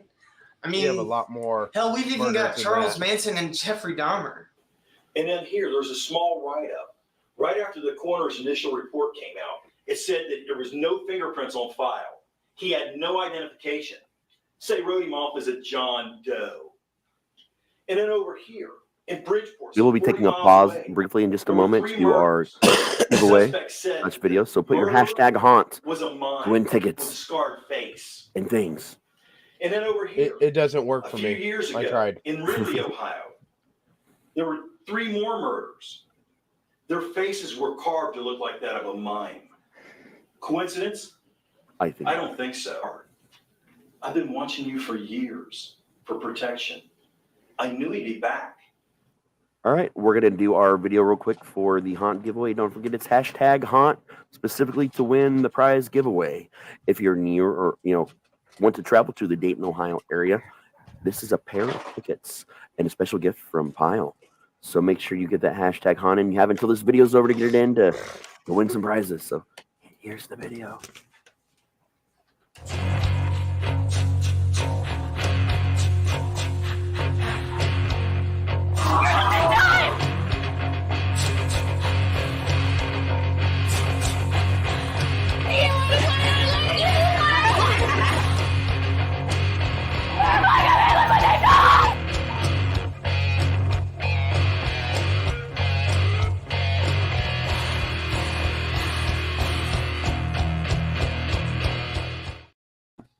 You mentioned that there were only females in that commercial, and that's not accurate.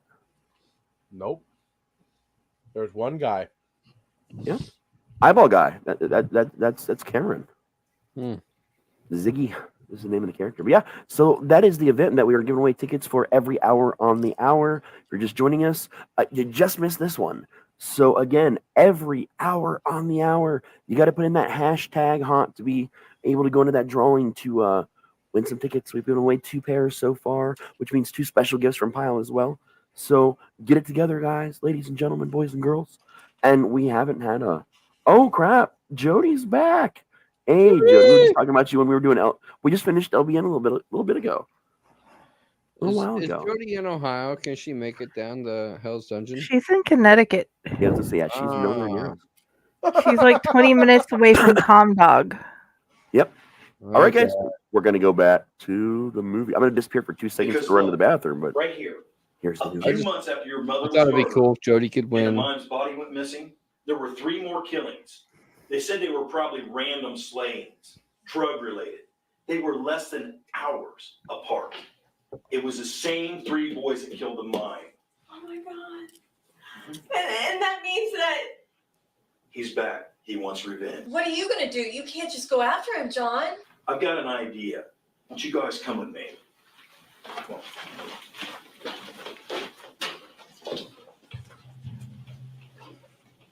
Come on, we need to get you guys down to the station. We can take my car. Do you think he'll follow us? I'd like to see him try. There's about 7 or 8 other people down there in a locker full of guns and ammo. That son of a bitch wouldn't last 2 seconds. Let's just hope we don't see him and get the hell out of here, okay? That sounds like a good plan to me. Well, I Get him out of here. Showed up out of nowhere. Go! Yeah, he did. What the Who cares? Get us out of Random. here, Matthew. And now they're in a See what car happens. and I had to watch my Mary die. driving The same somewhere. thing happened to whatever the fuck this thing is. There's a lot of jumping on that part, isn't there? And if she was here, she would want us to be in the same place. Drive the car. Start the car and get us out of here now. Come on. And now they're shooting. Who's got the gun? The cop. Come on. Or is that lightning? Well, I thought the cop was dead. I thought they killed No, the there are cop. 2 cops. There's 2 cops. Yeah, I thought he killed the other one. Oh, he only killed one. That's lightning. Oh, that's lightning. Okay, that makes sense. So I said maybe it's lightning. Chief Romero's got him on the ropes. I mean, I want to watch it all. Just like the same thing you make me watch. Keep in mind, Romero was standing when we changed scenes. All right, now he's That's a killing lot of people. blood. That's a lot of blood for a stabby stab. But how is he, driving and killing a cop in front of the car? Bob Barker. Bob Barber. Absolutely love what you're doing. Been watching for a few minutes and can't hear the movie. Yeah, because we're too fucking loud. That's why. I know, baby, I know. We had no choice. He would have killed all of us. Would have killed all of us. Yes, he would have, Matt. He would have killed all of You're us. not been paying attention. Yes, he would have, Matthew. All right. Yes, I've been paying attention. Look, if all the times that he popped up out of nowhere, Oh, and they everything, can't hear the it's after movie. you. I mean, You guys everywhere hear we it go, okay, he keeps though? killing everybody that's around us. It's quiet. Why didn't he just kill us all at once? Hashtag haunt in the chat so you can be entered to win into our drawing. Okay, maybe I am. At least Bob I got to the Barber point of all this. says he can't hear it at all. I mean, it is kind of low, but I can hear it. Let me see if I can make it louder. Hold on. I just thought maybe your volume was down on your video player. No, it's all the way up. Yeah, no, yeah, it's all the way up. I'm all checking my good. system sound just to make sure.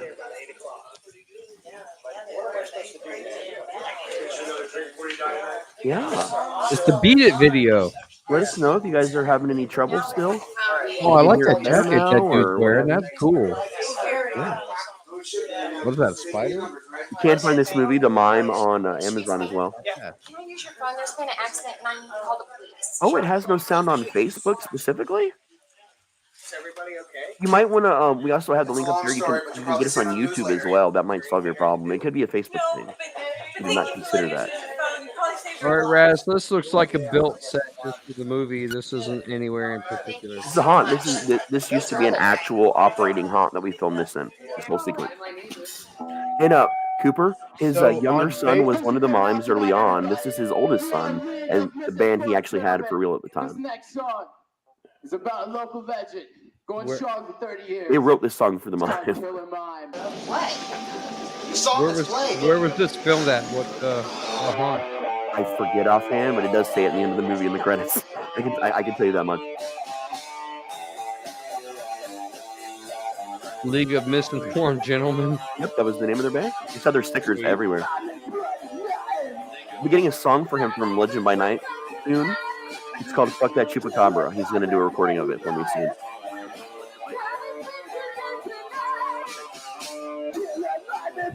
So I just pulled it up on Facebook. I can hear it. Oh. And I just pulled it up on YouTube, and I got sound for it too. So yeah, you might have something muted, Bob. Well, he said he can hear us.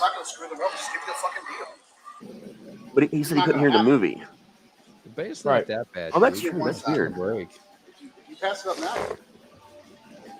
Maybe I did something, fixed it between when he had the issue and now. And that's Jason Sherlow, the producer of the movie. And his cameo. Oh, Dude, you're going after the producer? Boy, he just pops up everywhere, man. Mm-hmm. This dude's worse than Eric Draven.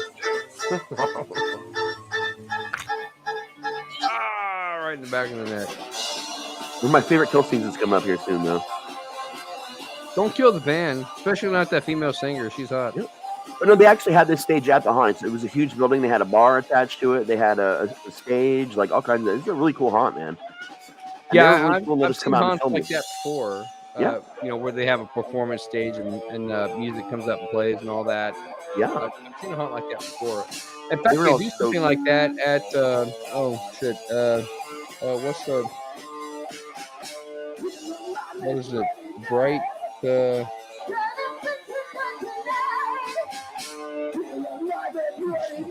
haunt. I'll think of it. Not Tale of Terror, but it's another haunt like that. Okay. Yeah, they were really cool. They actually they asked me when I was done filming if I could stick around and work their queue line. So I actually, as the Killer Mime, worked their queue line that one evening. Because we had to have filming done entirely, actually technically before the haunt started, but there's a lot of extras that were cool about stuff. From there, people worked with us, and Sebastian worked for them at the time. I want to say it's in Bright. Is it Bright, Ohio? Is that the name of the place? It's a jailhouse haunt up there. Okay.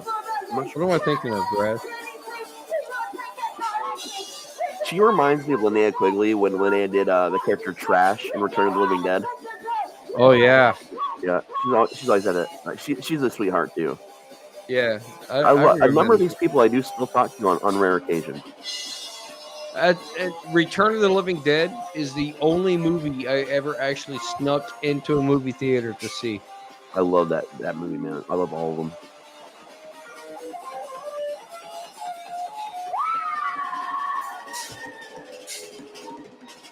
Brilliant, Ohio. What's the name of the haunt in Brilliant, Ohio? I'm not sure. Okay. Things are coming out. One of my favorite deaths right there. Well, why is he dying? Because everybody dies. He didn't even do his way. anything. He's not even connected to the whole thing. Here, That's man. not fair. Oh no, not her too. Even the drummer. God damn, man. Oh, it gets worse. Somehow.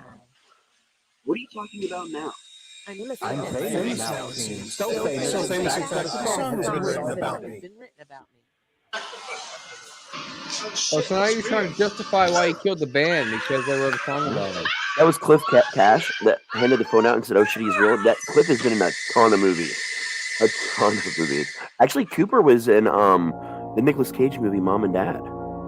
He was the main cop in Mom and Dad that tackles the kid. Now we're back to Miller. Williams Township Haunted House, Brilliant, Ohio. You can't be running around all in the dark like that, scaring people. Thank you, Kyle. I got a weak heart. Remember last time we saw him 30 years ago, he was the mayor. We didn't mean Now to he's scare the you. bum. We've been running all night. Running to or from? Well, What's that even haunted house. Well, I find people in your personal predicament are either running to somewhere or you're running from something. So we did not plan that storm. That was a very real storm that almost ruined our entire biggest set, and setup we had to film for the whole movie. Very long story. It was a bunch of sequences, and we said fuck it and filmed it anyway. This happened to us twice, and everybody was cool about it, man. We got drenched as fuck. We did sometimes there was some 13, 14-hour days that we If you need to, take yourselves a little rest. I don't have much company around here. But yeah, take it easy, and then whenever you're ready, Yeah. you get to the police station. You just cross I miss Miller too. right there, and it's pretty easy to find it. Look, thanks for the offer and all. We got to get going. Every time we stay, Miller's daughter actually did the voiceover for the social services agent earlier on in the What do you mean by that? portion as well. Oh, you're talking about a guy about 6 foot with the fancy French clown makeup and all the fucked up scars? Don't forget to be entered into drawings. All you have to do is comment for the big prizes, guys. Just leave a comment in general. If you're one of us or related to one of us, obviously you can't win. But That's him. Oh my god. we do all kinds of different giveaways. The big one for this is at the end. I'm gonna give away all the books that are related to this movie. Anybody that was connected $3 so far. Except for me. He doesn't And every hour on the hour, if you got a hashtag haunt in there, you can be entered to win a pair of tickets to the Valentine's event at Hell's Dungeon in Dayton, Ohio. This special gift from Teeners Fill the Screens from Pyle. Mayor of this fine town here. Look, I don't care if you're the Stay Puft Marshmallow Man. Explain now. Oh, so this guy was the mayor of the town at the Long beginning. time ago. Yeah. This kid, He went off the he was rails. a What nice happened to kid. him? His parents passed away, and Oh, he no. kept entertaining people, dressed as that clown and stuff, going around making people smile and forget their troubles for a little while. Until something bad happened. These kids. I think he's just pretty pissed off. Wait, He was the king of ad libs too, man. know him? Did you not catch that part I was talking about? That I was the mayor. I knew. There you go, everybody. Rod. That was for you. Good job. What do you mean by that? Look, this has been a messed up night. There's bodies everywhere. Some cops has got a secret file on some mime, and now You're this. getting one of the books, Jody. Hey, When must you be won the talking T-shirt, you about also little won the Johnny short story Romero. collection that happens in the same world. He's not so The Riverside little Chronicles. anymore, the chief of police. John's been keeping track of him for a while now, but he couldn't figure out who he was. Do you know who he is? Your mom. Samantha, we don't even have time for that. It doesn't matter who he was. We're in the end game We of the just movie, need to ladies get and to the gentlemen. station. We owe John a name. Last August. 14 minutes. It's the least we can do for him. That's kind of funny now that you mention it, because Johnny actually worked with the guy That'll back put when he us was in right high at school 6:30 as at an ending. that meat packet place, Gilbert's. It's been closed for a while. Yeah, Gilbert's. he worked with him. I guess the whole fucked up face thing made him hard to identify. What was his name? It was Random.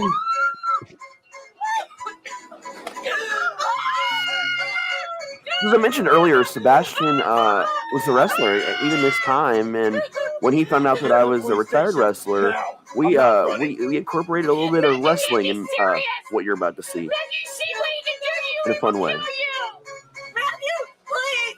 I can't lose anybody else. Please, Matthew! You know what? He might. Yeah, Matthew. But at least it'll slow him down. I'm not running anymore knowing that I left Mary to die. I can't live with myself. And again, a reason for a lot of the scenes where normally this would cut to him was the fire that happened that damaged a lot of the footage. Matthew, don't. Look, just go! Matthew, don't. Come with us, Matthew. Matthew. Yeah, this guy's just killing people that have absolutely nothing to do with the original You attack. killed my girlfriend. Prepare to die. That's his Inigo Montoya moment. My name is Inigo Montoya. You killed my girlfriend. Prepare to die.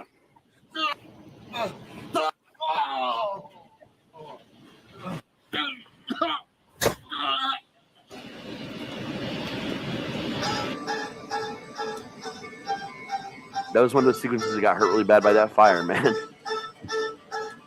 We did the best cuts we could, though. It looked terrible. If you noticed, his tongue was pulled out. He got a Colombian neck back.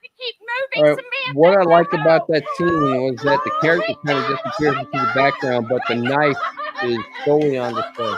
Hmm? That was actually a very famous local martial artist, Fred. I can't remember his last name, but I'll remember it. At some point.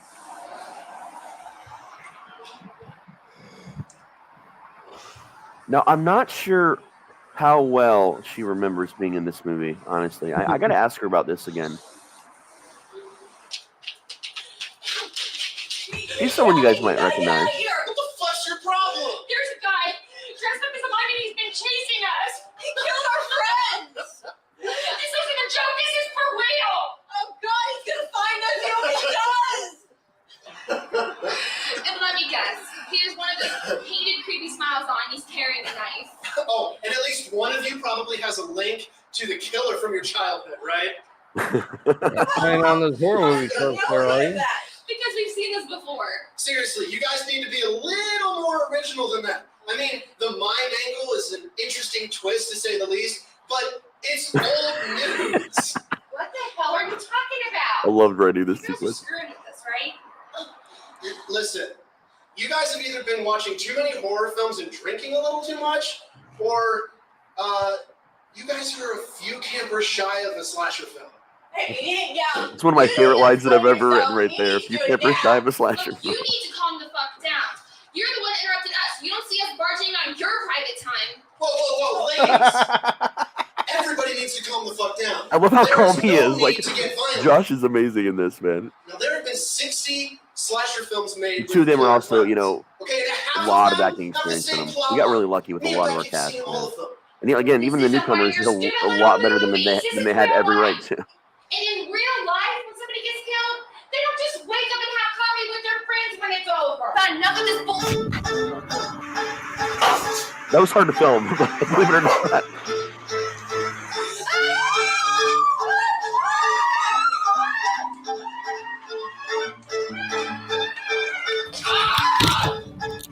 There's more crushing.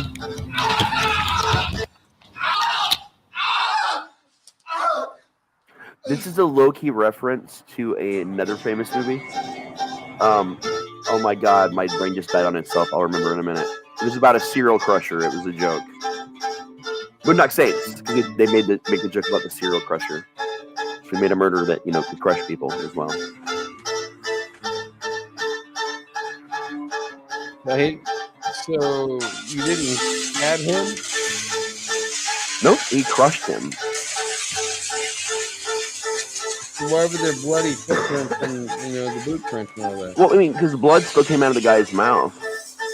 A sizable amount. He crushed him. There was internal bleeding. It all came out of his mouth and pulled up. Why wouldn't it have sprayed everywhere? Because, Ron, we had damaged footage and no budget. We made this movie for $500. I'm not joking. $500 is what this movie cost us. I wonder what it would cost today. Depends on who made it. They tell you like 200,000 or something. We made all the blood ourselves. We did everything ourselves, man.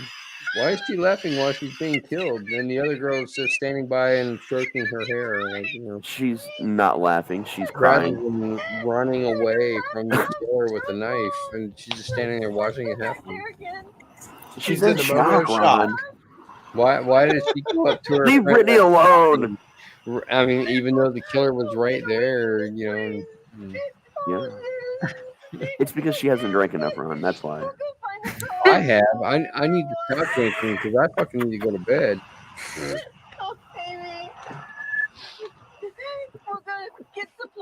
I don't know how many of these I've Got had. this much dialogue before Raz T Slasher jumps up and kills her too. He's got to torture her, That's the thing. This is the person one of the people he's after. It's the last person. Her and John were the only people there from his childhood, or from, not his childhood, but from the 80s. It was very nice of the killer to give her this moment to mourn the loss of her friend and get those emotion outs before she dies herself. That was very nice of you, Raz. Yeah, I mean, we try. What a very sympathetic killer. Not another teen movie. We're in the wrap up, ladies and gentlemen. This is the ending. Maybe you can watch up. There's some after credit, So where was he while she was doing her whole soliloquy over the dead body? A lot, but he was standing there watching her. Watching her. And watching her watch. Attacking. Because he's torturing her. That's the point. Also, no reason. No reason. And he's just sitting there waiting for him to approach rather than continuing to run. Yeah, that's definitely what she's doing. Is this what you wanted? To show me where my mother died? You've taken everything from me, and I don't even know. And there you go. He was trying to get her to go to where her mother was murdered. I'm running, and I'm He was leading her there the whole time. By killing people and leaving a. But then why did she stop there instead of continuing to run?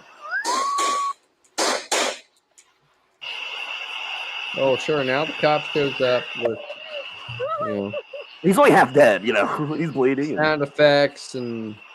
Yeah. Well, where's the body? Right behind him. He's laying there on the ground, man. I can see him. I can He's see still him. there for the moment. He's right there. Do you think he's really dead? Nope. Now they're gonna go home and watch Rocky and Bullwinkle cartoons. Is he dead? I don't know. We'll have to wait for the sequel. Sweet love together, and He's just shooting him like 3 or 4 times repeatedly. I love that part. We take a long walk out of this place on some cold drink. I think we need to take you to the hospital. Did you guys shoot this with car headlights? We did. Right? We did. Thank you for noticing, my friend. Thank you for noticing. I hear you. It's the Chief's car. Call me John. After tonight, Although the name of the meat plant is probably the least imaginative thing of the whole movie. The what? The name of the meat plant is probably the least imaginative thing of the whole movie. Sadly, that was the name of the actual meatpacking plant, but I wasn't related to that. It was an actual meatpacking plant in Riverside. What was the name of the meat plant? Gilbert's. Gilbert. All right. Yep. Does it have Gilbert Godfrey that pops out? Hey! Matthew Gilbert. So this song I want to point out. Well, actually, this part here. Sterling from WCET. That's Jenny Wallace's husband. Live from Scream On the right. Acres, and I'm very sad to report we had a Scream Acres, that's where it was. It was Scream Acres, yeah. Scream Acres is the place to be. 5 to 7 bodies. Mass killing is the life for me.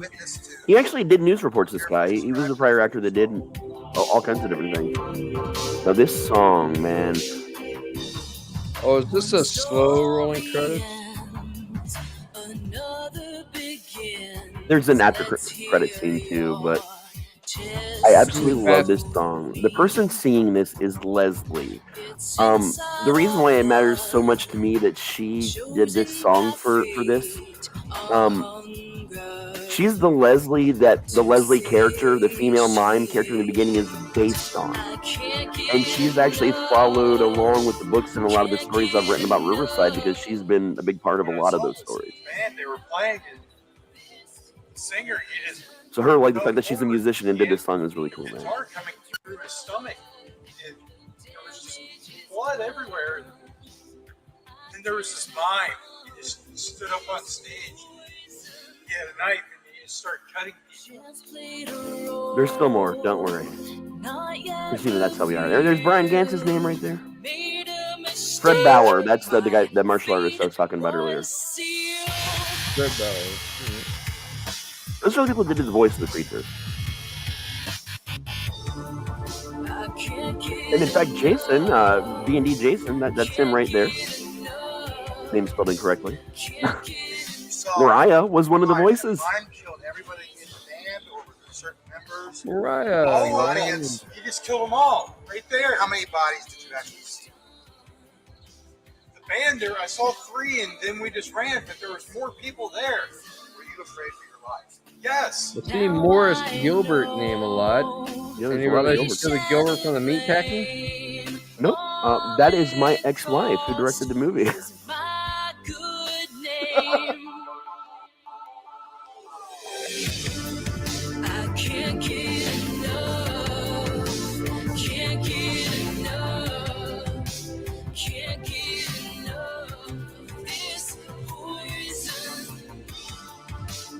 Yay. That's not even the band she's with anymore. She's with, I'm pretty sure, a different one, but a couple different ones since then. We had to run. I mean, this a mime. I mean, it was just. We thought it was an act at first, but it wasn't. It was real. Do you think he's out in the community tonight? I don't know where he is. We just had to leave. This poison feels like a drug. The damage is done. I can't outrun this poison.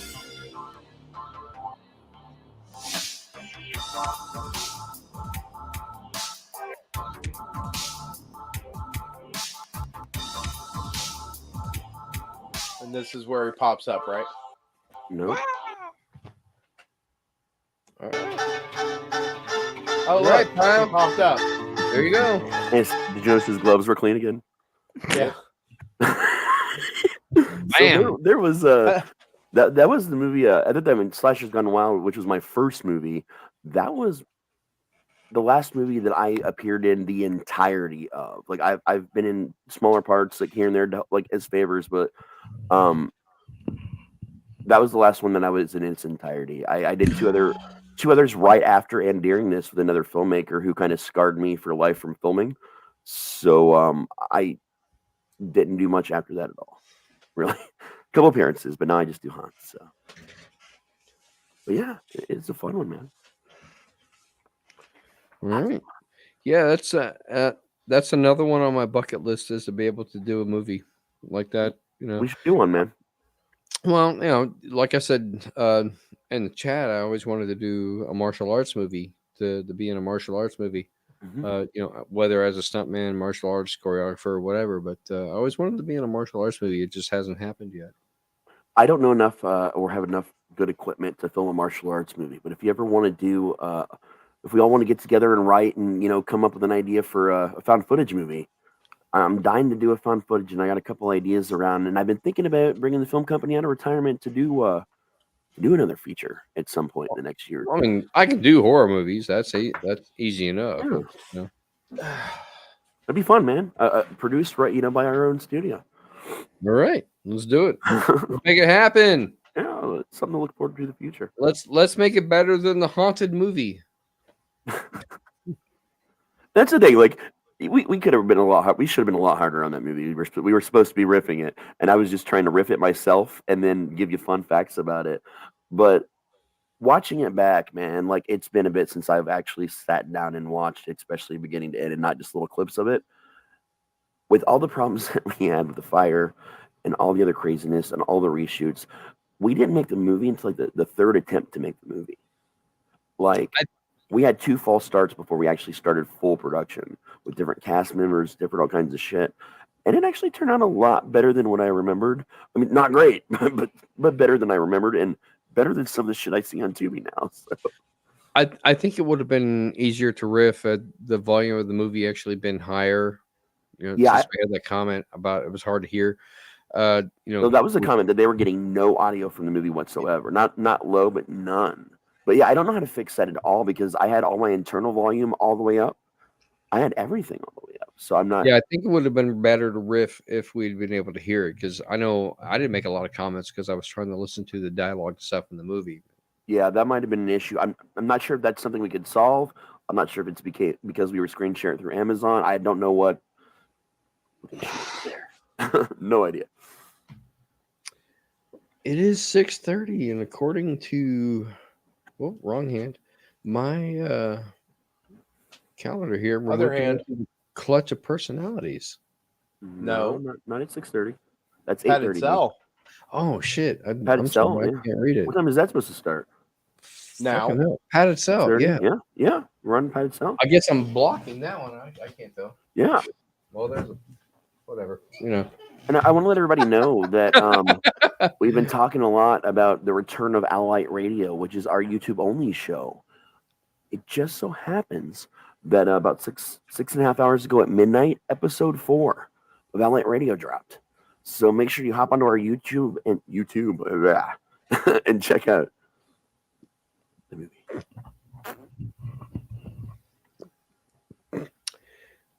Well, if we are starting Padded Cell, Pyle, I don't know if you're hanging around, but this is the part where I need to go turn into a pumpkin for a couple of hours so I can be fresh.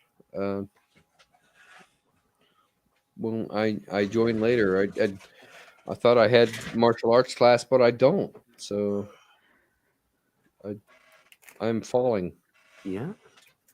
And well, hopefully we'll see you later today, man. If you're still alive, we'll be around. Yeah, I mean, I still have my Zoom meeting at 1. That's not likely to change, but yeah, I mean, yeah. You know what? You know what? I got a replacement for you. There you go. Here, should I leave Junior on the camera for you?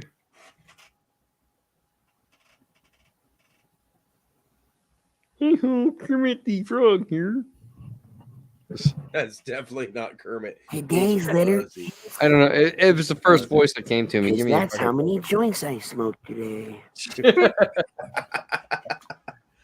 There we go. Blue will give us. Come on, Friday. There's Kermit. All right. Hey, Kermit the Frog here. I'd like to tell you today's letter, but I'm too fucked up. And the fact that she moved his mouth when you. She knows the routine. Right. See, my whole thing was I was just going to disappear one of these shows, and he was just going to pop up. Phenomena. Fall asleep like this right now. Michelle's asleep and she just woke up and was like, dude.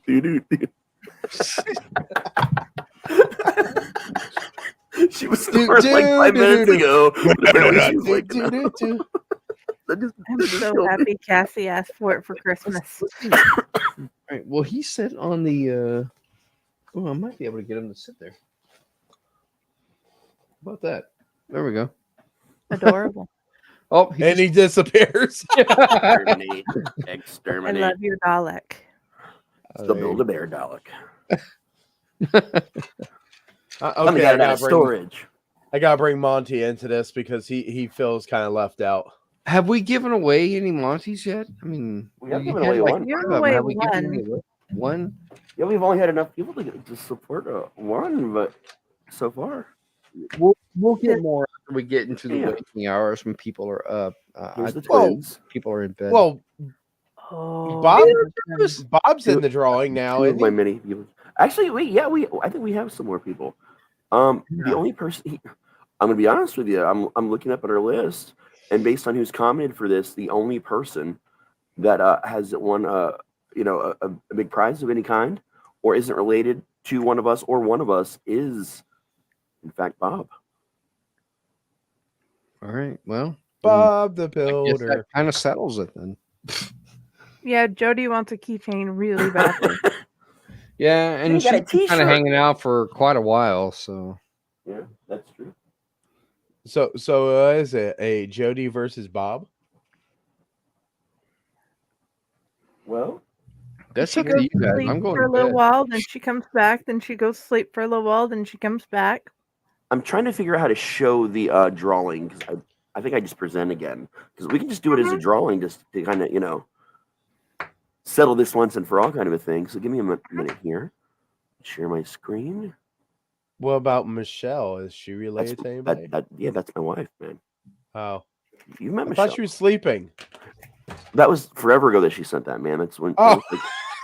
Well, that was then. Then she fell asleep for a little bit. Then she woke up for the Phenomena song there. Well, never so mind. yeah, let's do a drawing and see what happens here. Phenomena. I don't know. Is Bob still in here? Well, the Darkening certainly can't win. It's gonna be a minute because we gotta let. But the good thing is it'll eliminate this from the drawing going forward. The same people, so. Well, Josh can't win either. So if nothing else, we're getting people the entries out of the list that are all of us. So sorry, guys, it's part of padded cell, okay? Hey, look, Shaders Screams also cannot win their own prize. Right? Let's keep trying. All right. Roll that padded cell bullshit, and I'm going to bed. Go sleep. Well, I'm doing drawings, man. I can't roll it. Okay. And Michelle can't win it. Draw your asses off, and You're not sharing the screen though. Yeah. I am sharing the screen. No, we No, just we see don't you. see What the hell? Well, there it is. Now we can see it. Winner, Delphine! Yay, Delphine! All right, woohoo! Yeah, well, Del can't win it either. Sorry, I thought that was Yeah, sharing. White You guys told Network, me it wasn't. Oh, Bob. Bob Barber. Bob Okay, got it. well, there you go. Bob actually won a collection of the Riverside books, ebooks, and yeah. Do. Yep. Were you doing a Monty on this one?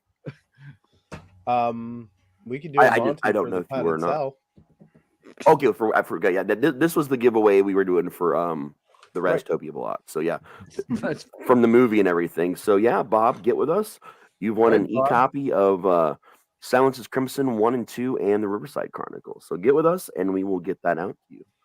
Thanks for watching, Bob. I keep wanting to say Bob Barker though, from like Price is Right. Spay and neuter your friends. Yeah, right. Sometimes my dogs are better than my friends. Yep. Spay and neuter your fairies. All right, we're gonna play the show stuff now. You know, because we're doing a show. we're doing a lot of shows. I woke up for this. I want to hang in for padded cell, but I mean, goddamn, I was having a hard time making it through that movie, so I'm a dip. It was a hard movie.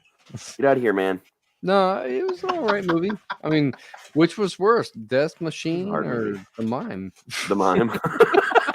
I made it. I'll tell you. All right, It's The Mime. I like the dialogue with with Riker and the creature better in the book. It's some of the They- same dialogue. The audio was just so low you couldn't hear it. No, well, you actually get to hear what he's thinking. You get to get both sides of the conversation. And The that's my movie- favorite part. The movie All right, sequel Pyle, was what the supposed to start fuck production you got on 2 years now? later was actually going to have more scenes involving that. You're leaving. It's padded cell. You're leaving. No shit, Sherlock. What the fuck is it? It's a bell. A bell. It is a bell. All right, guys, Wow. we're running the ads we have to run for the show. Roll. Okay. Everyone thinks because you're a zombie, you don't know good coffee. Well, they're wrong. There's only one brew that gets my seal of approval. Deadly Grounds coffee is my guilty pleasure. The aroma is so intoxicating. It brings all of my neighbors out of the woodwork. Deadly Grounds coffee. Coffee to die for and zombie approved. It's good to get a little deadly. Use the front door! Oh, they're so disgusting. The Dorkening and all affiliated shows are not intended for anyone under the age of 18. The following may contain discussions or scenes that have adult situations, graphic violence, nudity, strong sexual content, and graphic language. This show is intended for mature audiences only. Viewer discretion is advised.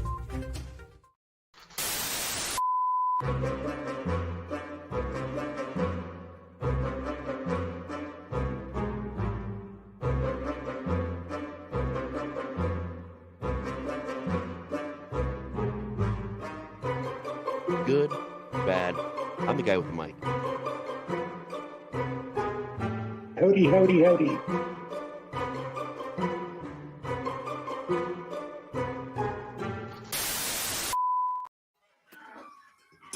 Welcome to the padded cell. There we go. Oh, I was fixing. Sorry, we were both fixing it at the same time. Mhm. We can get back to throwing comments up and stuff here now too. Let's see. Yeah. Well, we have a lot of awesome ones for Jody. Jody really wants a keychain, and she was singing along with us. But she also says she wants to buy my books. It's on the list. Well, you did win one of my books. You did win one, so we just gotta get that over to you soon. But yeah, welcome to Padded Cell. It's one of two padded cells we're doing because you know what? It's 6:40 in the morning, and we had to put a second padded cell so that way we could survive a little longer in the wee hours.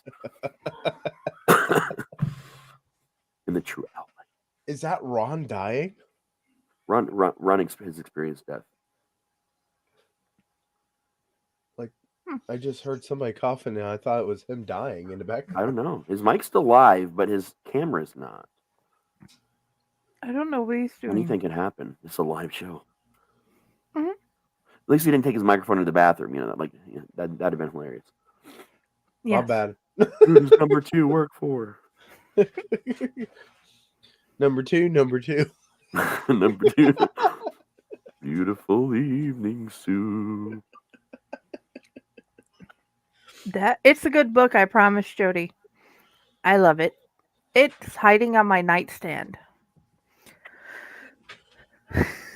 Along with a Haunted Ohio book. So yeah, it works out perfectly.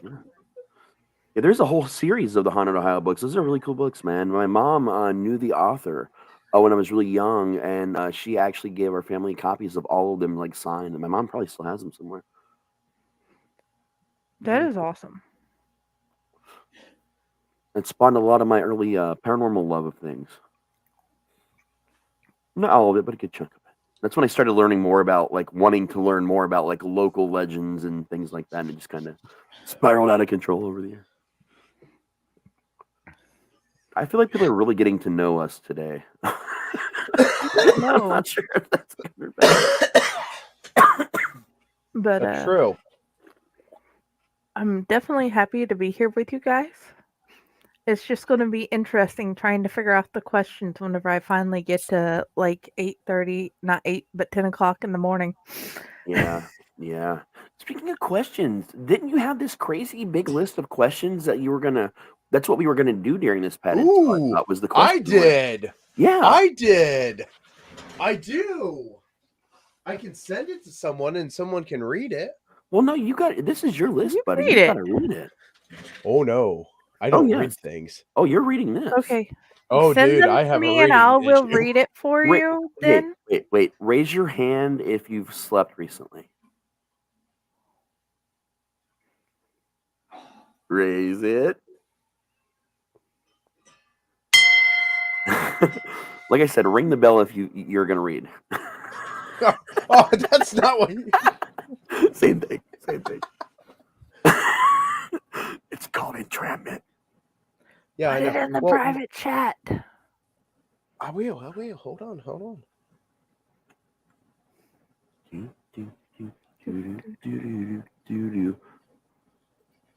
Quit! I got all these sounds messing with my I'm gonna brain. press a random sound on my board. I haven't really done that. This one is called PUBG.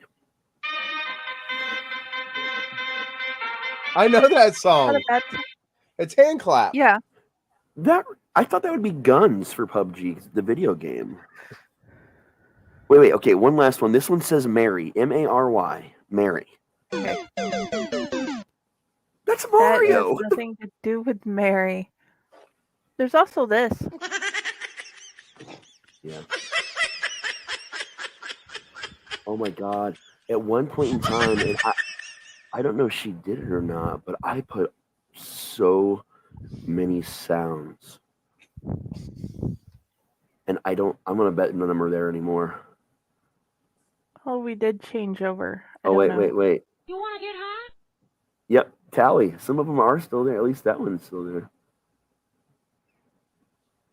I'm looking at the other one. Ready, pathetic humans. It is time to spin the wheel of merch. If you... That's Why Jeremy. do we not have that? We do. That's us. That's I'm saying every time we do a prize, why do we not have that running? We can. I just forgot that those sounds were here until now. Like we just weren't using them for the stream, but that's usually what we do. He's got that one, and if it's one of us that pops up winning on accident.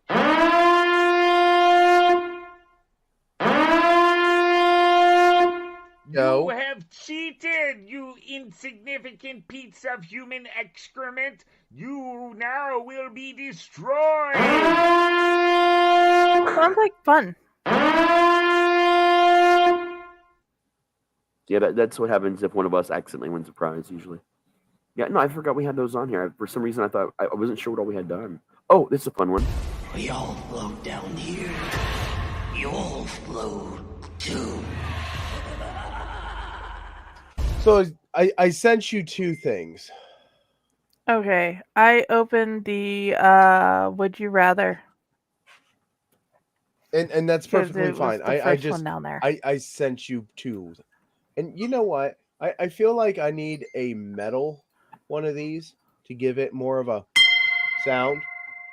Nice. Oh no. I love this thing. Jaden keeps on asking me if it's cursed. I said, we can make it cursed. We can tell everybody it's cursed. What is the dumbest way you've ever been hurt? Oh my God. Physically or mentally? It doesn't specify. I mean, I'm going to guess physically. That's what these questions usually allude at, this sort of question. I was riding a bicycle and I got hit by an old woman. Not riding a not bicycle even and the I time. hit a parked car. I was going to say, didn't Pyle also hit a parked car? Did you not tell us the story about you hitting a parked car on a bike? Well, it wasn't exactly parked. I mean, it was moving. It slammed on its brakes and I hit it. Okay. And I hit my midsection. So yeah. Okay. I was in a bright orange jumpsuit with handcuffs, dressed as Charles Manson, and I got hit by a car in the Oregon District downtown while filming a show called Dayton Dumbass. That, yes, was very much modeled after Jackass when I was young. And I knew how to get hit by a car because I practiced. I did stunt classes many years ago. It was part of like what I was really wanting to get into wrestling. I thought it would help, to also learn stunt classes and stuff like that. So I did these stunt classes, and I thought I knew how to take the car. But in the video, you see me kind of backpedal a little bit because they drove like 20 miles an hour faster than they were supposed to. And so when I realized that I was fucked, I just jumped right at the windshield. I hit it and rolled off, but you can hear it hit. And then she realized that she was driving too fast and slammed the brakes on. So I come down and hit the hood and roll off onto the ground. That was the dumbest way I've ever been hurt. Stunt gone wrong. What's up, So James? what did I miss? Many hours worth of shows, my friends. My friend. I was meaning I was meaning to wake up in time for the riffing, but I just You literally just missed it. We just started Pad so like 10-15 minutes ago. okay. Jeez. It's all good, man. I like woke up when oh no's and then quickly washed my hair. Gotcha. Yeah, we're doing padded cell right now, and we're answering questions because this is one of two different ones. Oh wait, hold on, we got to put this up. Yeah, we got to put up Jody's. I built a bike ramp, was like 9, and took off on my BMX bike as fast as I could. Let's just say I flew and crashed. Welcome to first case of severe road rash. I was there with my BMX Huffy, man. The question we're answering from our list of questions is what's the dumbest way you've ever gotten hurt? If you want to jump in on that, James. So many to pull from. Well, as a farm kid, I too have a bike spill kind of story. Here on the farm, growing up, see, we have like a cave kind of thing where it was dug for. Some people would call it a cellar, but it's always been referred to as a cave. And because of that kind of little landscaping that was done back in the 1920s, there's always been like this hump, like this, mini little cliff, I guess. That's maybe like a good, 3, maybe 4 feet where there's a dip. And as a youngin', while visiting my grandparents, I would take my uncle's old BMX bike, his old BMX bicycle, and I would like ride it around the house and circle around and try to jump as high as I could, ramping that little dip on there. The problem was I would usually hit the gravel lane that came right by it, and usually I could stay upright. But one time, just a smidge, a little too off, I biffed it really hard. I was going pretty fast, and I landed right on my face and on my hands, and there was gravel embedded inside my palms, and a little bit of road rash on my face, which explains a lot if you catch my drift. My grandma and grandpa were both outside doing yard work. It was like later in the afternoon, and they couldn't stop laughing. so they're basically like, okay, it's a few minor bumps and scrapes, but you made it through. What did we learn today? So that was the first one that popped in my head. Nice. That's awesome, man. So what about you, Friday? I was not paying attention to what I was doing, and I was pulling back in the yard, and my uncle had decided to park, and I did not know he had come over, and I hit his car. Hence, I hit a parked car in my own driveway. That's epic. I love it. That was kind of painful. I bet it was painful. That sounds terribly painful. From his alternate list, would you rather have the ability to see 10 minutes in the future or 150 years in the future? Why don't you tell me? That's Say what? interesting. Why don't you tell me? 10 minutes would be the most useful for me.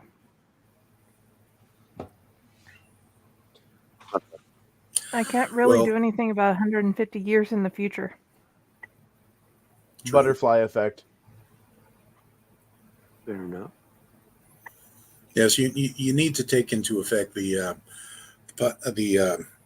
whole space-time continuum and the question of ethics, the ethical question of if you knew what was going to happen in the future, if you tried to change it, would that just bring it about anyway, or? Oh no! If you looked at 150 years in the future, you'd figure out the answer to that question.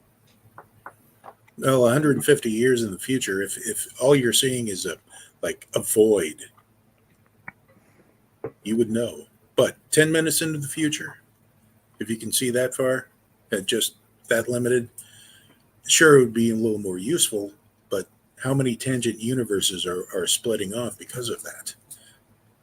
As a matter of fact, what each decision that we make would be a possible splinter leading into so many multiple universes that it's too early to really postulate this. Yeah. So my answer is ow, ow, ow, head hurt. In one of those universes, you were born just a little bit later and you had to go through the heck of becoming part of my school and the insanity that brings. And you could have either become one of the popular kids or you would have been at one of the kids at the Red Round Table with us. That's an alternate future that could have happened. I don't know. It would have been interesting to have you all at the Red Round Table with us. The Red Round Table. Red. No, it was literally a red round table. All the tables were red, but we chose the red round one at the front because the nurse had asked us to help take care of the kids with different disabilities, whether it be mental or physical. And it was easier for Josh, Greg, and I to get them all together in the mornings. And we chose the Red Round Table because that's where the nurse had dropped her daughter off. So, Red Round Table. Okay. Red, round, red, round, red, red. Oh, wait. The color of candy. Is someone joining us? Sure. Jody! Good morning. Good morning, Jody. Hi. She's had enough of commenting. She's in here now. I'm awake. It's alive. So, would you rather be able to see 10 minutes in the future or 150 years in the future? There is a right and wrong answer. Probably just 10 minutes because, Hi, Fern the Cryptid. He just woke up, y'all. Probably because I don't want to know the future. If I'm being honest, the universe is against me enough. I don't need to know 150 years from now how bad it's going to kick my ass.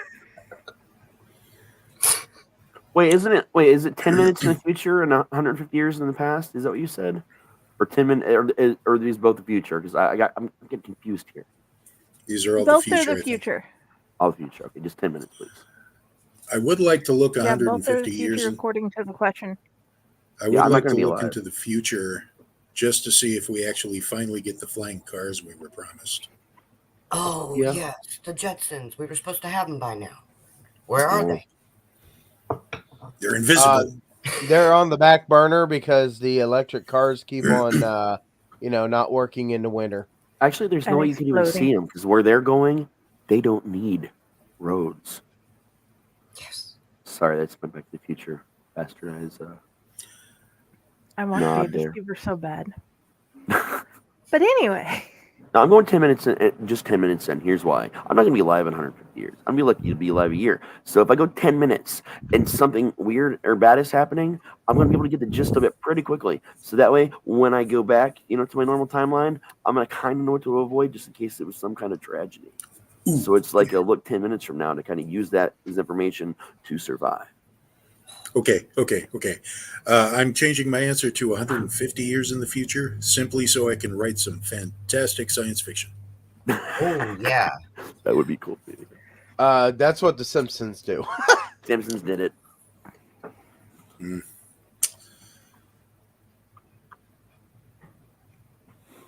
Oh, yeah. If I were to change my answer, because I love the Fifth Element movie, 150 years, because Yes. if that's what it's going to be like definitely. You do multi-pass. Which would Twinkie still exist in 150 years? Yeah, probably. Somebody's making them still. And you'll still have Woody after him. I don't know. There was that stretch for a year when we didn't have them. So technically, it turns out we did actually still have them because the amount of shit they had in their warehouses, we did still have them. They just weren't being sold technically for a bit until someone bought out the company and whatnot. But they did still exist. Still good. They're one of the what things is the that most absurd thing you've either... Sorry. No, you're good. Keep going. I think I'm lagging. are What is the tiny most bit. absurd thing you've ever been tricked into doing or believing? I love that question. We are the government, and we are here to help. Yeah. I'd say my first snipe hunt. If you don't know what a snipe hunt is, ask some of your friends to take you snipe hunting. I don't want to. I don't want to ruin it for anyone, so I'm not going to talk about it. And that was an episode of King of the Hill. So. Yeah, but it was also a very real thing that most people, well, a lot of people I know had rites of passage on, going back as far as many decades before King of the Hill. I know. I found one. Yeah. And it jumped out of the bag and it screamed like a cat and it scared the rest of the campers. Yeah. Woo, woo, woo, woo, woo, woo. That's a long-necked crane. They are endangered. Yeah. And it was my grandma that took us snipe hunting too. So. Yeah. Oh, jeez. Grandma always told the stories about. Yeah. Okay. So, as a young boy, young boy, as I've mentioned before, my two uncles are both 10 years and 12 years older than myself. So at one point, I remember my Uncle John, who was 10 years older than me, telling me that any spider, the smallest one, if they bit you, you would be dead within the hour, and then shoving me into a spider's web. But I think the biggest one would be when my Uncle Jerry, who was 12 years older than myself, told me that the Mount Rushmore was the result of wind and rain erosion. And I took that as gospel truth. I was also 5. Yeah. So it's that age where you believe in pretty much anything that someone older than you tells you. Yeah. Yeah. On several occasions for me, in the famous line, "Trust me, it'll be fun." No. No. Get a And cat, that's how they people get said. pregnant. It'll be friendly, they said.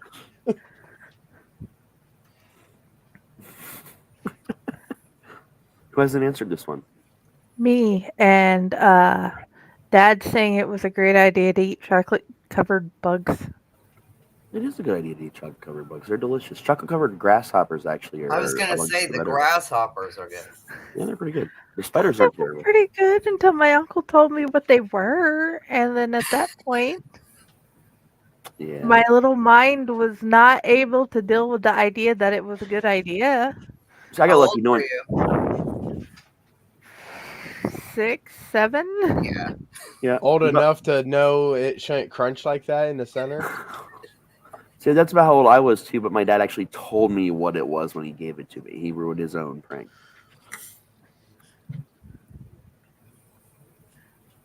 What do we got next?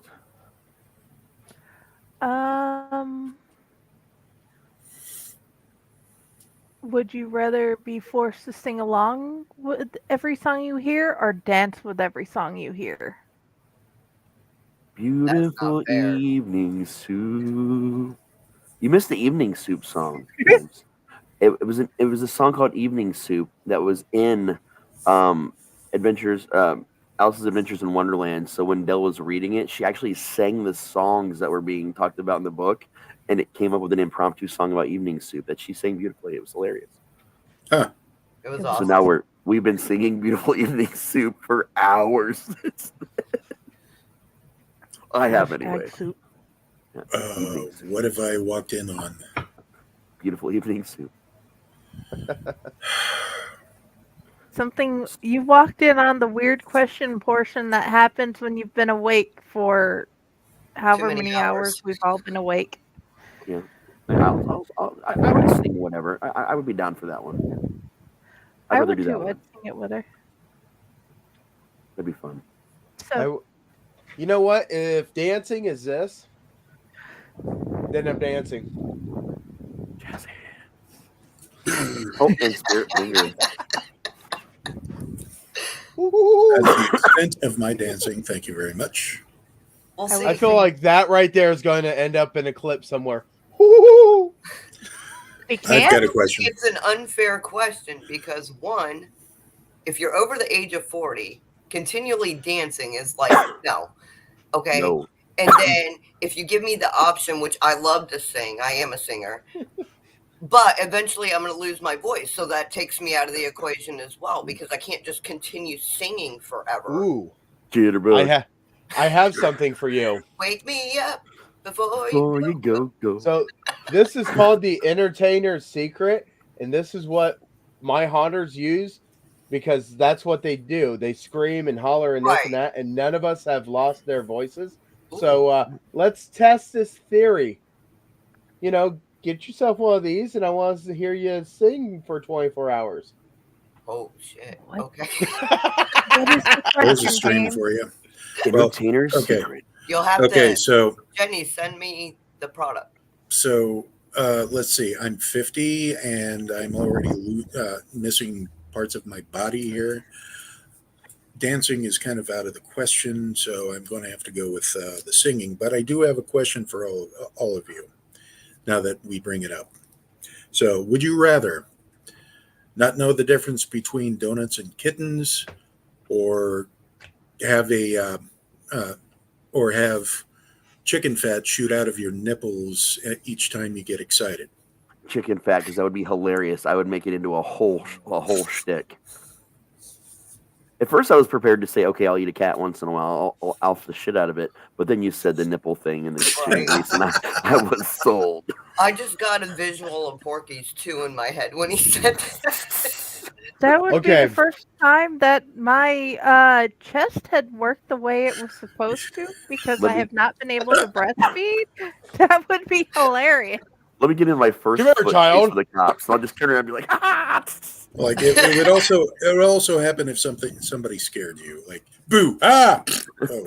That'd be great for all us. types of excitement. So they make these pads Cool.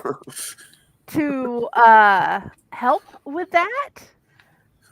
Yeah, the breastfeeding pads to help with the leakage. We can figure it out. Oh no, I'm cutting holes in all my shirts just because I have this superpower now. Why So, would your shirts like that? Oh, wait. I wear a mask too, a mask and like a chicken hat. You know, like where it looks like the chicken just pulled over your head. I would wear the whole thing, and I would have nunchucks made out of rubber squeaky chickens, and I would just run around solving crimes and taking down So bad are guys you- with my nipple are grease. you My nipple grease. Are you shooting chicken broth? Is that what you're No, shooting? Chicken fat. Chicken fat. Chicken fat. Oh. Like Seems like liquidy, a- creamy chicken fat. I can just like imagine me doing this and like an innocent bystander Cream just of gets chicken. squirted, and I just walk up and just kind of wipe it with like, "Don't worry, you can cook with that." And then I just walk So- up and just. So Who I was that want to. mass chicken man? You can see it I wanna on give- the local news now. Mass chicken man running around creating chaos. It's literally all about. Then we make a movie that's called Chicken Man versus Luther the Geek. Luther the Geek is an old school movie about a guy that bites heads off chickens. It's a fuck that movie. I love that movie. Wow, we're getting a hilarious. Richard Pickens wants us to know that there's an interview, and I know it's important because it's in all caps 3 times with 3 exclamation points. Wow. But he wants us to start as a full-time call center representative. Oh, dude, you got the right guy.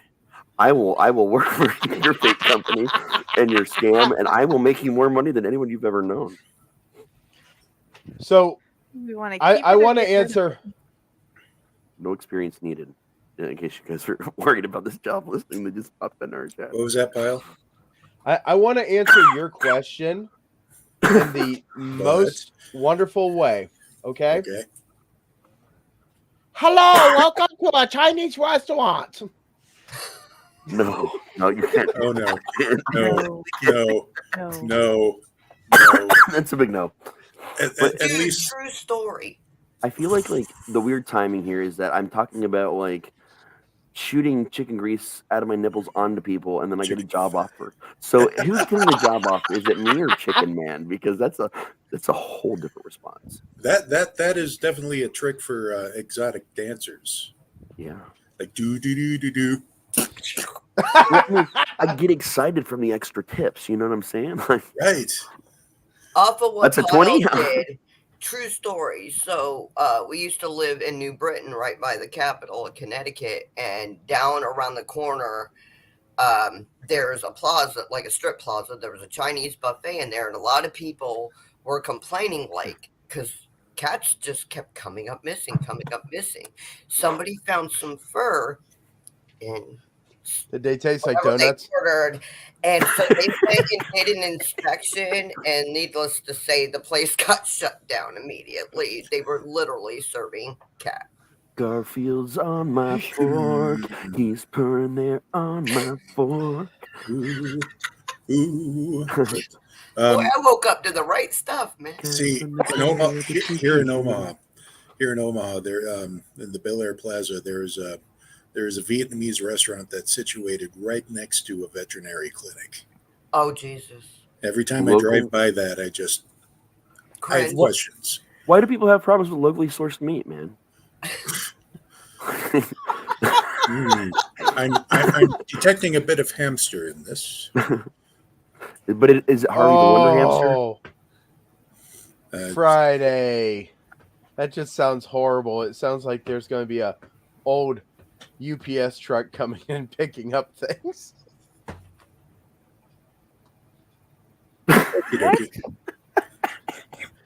Tie hand.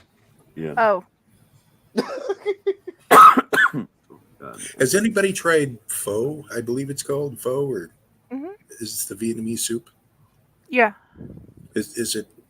How does it rank? Oh yeah, I've had that. Yeah. It depends on who's made it. Okay. Some places they have no idea what they're doing, and it was not the best. Other places they made the broth the way they were supposed to, the noodles and the meat and vegetables, and it was one of the best dishes on the menu. Pho. Yeah. I went to school with a Vietnamese woman, and she said it depended also on the purpose you're making it. That there's a lot of different variations of pho, and traditionally in families that they would prepare it in different ways. depending on what the purpose of it was. Like if it was certain like events or get-togethers or holidays, there's a version of it for when you're sick. I had like 8 different versions of it when I went to school with her, like made slightly different for different reasons that she would tell me and like bring it to me. That's been a couple decades ago, but it was 8 different versions I tried from her were really good. Right. So which one tastes better, friend or foe? Friend. Love the fun. Yeah, the clown ones just taste funny. Yeah. Matt tastes funny. Sorry.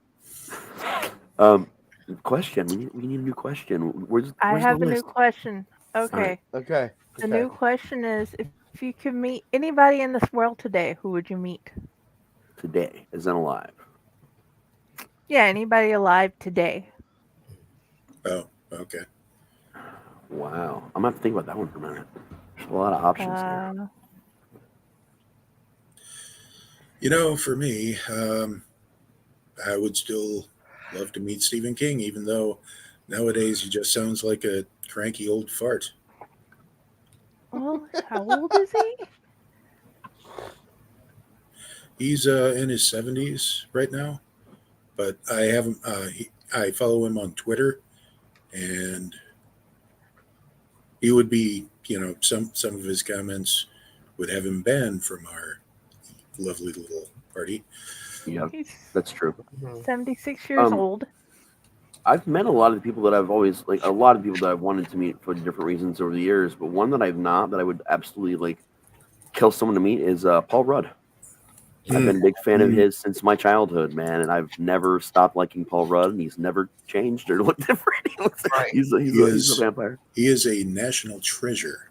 He is. I love that man. Everything he's ever done, the serious, the funny, the horror.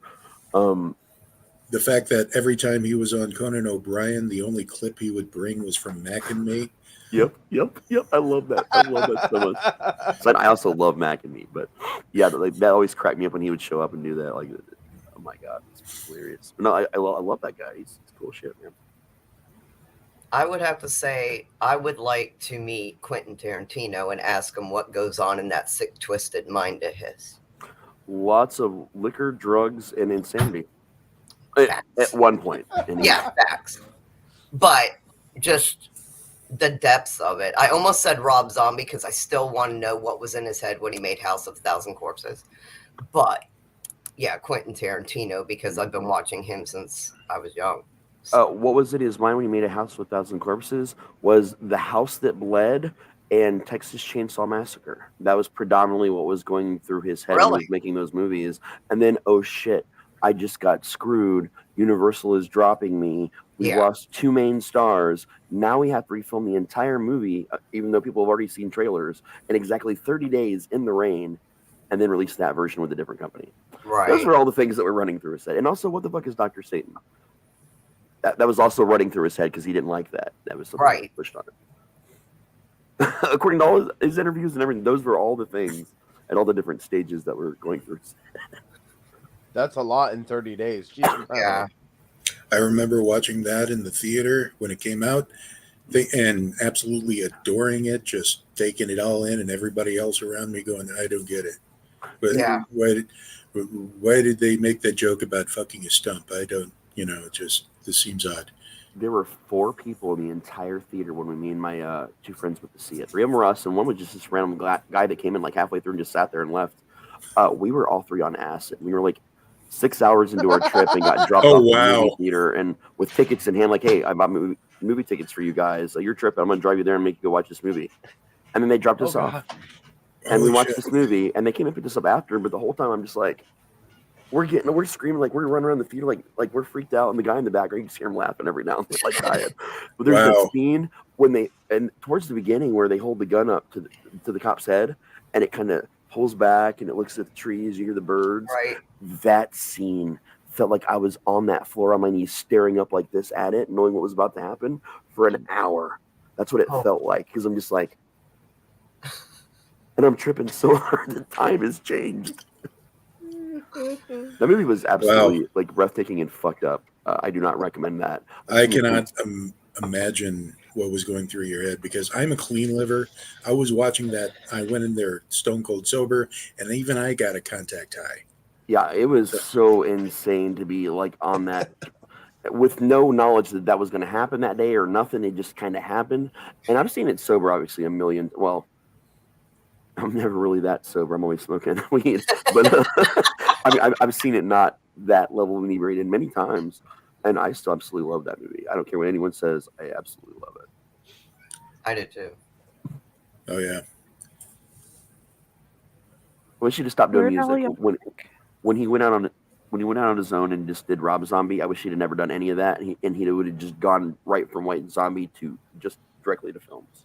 Yes, that would have been better. So you said Weird Al. That was almost my pick too.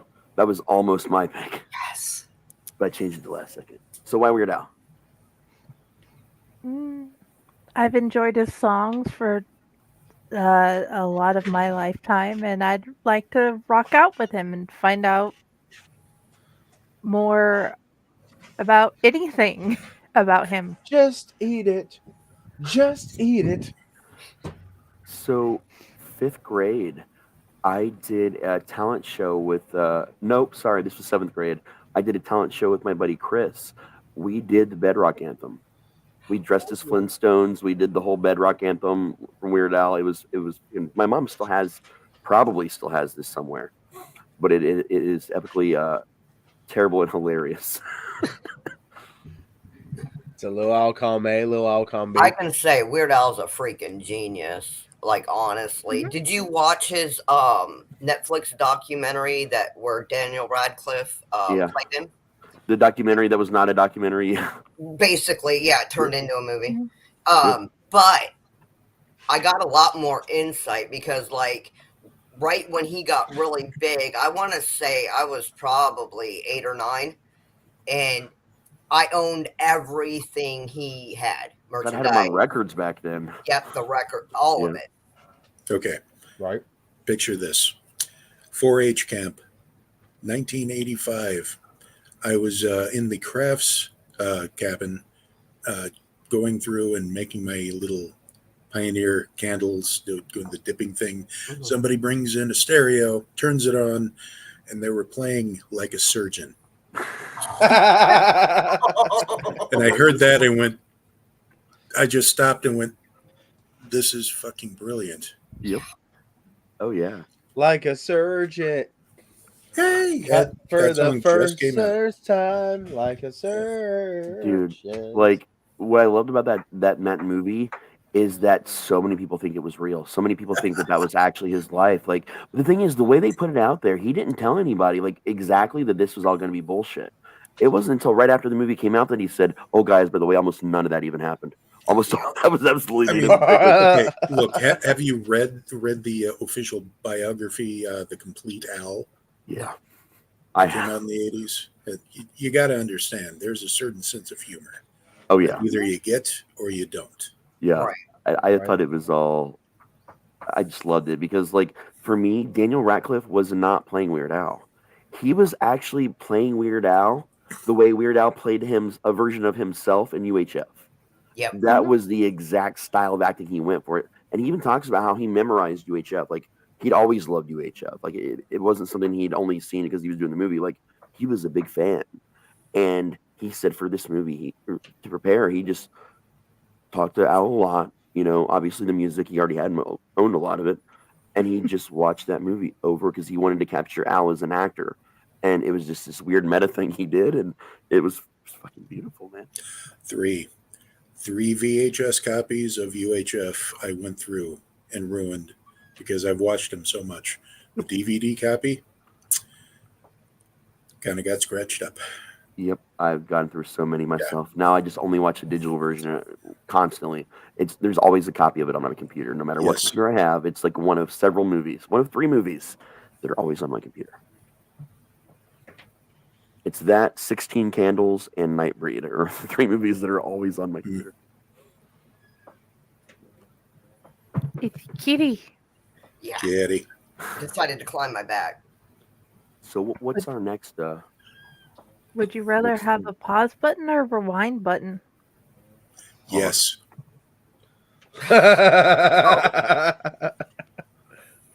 Pause and rewind? Actually, what I want is a pause button that works at movie theaters. Mm. No, I need a pause button for me because sometimes I just need to be paused. Let's slow her down to get a better look. Sometimes I want to get into, like, I'm at a movie theater and I'm like, where's the settings button so I can play this at 1.5 speed? Yeah. So you can get the gist of what's going on, but let's move on. Right. Especially if we're watching Oppenheimer. I'm like, come on. I still need to watch that. I haven't watched it yet. Bring snacks. Bring snacks. I always have snacks. I'm a stoner. Like, he gets the munchies. Maybe some doobie snacks. I don't know. Right. Doobie doobie doo, where are you? I would say in the both. toy box? I can't choose. Okay, so when I'm at work, I definitely need pause rewind instantly, like do over, because I'm in retail. That's all I'm gonna say about that. but here's the problem: you only have rewind. There's no stop. There's no play again. Oh yeah. I'm just being stupid about this question. Don't listen to me. I don't know what the fuck I'm talking No, about. But I'm just saying it was paused. Okay, if we could have like rewind play too, like pause, rewind play, considering work, then definitely. Because a lot of times I get the WTF and why because I'm a supervisor and just want to have a total do-over. Yeah. Pause. Life in general, can we just pause? Like, whoa. Yeah. And that's the weird thing about the buttons too, because the pause button, if you hit the pause button a second time, it just plays. But exactly. Rewind is just rewind, man. But permanent pause. We need a permanent pause.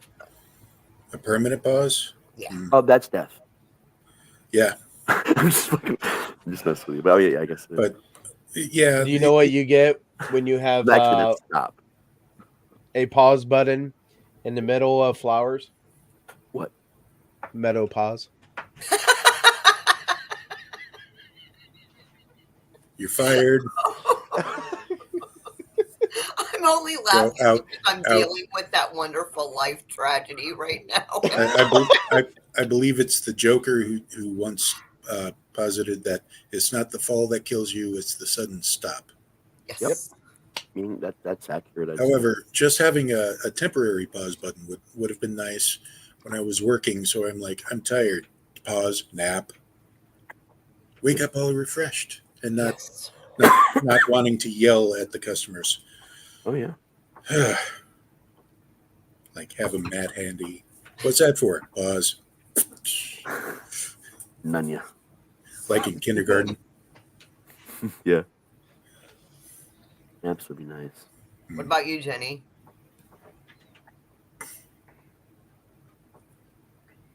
Rewind. Why for? Sometimes I just want to rewind and try to do it again. Sometimes I want to rewind and do it again just because it was fun. Others because, well, I messed that up completely. Let's try again. It was the heat of the moment. Sorry, I had to listen to the Natural Fan to get that reference. Yes. Earworms. Mm-hmm. And hearing the start of that song 50,000 times during that episode did not help with earworms at all. You know, they're doing a new season. They're doing a comeback of Supernatural. It's actually real. You can look this up. They've been talking about it on and off for a bit now, but they're actually going forward with it. And there's a lot of rumors, like in the trades and in public, on how they're going to do this. There's lots of ways they can do it and pull it off. None of them were happy. No one was happy with the way the show ended. No one. No, that was very. Well, I wasn't really happy that they went past season 5. Well, that was actually the second time the show had an ending and was supposed to end. Believe it or not, season I know 3, 5, and then it was left open until Warner Brothers was like, "Eh." It was the whole thing. So do they have a name for it, or are they gonna? We don't know any of the a lot of the information because when they first started talking about it, then the strikes happened. But they're back to talking about it now, and the reason I'm bringing up this now heat of the moment is that one of the big rumors, and this again, it's an unfounded rumor, but it would be cool, is that they're going to start the first episode of that with them waking up in the hotel and the heat of the moment with the first Loki episode. That's one of multiple rumors that have gotten a lot of traction. They've not said anything about this particular thing officially, but they've definitely taken notice of it and they've laughed about it. So that we is don't know my what favorite episode. It's one of mine too. Yeah. I mean, yeah. What is up with TV shows suddenly coming back? I mean, Frasier. Supernatural either should have never gone or not gone when and how it did. Right. It was really COVID that broke that show down, unfortunately, and ended it. Honestly, the very last episode they shouldn't have had that. The one previous, I was satisfied of that being the ending. I was too.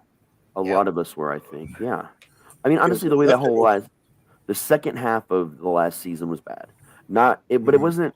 It's not the kind of bad because they poured their hearts in this. They did what they had to do. They were contracted to do, and they tried to give it extra time to hope the world would go back to normal, to give the fans what we wanted and what they wanted as an ending. And with COVID going the way it ended up going, and them unable to do what they hoped to do, they've released. I mean, they talked a lot about what the plans were for the actual finale, and it was nothing like anything they ended up only being able to do. But they also didn't want to say, "Hey, we're not going to do the rest of this until the pandemic's done," because they had no logical understanding of when it would end and when they could film with everyone again. Right. And they also didn't want to do that to fans. So they were pretty much stuck in between a rock and a hard place on that. Like, as big a one almost as you can get at that point in time, where it had to end contractually, it had to end for the fans, even though we know we can't give us all the ending that everyone deserves. Wanted. Yeah. Personally, I think they did some cool stuff with Winchesters.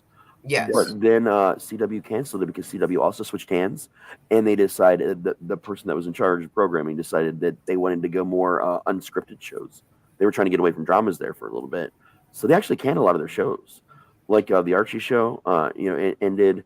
A lot of shows, the new Walker show, it ended. That ended. Winchesters, like a lot of their shit just got canceled and done, no matter how popular it was. And the rest of it is slowly being canceled. Left Riverdale hanging really made me mad. Yeah. What they ought to do, if they bring back Supernatural, there needs to be a crossover with the current Walker. It can't be because because they're doing the other version, like the prequel or sequel or something like that of Walker, and that's getting canceled too. So that's the thing, and we were supposed to get Sabrina switching over to CW. That was the big plan. They revealed at one point in time before that got screwed because Riverdale also got canceled because she did her switch back over into Riverdale. Would the CW just water it down, Sabrina, though? Because that was well, I mean, they would have to a degree, but I mean, they got away with a lot of shit in Supernatural and some other shows. If you really think about it, they would have just had to have been a little bit more creative in some aspects. I think is all really. But and the boys talk about, if we come back, is it going to be CW? That's where we got started, or maybe that ship is sailed, and maybe we're going to go on a streaming service. We don't know where it's going to end up. Just that it's going to end up somewhere. Oh my gosh! I just flashed to the Ghostfacers episode. Ghostfacers. That's like my favorite side thing. And if you get the DVDs, you could actually watch. They created a Ghostfacers web series that was the special editions on a bunch of the DVDs. So they actually made episodes of Ghost, like multiple episodes. Nice. Brilliant. I was so hoping that Riverdale and Sabrina would run at least another season because there's a part where Greendale and Riverdale mesh. It's a total crossover, and they never got that far, and that was disappointing. They hinted toward it in Sabrina, but it never completely did the full crossover. Well, I mean, a pizza delivery guy came from Greendale to came from Riverdale to Greendale. It was the same character on both shows. Like that was the crossover early on in Sabrina, and then later on Sabrina went to Riverdale. Right. So I mean, they kind of did it. Yeah, We know in but the it was supposed comics to be that like they a whole big thing. Yeah, that was the plan. That was the whole plan. Yeah. we know in the comics they are, and they are in the same universe. So Right. What was the It- original question again? Who knows? Okay. Rewind and pause button. Oh, right, Oh, yeah. right. Rewind. This is our squirrel. okay, But this What's is your how favorite? padded cell goes. exactly. What's your We went favorite down the Disney rabbit hole. character? Favorite Disney character? Ooh. Wow. There's a lot of good Disney characters, man. Mm-hmm. Yes. I'm not the Disneyest person in the world, but there's a lot of good options here. I'm torn between Jack and Oogie Boogie. Yeah, honestly, that's kind of where I'm at. That's kind of like one of the directions I'm leading in at the moment. Torn between Jack and Chihiro. Chihiro. Spirited Away. Have you watched any of the Ghibli films? I haven't. I know a lot about all of them, like a lot about all of them, but I've never I watched recommend the Ghibli films. them. I'm going to sound really, really pedestrian here, but I'm going to say Robin Williams' Genie. Oh no, that's not That's a pedestrian good at all. That one. was brilliance. That was brilliance. That was epic. Wow, this is hard, man. Oh, the fact that, he more or less, he was just going off in the studio and they just decided to animate around that. Mm-hmm. Yeah. It's hard to pick my favorite Disney. Like I like a lot of the villains, but like there's a lot of heroes I like as well. A lot of side characters. There's a lot. Mm-hmm. And Nightmare Before Christmas is one of my favorite things ever. Disney. That's for damn sure. So like Jack and Oogie are usually where I'm going to lean at. But I'm really trying to encompass all of Disney in my brain right now to see if I can I'm make going it. to say if I have to go with a hero, it's probably going to be Baymax. But the thing is, you don't have to choose a hero or a villain. You can choose any character you want. And Right. Oh yeah, I get that. That's where I went with. Oh, since Fox is part of their dealie, I'm going to go with the Xenomorph. Okay. Oh, we're doing live action too. That changes everything. I'm not. Well, It says Disney. It doesn't say live or not live. That's true. I was just thinking. Undead. I used to always be programmed to think Disney, being animated and not go any Right. farther than that. I don't know. I don't think I want to go with Fox or Marvel or Star Wars though. I'm in my brain. I'm going to go like Disney. Mm-hmm. Okay. Fair enough. Oh, Mr. Boogedy. That's going to be it. That's my favorite Disney character ever. Is Mr. Boogedy, hands down. If I can include live action. Because Boogedy Man and the sequel Boogedy Man Takes a Bride are two of my favorite things to ever come out of Disney. Works for me. Although I am second runner-up, Something Wicked This Way Comes. So I would have to say, because she was completely misunderstood, which I'm torn because now my brain wants to lean toward Marvel as well. But Maleficent, if I was just staying with the Disney side of things, she was completely misunderstood and so wronged, and I can so relate. Like they cast her as a villain. She's my hero. Dude, I gotta say, Angelina Jolie really brought a lot of amazing life to that character when they did the live-action Maleficent films. I was entirely floored by her performance in that. Like, it was amazing. But also, I could be torn because, God, I forget who played her. I own the movies. But Alice from Through the Looking Glass, that part of the character was also... The made-for-TV one? Yeah. Oh, yeah, that was good. That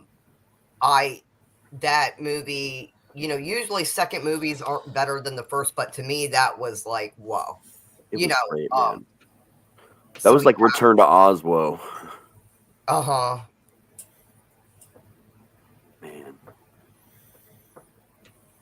That's some classic shit right there, man. Did everybody answer? I think so. I think so. Mm-hmm. Bring the next question. The next question, please.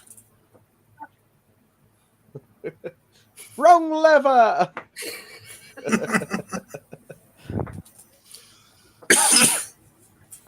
I do love me some Kronk though. Okay. Would you rather help yeah. spread a terrible lie or have people spread a terrible but true tales about you? About me. These things are not created equal remotely. No, some of them are. I'm gonna help spread a lie. Pyle is a really nice guy. Exactly.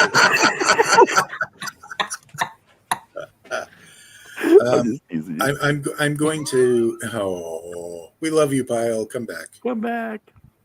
Okay. I'm gonna have nightmares when I do sleep about that. Look on his face. It's terrifying. He keeps getting closer to the screen. It's a new urban legend. His eyeball's gonna be in the camera next time. Dun dun dun. He's just trying to jump scare us now. Like this. You're not at work, buddy. This isn't the haunt. Oh. Where's Belle when you need her? Wow. How much closer can he get? I don't know what's gonna happen. Just an eyeball. We're waiting. He's trying to figure out how close to get his eye there. Is there a question? Is there a question you're going to ask me about the dumbest thing I've ever laughed hard about? Because this is going to be it. This is epic. Right. Oh God. Oh jeez. Dun dun dun. Oh my God! I probably woke up everybody in the house. Okay. I'm There he crying. is. I'm crying. I laughed so. So I would have to say I don't lie because I truly believe in keeping whether it hurts or not. Suck it up, get over it is my motto. But also have a terrible lie spread about me. So I'm not gonna say what it was about. It wasn't a lie. It was terrible but true things. Yeah, the things that are spread about you are true, but the things you spread are lies. That's why it was so like crazy. Oh, well, yeah, they can spread truth about me, the terrible truth. That doesn't bother me. Option Well, 2. But most people can't. Is that two cats in the background with you, or is that like a parrot? That's cats playing. Okay. Might have been really quiet. Those are cats eating a parrot. All mine are doing is turning off my internet apparently. I love that. We'll Myself, blame Annabelle. It's her fault. sure. Oh, she's over there. No, wait, she's over there. I suck at lying, so I would have to go with the second one. But my I'm also pretty open about my faults and all the crap that I've done in the past. So all of that can kind of symbolically be shown as the final rap battle in the movie 8 Mile. Now tell them something they don't know about me. Okay, well, exactly. I'd love to my see mom's you. spaghetti. All right. Attention, human. Pet me. Pets. Human. Elder wrestling. I can see the bottom of my food bowl. I'm starving. Human. Human. What has been your greatest kitchen mistake? Forgetting I was boiling water. You what? Forgot that I was boiling water. Nothing's worse than a copper pan burning on the stove. Is there anything in the water? No. I was boiling water to put It's a in bunny pasta, rabbit. and totally, I was so tired that I forgot I was boiling water. You know that pumpkin bread and that Hocus Pocus cookbook that we have? Yes. Putting half a teaspoon of cumin in that. Instead of Not pumpkin bread. Well, we ended up putting both in there, but it tasted pretty good. Really? Yeah. But it was also a learning process with that beautiful little autistic girl. Well, they looked almost the same color, so I mean, come on. Worse. We learned about reading what we're doing. Read the instructions slowly.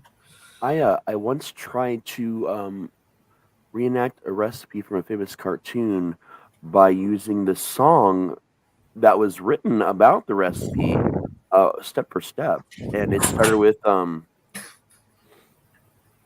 it go?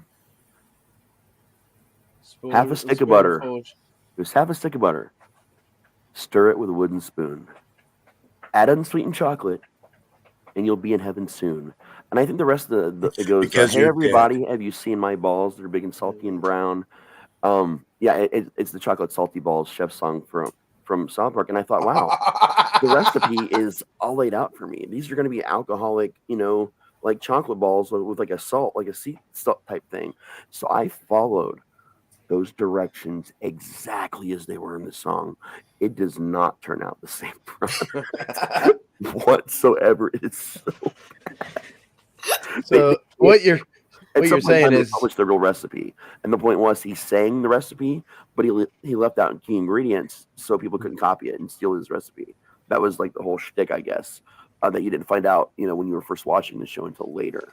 And only on DVDs did you hear like the commentary explanations for Matt and Trey on why it was never complete, and they actually tell you what the recipe is then. So after I learned that, I made it, and it turned out great, but it was very different. It was like trying to make something from TikTok, basically.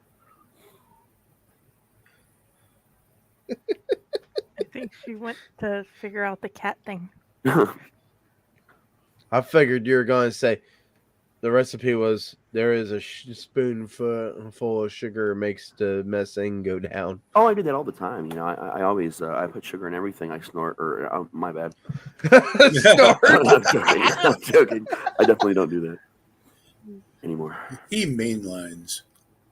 Remember, kids. You not snorting sugar, or you not snorting grandpa? I just snort ants. Sorry, that's an old Aussie thing. I was going to say that's an Aussie legend. Yeah, it is. I think mine was more recent than anything. I tried making funnel cake, and I made it way too drippy. So when it came out as like this fluff patches, and it didn't have the structure of a funnel cake. So I was like, I damn well screwed something up. And You need more flour. I just realized we don't have the ticker on. The ticker? Yeah, the ticker at the bottom of the screen, and I can't remember how to add it. Oh, that's not been on since I got back in. I know it has. I completely forgot to even bring it up. I haven't even noticed. The one that says type in hashtag haunt, because we're going to do another drawing in 16 minutes, but unless you type in hashtag haunt, we can't give away tickets to you guys. There we go. There we It's under banners at the bottom. And also donate monies. You can go to our PayPal link, which is in the show notes, or you can use that QR code in the upper right. All your money. Ooh. Don't worry about your house payment. Don't worry about your car payments. Whatever it is, just give us all your money. And if you donate at least $20, we'll also send you a copy of this amazing T-shirt. We're still giving away 2 more versions, 2 more copies of this shirt. The first one was actually won by Jody. And then sometimes when you pay attention to the show, we also kidnap you and we yank you onto a show. So. Facts. Wrong ticker. Wrong ticker, yeah. That was the wrong one because it has the Alice one in it. Alice. Okay. Alice. I know. I wanted that book so bad, but I'll get one. Barnes and Noble for like $30. Oh, I this know. Beautiful copy. But her copy Dell was so did an poor. amazing job reading it because I kept waking up and listening. And that means she can hear me sing her song about evening soup. Oh, she can hear us right now, soup. definitely. She's at random eighth person. Yeah. We've been singing evening soup, beautiful evening soup since you left the show earlier, Dell. It's not. I've not let it die. So you know what, you're gonna walk back into that in a few minutes.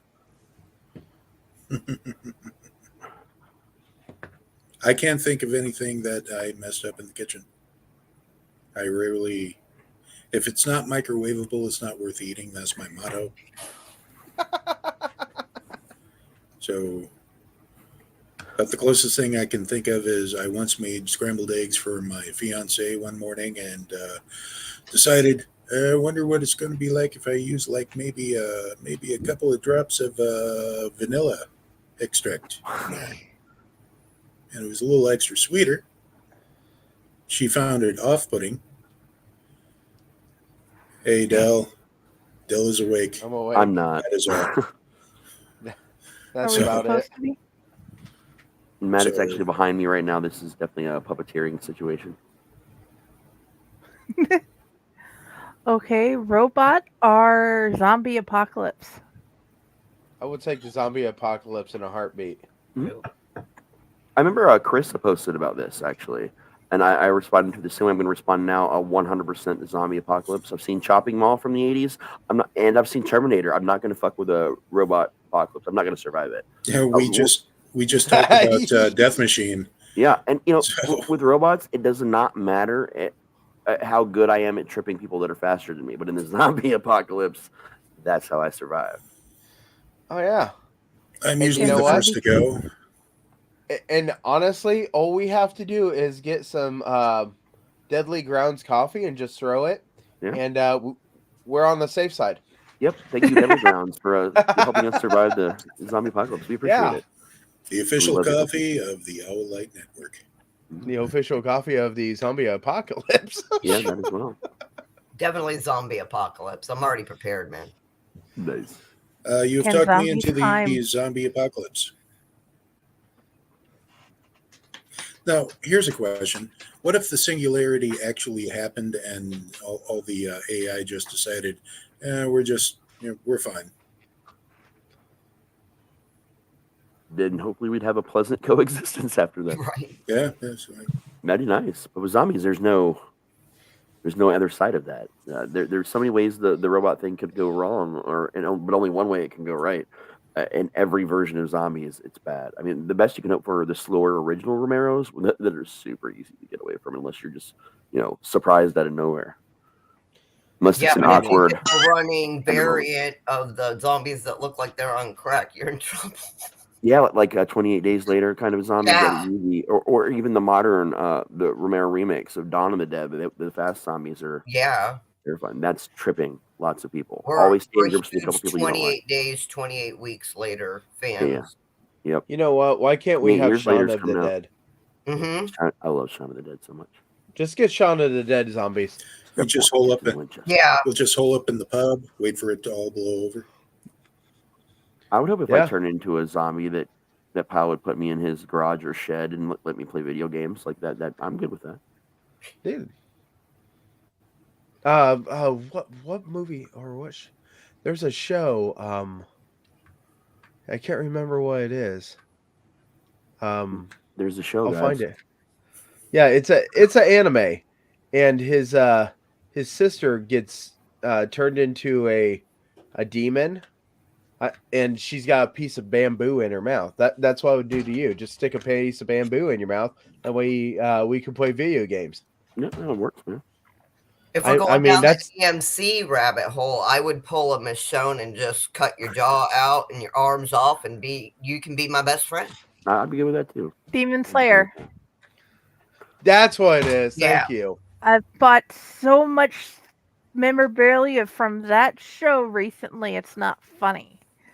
She's not lying, y'all. No, I got a Cassie. It was wanted for Christmas. Can zombies climb? If they're a variant. According to the book World War Z, they could pile on top of each other. Yeah, right. That's a common tactic in a lot of the zombie novels too. Yeah. What was that called? Structural thinking. It was called a pyramid scheme. Ha ha ha ha. It was because they make a pyramid and they scheme to get over the wall. Same thing. That means no singing about I've never seen the soup. movie. No, it wasn't a movie. I just made it up. What? World War Z? No, pyramid scheme. Or unless he's talking about World War Z. He lagged really hard, so I wasn't sure. Yeah, he was talking about World War Z. I Yeah, think. he was talking about the novel. The movie was fun. It was kind of cool, but it had zero to do whatsoever with what the book was. The book is brilliant. Correct. The movie was just a fun action zombie movie with Brad Pitt. He did a good job. It was a different thing. I will tell you, I am kind of glad that Raccoon City's not existing with that whole zombie outlook. Oh, I mean, they weren't just zombies; they were intelligent. Well, I mean, Well, they had like a hive mind. you have to understand, this spawns back to original Romero, the original version, his original Island of the Dead, which became Land of the Dead with John Leguizamo. It was supposed to evolve the zombies over time to the part where they started remembering how to use simple things, remembering skills, like slowly, like skills they had lived through all their life. And then when they, he never really quite, did that. So when they made it, that's what they were doing. You could see the one that is starting to learn how to use tools. Later on, he learns how to use a gun. Like that was kind of the inevitable evolution of the zombies, was to be more like humanity. It was part of this whole shtick. And now, then there was Twilight of the Dead after that, where they could actually fully use instruments, all kinds of things. And that was the movie that never got fully made. Only parts of it survived, and you've only seen it if you knew someone that was traveling with a convention, and you'd go to someone's hotel room, add a copy of it, and they'd fire the projector and the old real projectors, and the hotel room or the back room at the hotel at the convention. I've seen a couple pieces of it that way, but they just announced this past year that it's being made. That she finally, his wife with the estate, finally signed off on it, and they're actually going to do a modern adaptation of Twilight. Nice. That was like the biggest, honestly, horror news in my opinion, and like that's that important in a long time. Since they put out an amusement park, a lost film of his, and they actually finished it and put it out a couple years back. That was also a very amazing film, but that one wasn't like all new stuff. That was all the original old, footage redone, and well, not redone, but like kind of remastered and like cleaned up a little bit. Like it's like just in the last few years, like there's Romero stuff coming out of left field. Well,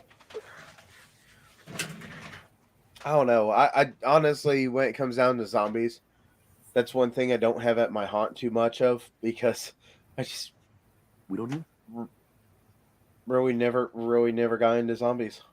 We love zombies, but like the way our place is set up, there's not a logical place other than just throw zombies there, and we kind of try to stay on story where we can.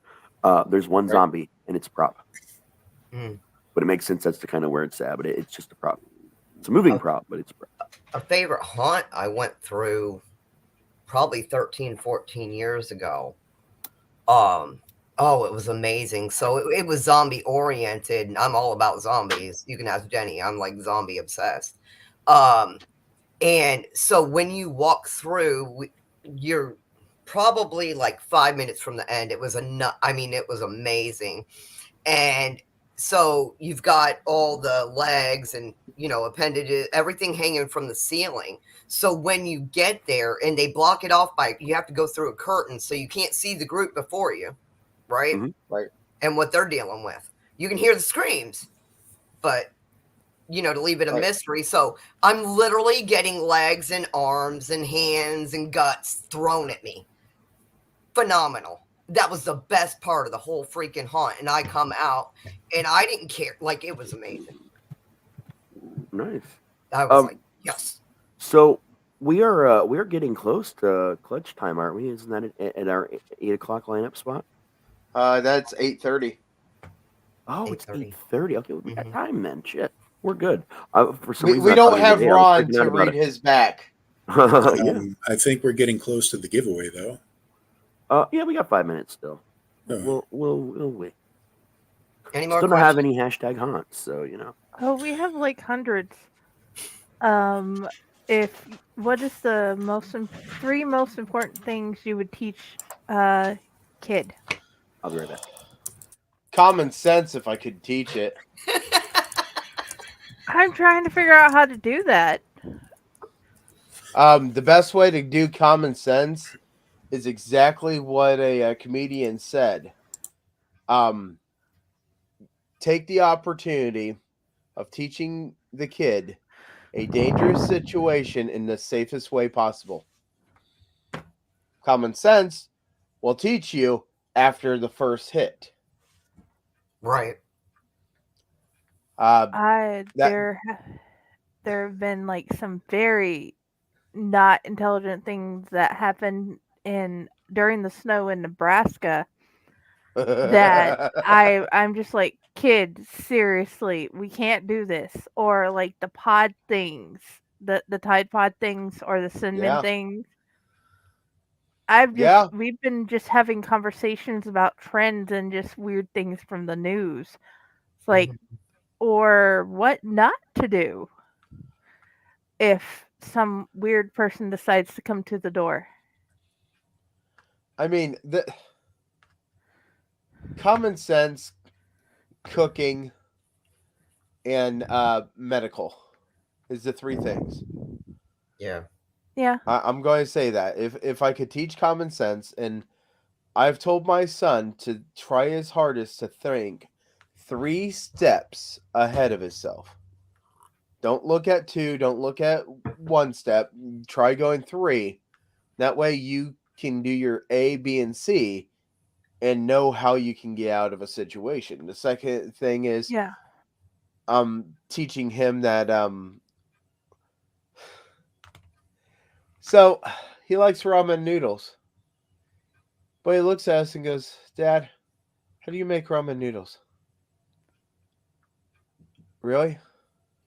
So we already decided that when he gets a high school diploma, he is going to get a little ramen noodle, little cooking bowl.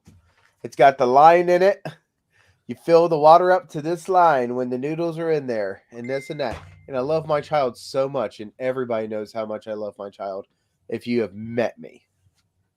And you've met my son. I mean, Budsy is a wonderful kid, and I look forward to his future.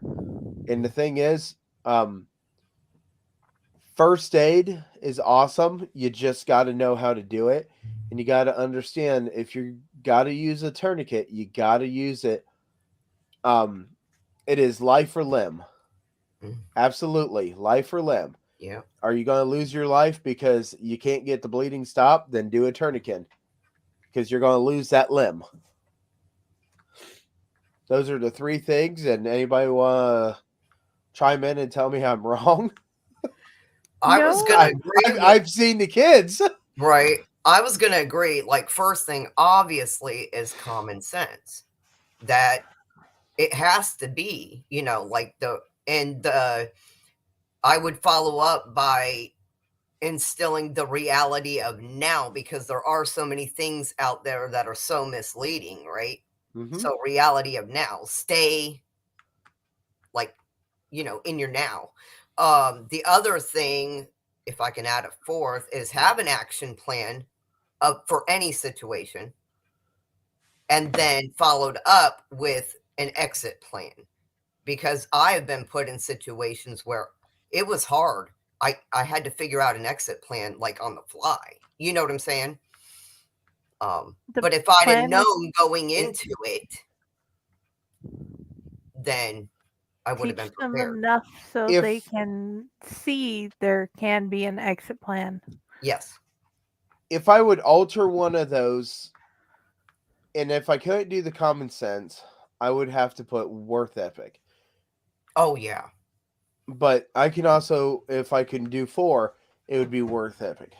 Because I'll tell you what, encouraging your kids to push their hardest and teach them to do so well, you're not helping yourself when you do it. You're helping your child, absolutely. Because that kid has got to learn that once you're gone, there's no, well, Mom, can you help me do this? Or Dad, can you help me do this? Because you are gone. Mm-hmm. If you get in a car wreck or something like that and you're disabled or you're gone, did you leave the footprints where your child could walk through them enough that they could figure out which direction would help them? 100%. 100%.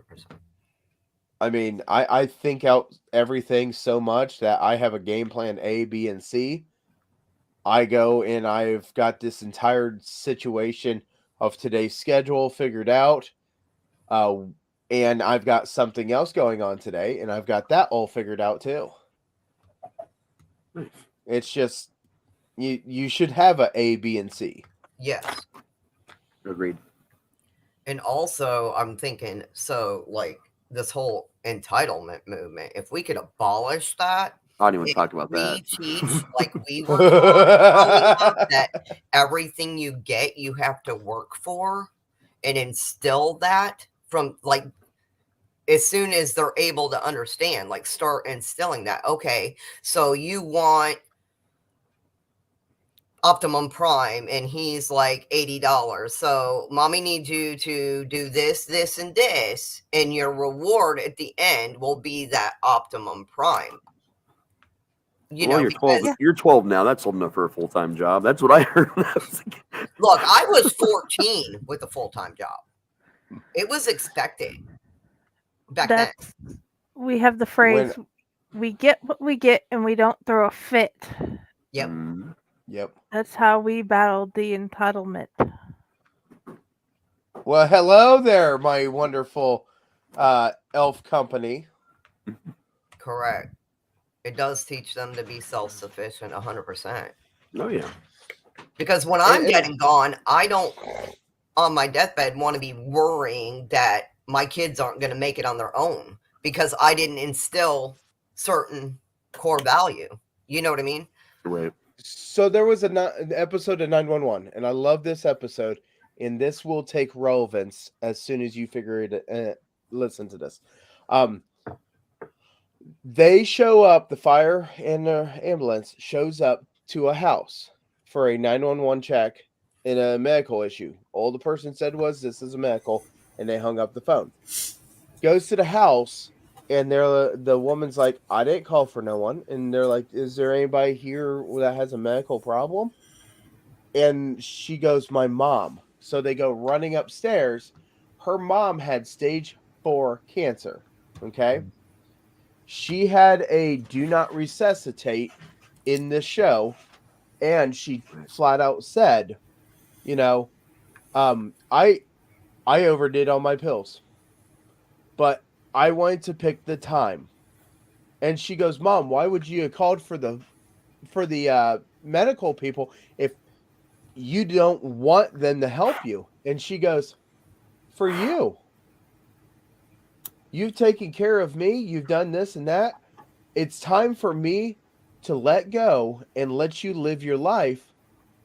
And that's the thing. We all need to, at some point, look at kids and understand that they need to be able to live a life. Yeah, and get the fuck off your lawn. Or get the fuck out of your basement. Or now, my whole thing is encouragement of the children that they can do something. So let the kids know, number one, you can do something. Number two, you should do something. Yeah. Mm-hmm. And I have Ivy and I have Budsy. Both of them, it's two different worlds. Budsy is about ready to go, and he's about ready to jump into a new part of his life here in 2 years. Ivy has got plenty of time that I can mold her and correct her and this and that, but she's picking up from other kids the things that we don't necessarily want her to pick up on. Mm-hmm. So we have corrected her, and there again, she's picked up on things that other parents don't want her to pick up on and teach their kids. Like the haunt industry. She flat out looks at the teacher and says, there's a place and a time, and this is not the place or the time for that. Oh, yeah. She's smart. She's educated. She is ADHD really, really bad. Mm-hmm. So we know that we're going to have to give her a chill pill once in a while. But I love my kid. I think 3 things that I would teach a kid. Camping, like I'm talking like living off the land style camping. Mm-hmm. Cooking. Survival. And improvisation. Those are the 3 things I will teach a kid. And here's why I didn't say common sense. When you get taught how to camp for real and like live off the land, like live in the woods, you learn common sense really fucking quick the hard way. So quick that it teaches you future lessons that you're not even going to want to screw up on, I assure you. Cooking, not everybody knows how to camp and does all the camping skills can actually cook, or can actually cook well enough to sustain you or know what ingredients to use to cook. And improvisational skills, because there are a lot of life situations. that you can get yourself out of knowing how to improvise. I'm not talking about like just like comedy or haunt improvisation. I'm talking about improvising with different tools that might not work. It's that level of outside the box thinking that can make the difference. Someone living or dying. But I think with those three skills, you can pretty much through them get introduced to most of the other life skills you need, or survive a zombie apocalypse. You know. Yeah. When you brought up improv, it kind of reminded me of the saying "phase on the fly." Like, so sometimes you would have to make makeshift tools, and because not everything's in your access. Exactly. Cooking is a major thing. Now, I was a Cub Scout mom and a Girl Scout mom, so I actually learned a lot for survival being that. Yep. And so, yeah, did I instill that 100%? Yeah. Because how do we know when? I mean, look at what's going on around us. I mean, one day we could all just nothing available, and we have to go live off the land. You better know how to live off the land. Oh yeah, and I say improv because I actually was an improv teacher. I see your hand. I was an improv teacher for a little while, and about 3 years, and I still now On the like keychain. at the haunt. I still get to do that. I still get to teach these kids improv skills, and I'm always telling them like, this is something not just for the haunt. This is for your Right. life. This is something you need to put on your resume, because if you have the same resume as the person next to you, but they know you have the ability to improvise, you're going to get the job first. Mm-hmm. I do need to play the haunt video really quick. We didn't get any hashtag haunts this time around, but you have until this video is over for the hashtag haunt in order to get entered for the drawing that's happening the second this video is over. But you got to let me find the video as well. Which I was going to ask, what was the question? I just got back from taking meds. Oh, when the video comes back, 3 things you would teach a kid. Oh, okay.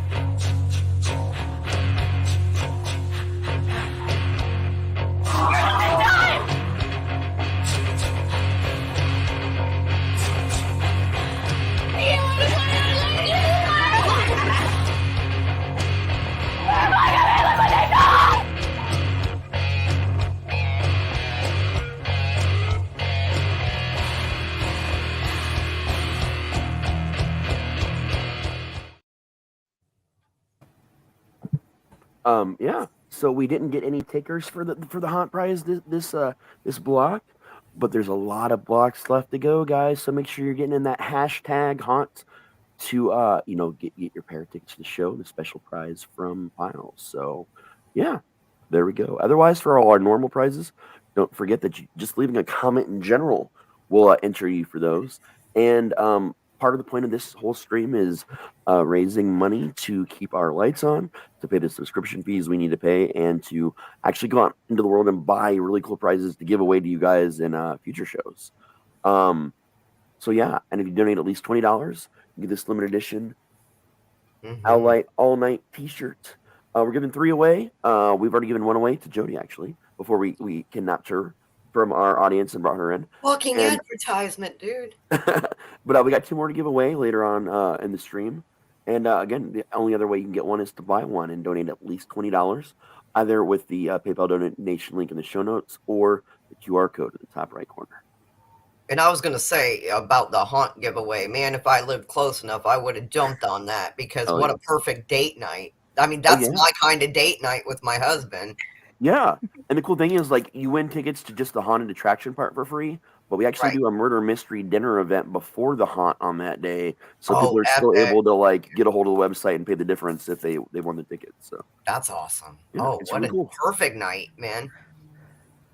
Now I'm just over here eating cheese sticks. Did you want to answer the question, James?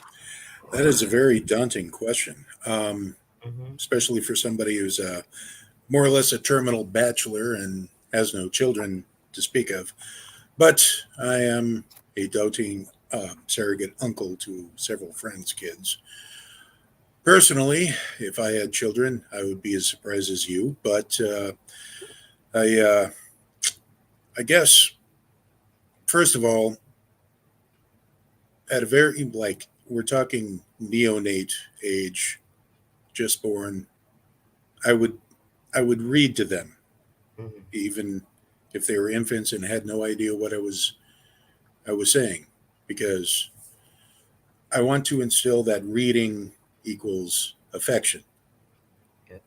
and then they would take up reading themselves. Reading is very important to me.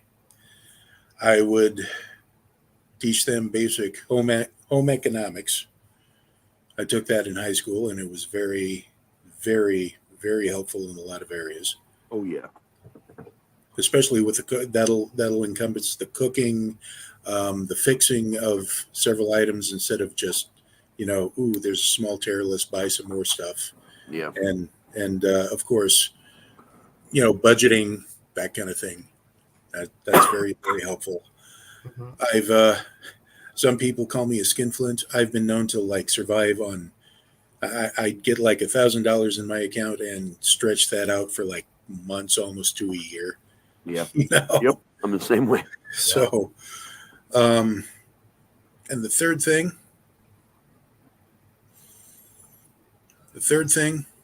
I would teach them to have a freaking sense of humor.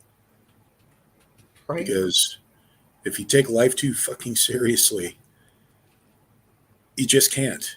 Because especially, look, I lost a foot. I've lost my toes. My liver is enlarged because of diabetes, and I might have cancer. People are dumbfounded that I'm not, a bubbling mass of despair and despondency, which happens at times because I've also been struggling with clinical depression since I was 9. Right. But it's, my warped sense of humor that has gotten through a lot of things. I can totally relate. Yeah. Oh, cryptid sighting in the background. Yeah, it was Bigfoot, I think. Yep. Okay, guys, Jody needs to head out soon. So thank you for joining us again, Jody. Absolutely. Thank you for having me. Good to see everybody. Good to meet you. Got to go to work, make that money. Yeah. And love you. Thank you. And where would you like us to throw the dart to find you? Where would I like you to throw a dart and find me? Yeah. Where do you want us to find you? I haven't been doing much with my YouTube in quite a while. I'm working on some things. So right now, you can find me on TikTok at RebelAngel66. Same on Instagram. And also Nail the Rainbow. I have a small business on Facebook. Nail the Rainbow with Jody.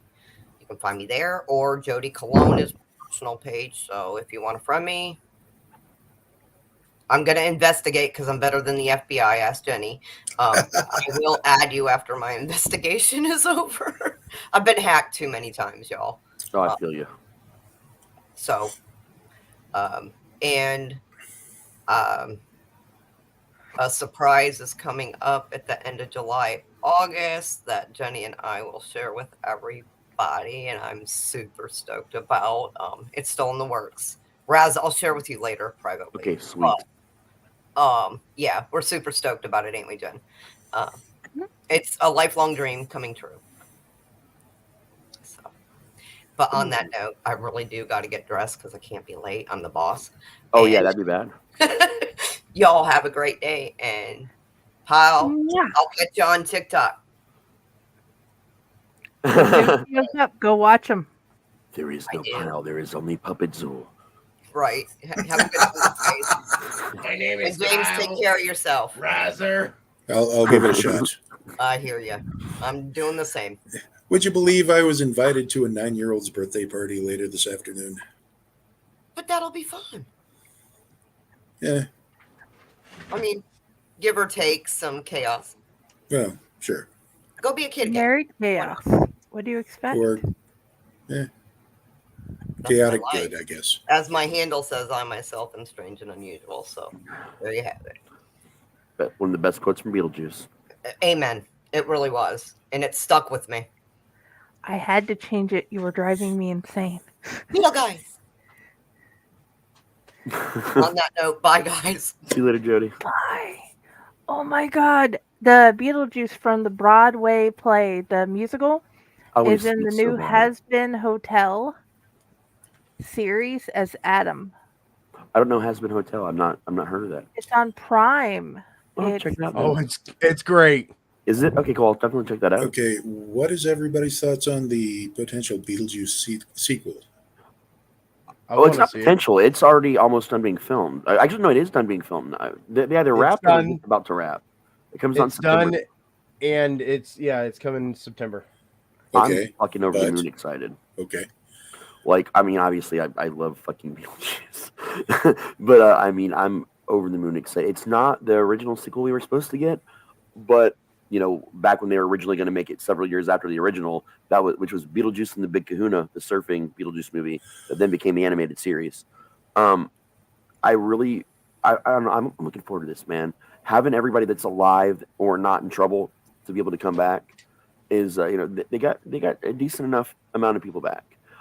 Right. But there's two main cast members we don't know about, Davis and Baldwin. Like, there's been rumors of their cameos. There's rumors that they're not in it at all. Like, I'm worried because if they're not in it at all, the Maitlands, like, the way things ended, we get that Jenna Ortega is going to play Lydia's daughter, which is a really cool, and Lydia's in it, obviously. Catherine O'Hara's back. Big fan of the Wednesday series, by the way. Me too. But like, I mean, they got a good cast coming back, and I'm interested to see kind of how this goes. And I love the poster of him like waiting for his number to be called. And he's got the really long number. And this is the wait is finally over or whatever. Right. Like that teaser.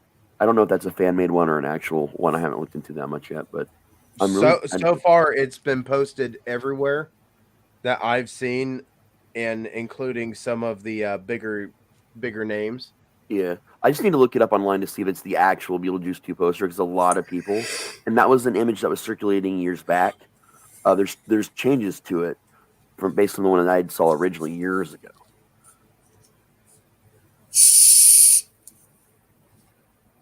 But yeah, I mean, I think it's going to be amazing. And if you think about it,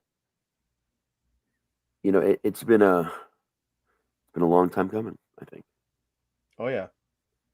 He's really, hit his career back hard. He did Beetlejuice. He was Batman. He was all these things and then nothing for a long time until the Birdman movie he did. They did the Birdman movie, and then he started coming back. Then he got back with Marvel, and like his career is just like blowing up. Back to the point, like he never left. Like he never stepped away from acting at all. Like he just was always here. Oh, I don't know. I'm really excited about it. There was Multiplicity. Well, I mean, he did a number of movies back then, but I'm just saying, like, at a point, he didn't do anything for a long period. You see, I was taken to the theater to watch Mr. Mom when it came out. I was a young boy, but I found parts funny. Like when he was drying his baby's butt on the hand Mr. Mom dryer thing. Yeah. I love Mr. Mom.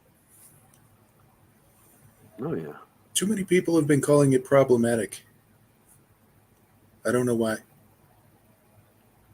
Germs, I'm going to guess. I mean, I don't really know why either, but, I mean,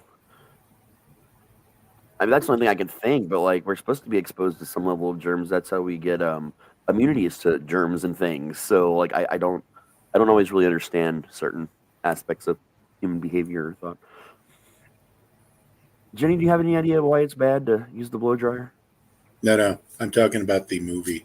I thought you meant specifically using the blow dryer on the kid. Okay, my bad. I would never touch those things. Yeah, you said Multiplicity? Yeah. Well, no, the Mr. Mom was. Oh yeah. Deemed problematic. Oh, I have no idea. I really loved that movie. I grew up with that movie. The blow dryer on what? Your hair or your cat? No, it was a kid, but that wasn't even the question because I'm just a little that exhausted that I misunderstood the question. That'll do that. Sorry, I am curious by the second padded cell later on today. Mm-hmm. How are you going to be? And I will make it a point to show up. Here's the thing. I don't really drink, and I started drinking when Ron started drinking today. So I've drank a decent amount. I've smoked plenty, and I'm not sleeping. So I don't know how I'll be then, to be honest with you. I'll be professional as as I can be, but I will be awake. I can promise you that. So Pyle's jump scare was pretty effective at this point, you're saying? Oh, I mean, it was very. I actually loved that. I was literally crying. I was laughing so hard. So was I. And I'm like, come back and Pyle's turned into a puppet. It happens. It's a pile of puppet. It's a pile of felt. I even made a comment. What's that? There will be coffee. I can do this. Oh. There's coconut creamer, so Raz I and can Shine. definitely do this. So as this show dwindles down, are we going to go ahead and figure out We need to stop who is soon going and switch over. Yeah. Well, we got to figure out who's going to win this little Mothman off of this one. Yeah.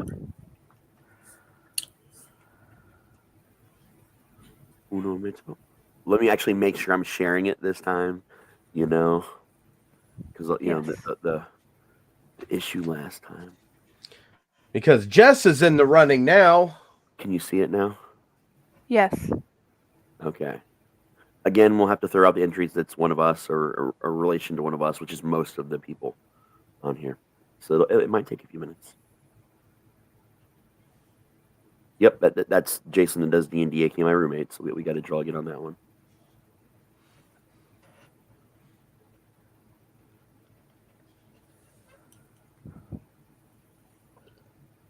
Yay, Del cannot win it.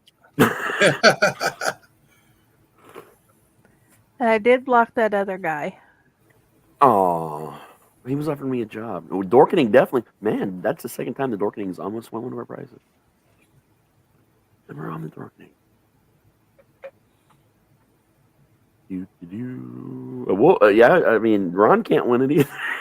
We're really, man. I'm sensing a theme here.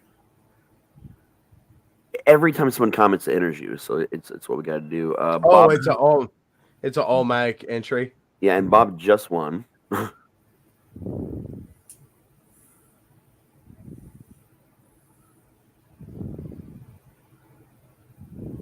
Yay!